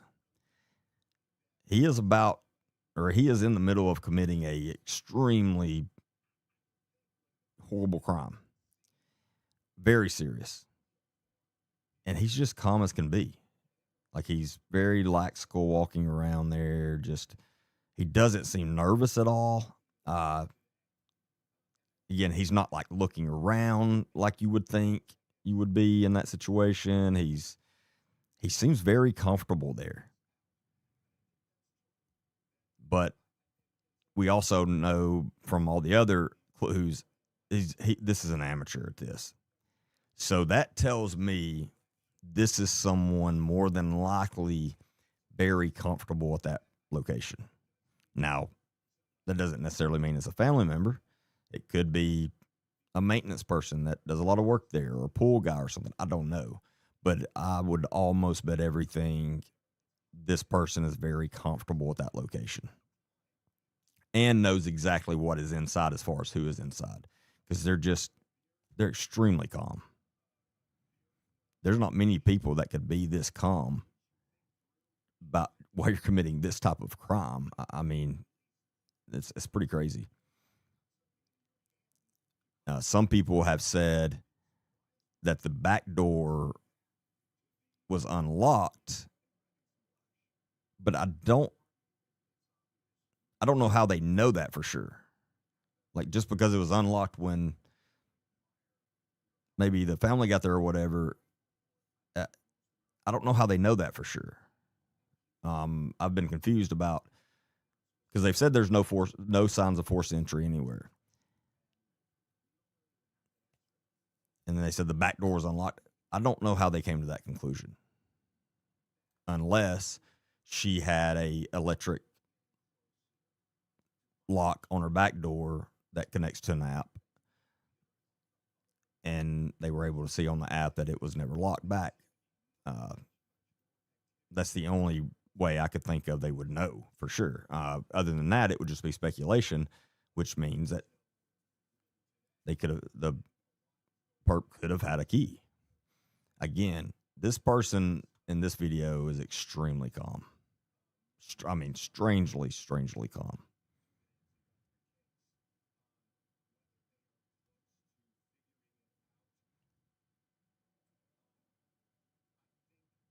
And like, I'm surprised that firearm didn't fall out of that freaking rinky-dink coaster. I mean, it's just flopping. You see it just flopping around. Yeah, I think those gloves. I think the gloves, the outer gloves, there, are those black nitrile gloves, the thick ones. It's just what it looks like to me.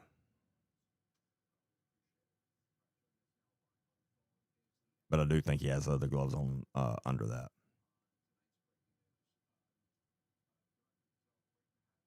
And it does look like the backpack is packed full. Again, I have no idea what's in it, but uh, it's not a good thing.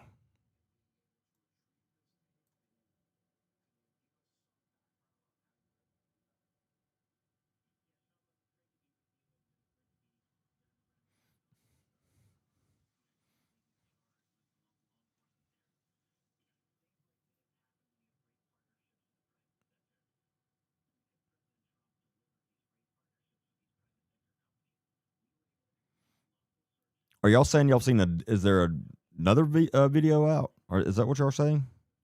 Because this is the only video I know of. If there's another one, y'all, someone tell me and we'll find it.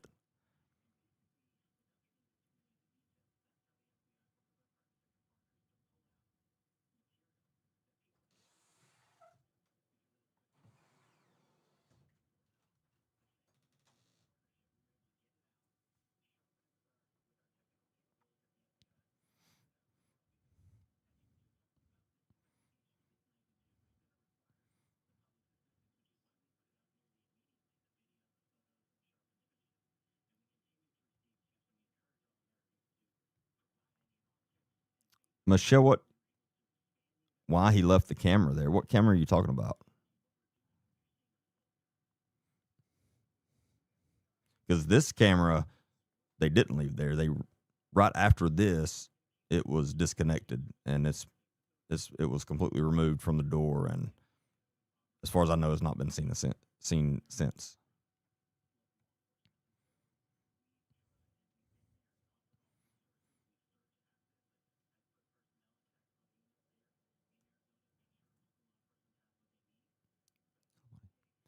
I think there's more video. I, I think there's more video that they haven't put out.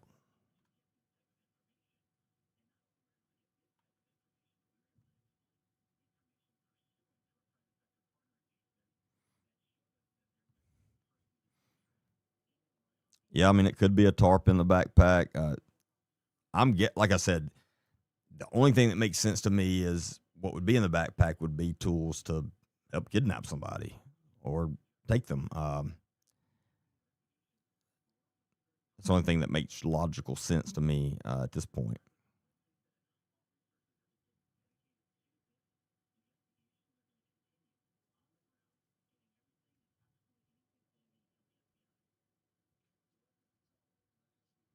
You can send me a picture. You can email a picture, agent D Baker 315 at gmail.com.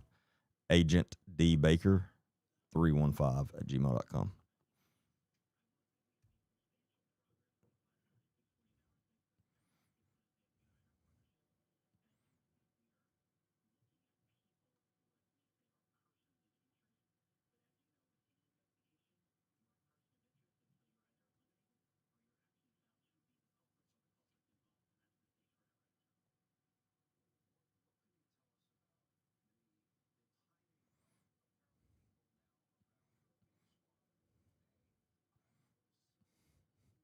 The camera was disconnected at 1:48 a.m.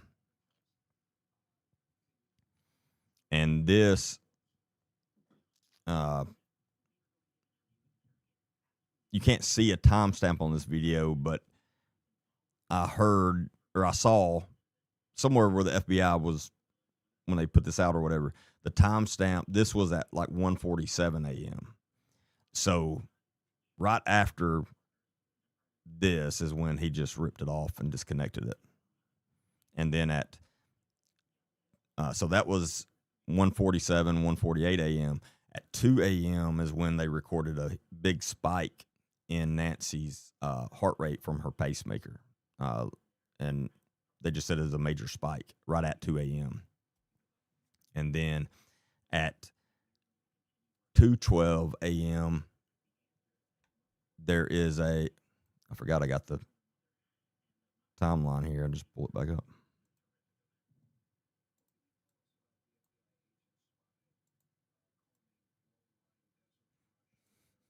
2:12 a.m. I'm sorry, 1:47 a.m. is when this doorbell camera was completely disconnected. And at 2:12, and I do know at 2 a.m. right at 2 a.m. is when they had the spike in the pacemaker. That's not on this timeline, but I know that is software. At 2:12, software detects person on camera, no video. So that was from another camera, but it was just able to say it detected a person. There's no video because she doesn't have the subscription. Then at 2:28 a.m., the pacemaker app was disconnected from the phone, so it got out of range of the Bluetooth from her phone.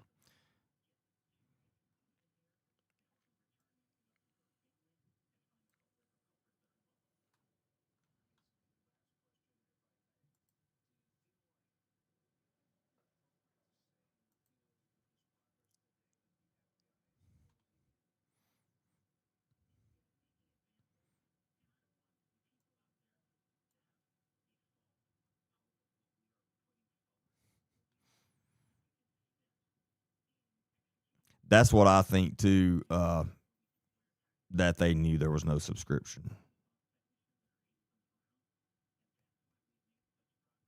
I mean, that's obviously that is pure speculation at this point, but again, putting them ripping it down, which would seem like they thought, okay, that they would be safe then, along with how calm this person is doing this. It's somebody I would almost bet everything. This is someone very comfortable around that residence.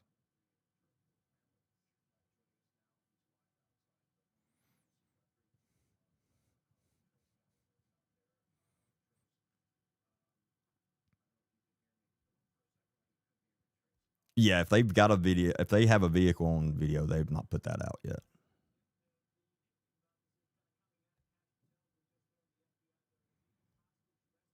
You think this is a professional situation? Trust me, there is nothing professional about that. That is a pure amateur.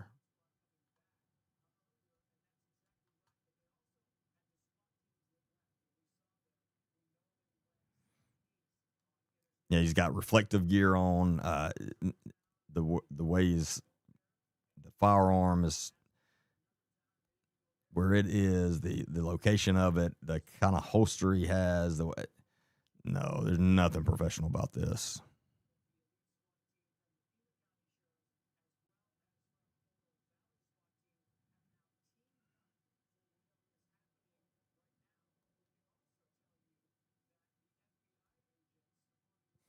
That's a good point. They knew the step up to the door was there,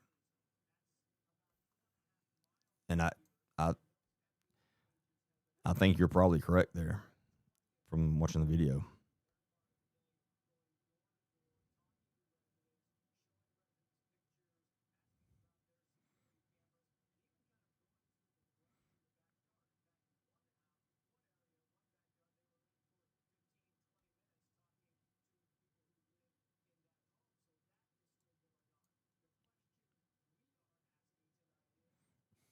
Well, if they could have the backpack again, to have their supplies in there. If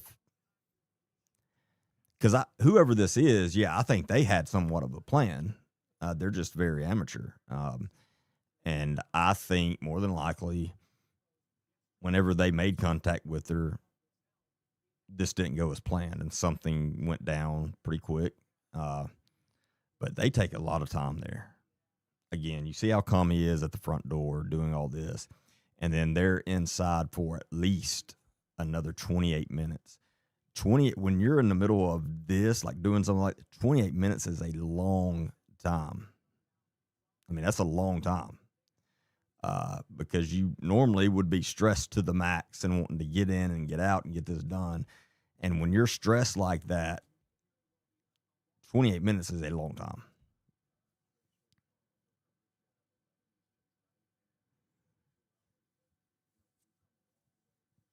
I don't know how you could be positive she wasn't home. Uh, the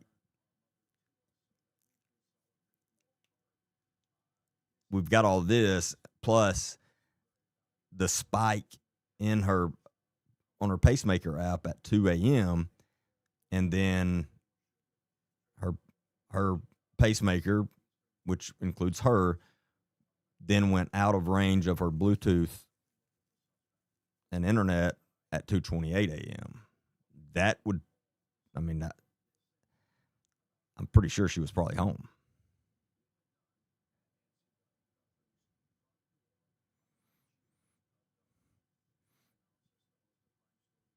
If they had brought the phone back to the house, then the pacemaker would have been disconnected from the phone before that and then reconnected. But they said all the records of the pacemaker were on and kept up until 2:28 a.m.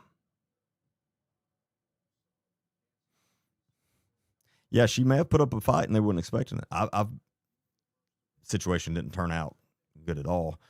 But one case that we worked one time was a very elderly lady, and the suspects kicked in her back door, and they wasn't expecting it, but they and the it was the garage door, like the carport door, and they kicked it in. Well, she woke up, and her kitchen was in between the garage door and her bedroom. And so anyway, they run into her in the kitchen, and she has an axe that she kept beside her bed. Unfortunately, they were quick thinkers, and they were her neighbors. They were two young neighbors. They were 18 and 19 brothers. And so they told her, "Hey, we just heard a noise over here, and we came over to check on you." It's a very eerie scene because she had a landline phone, and it was on the kitchen table where it normally stayed. She calls 911 with her standing there and says, "Hey, I just need the police to come out and make a report because someone's kicked in my door, but my two neighbors are here, and so I'm safe." Well, by the time deputies got there, she was not. And the phone was laying on the floor. She was in the kitchen, leaned up against the refrigerator, and they used the axe on her. It's horrible. But anyway, yeah, you never know. So I'm seeing reports that they have detained someone.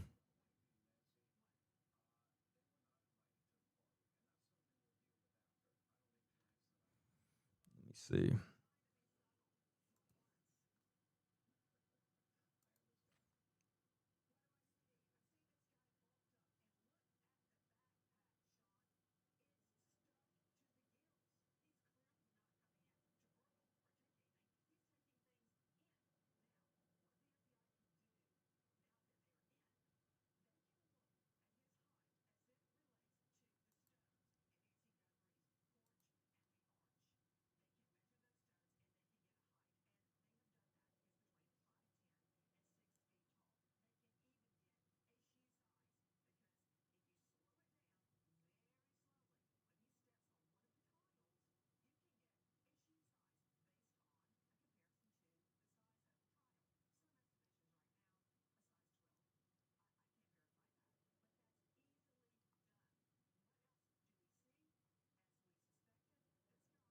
Where are y'all seeing that reported they detained someone? I'm just trying to find it.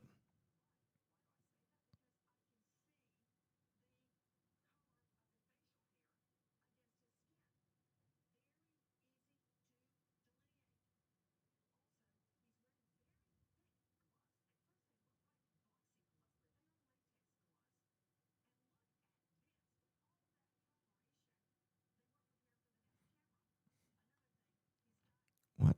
Family called in a missing person 8 or 9 minutes after the pacemaker. No, I've not. I don't know where you saw that. I've not seen that at all. The family, she wasn't reported missing until the next, till, I mean, here's the timeline. Uh, Family checked on her at 11:56 a.m. Pacemaker disconnected at 2:28 a.m. Uh, then at 12:03, family called 911, and at 12:15, patrol deputies arrived.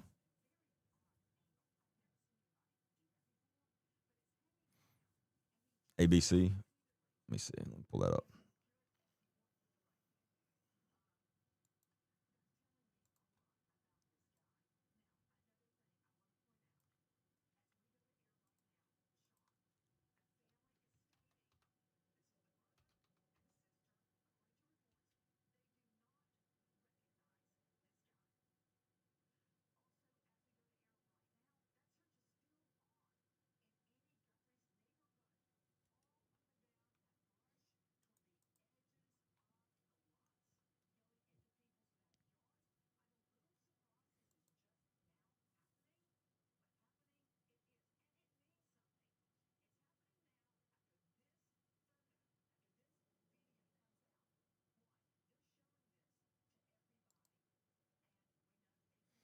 Case, not calling the person a suspect or a person of interest, not saying there's any connection at this point with the images that were released earlier today by the FBI.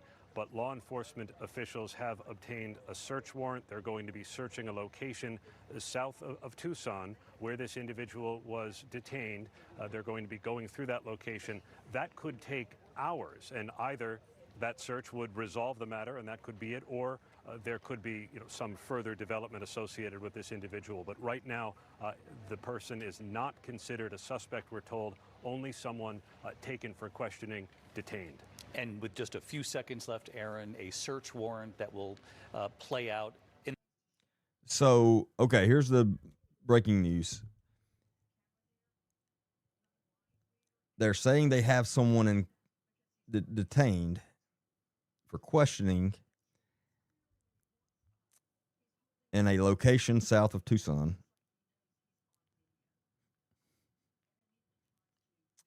And they have obtained a search warrant and about to go search a place. But if SWAT or HRT is going, then they suspect more people are where they're going to search. So I don't know what's going on, but something's about to happen.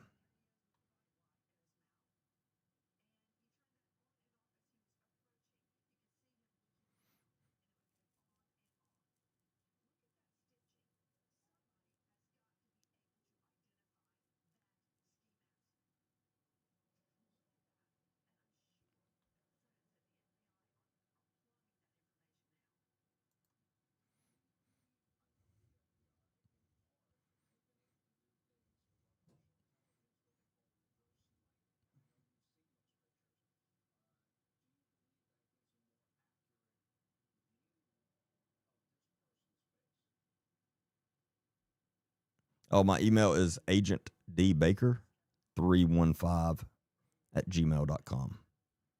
So it's Agent D Baker, just like my name on the platforms, 315 at gmail.com. And you should also be able to find that on my YouTube page, on the main profile page, too.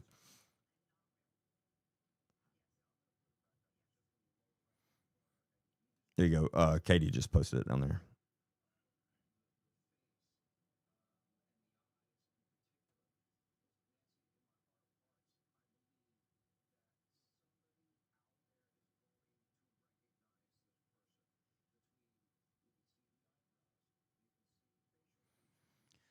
All right, I hate to run right now, but I've got to go do some family duties for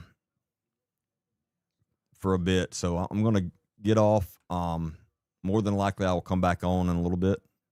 So make sure you're following me, and you should all get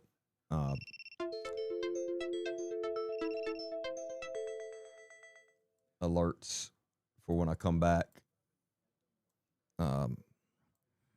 But I do have to run for a little bit. But I appreciate all of you being on here. If you're not following me, please follow me. And we'll see y'all back in a little bit.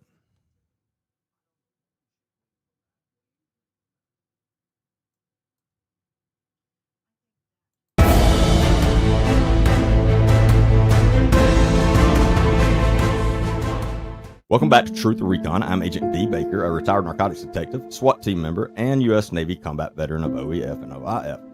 With years of real-world experience in high-stakes environments, I have seen firsthand the dangers that lurk both in our communities and now increasingly online. These conversations can get raw, they can get heavy, and sometimes they may not be suitable for children, so consider this your disclaimer. But if you care about truth, justice, and accountability,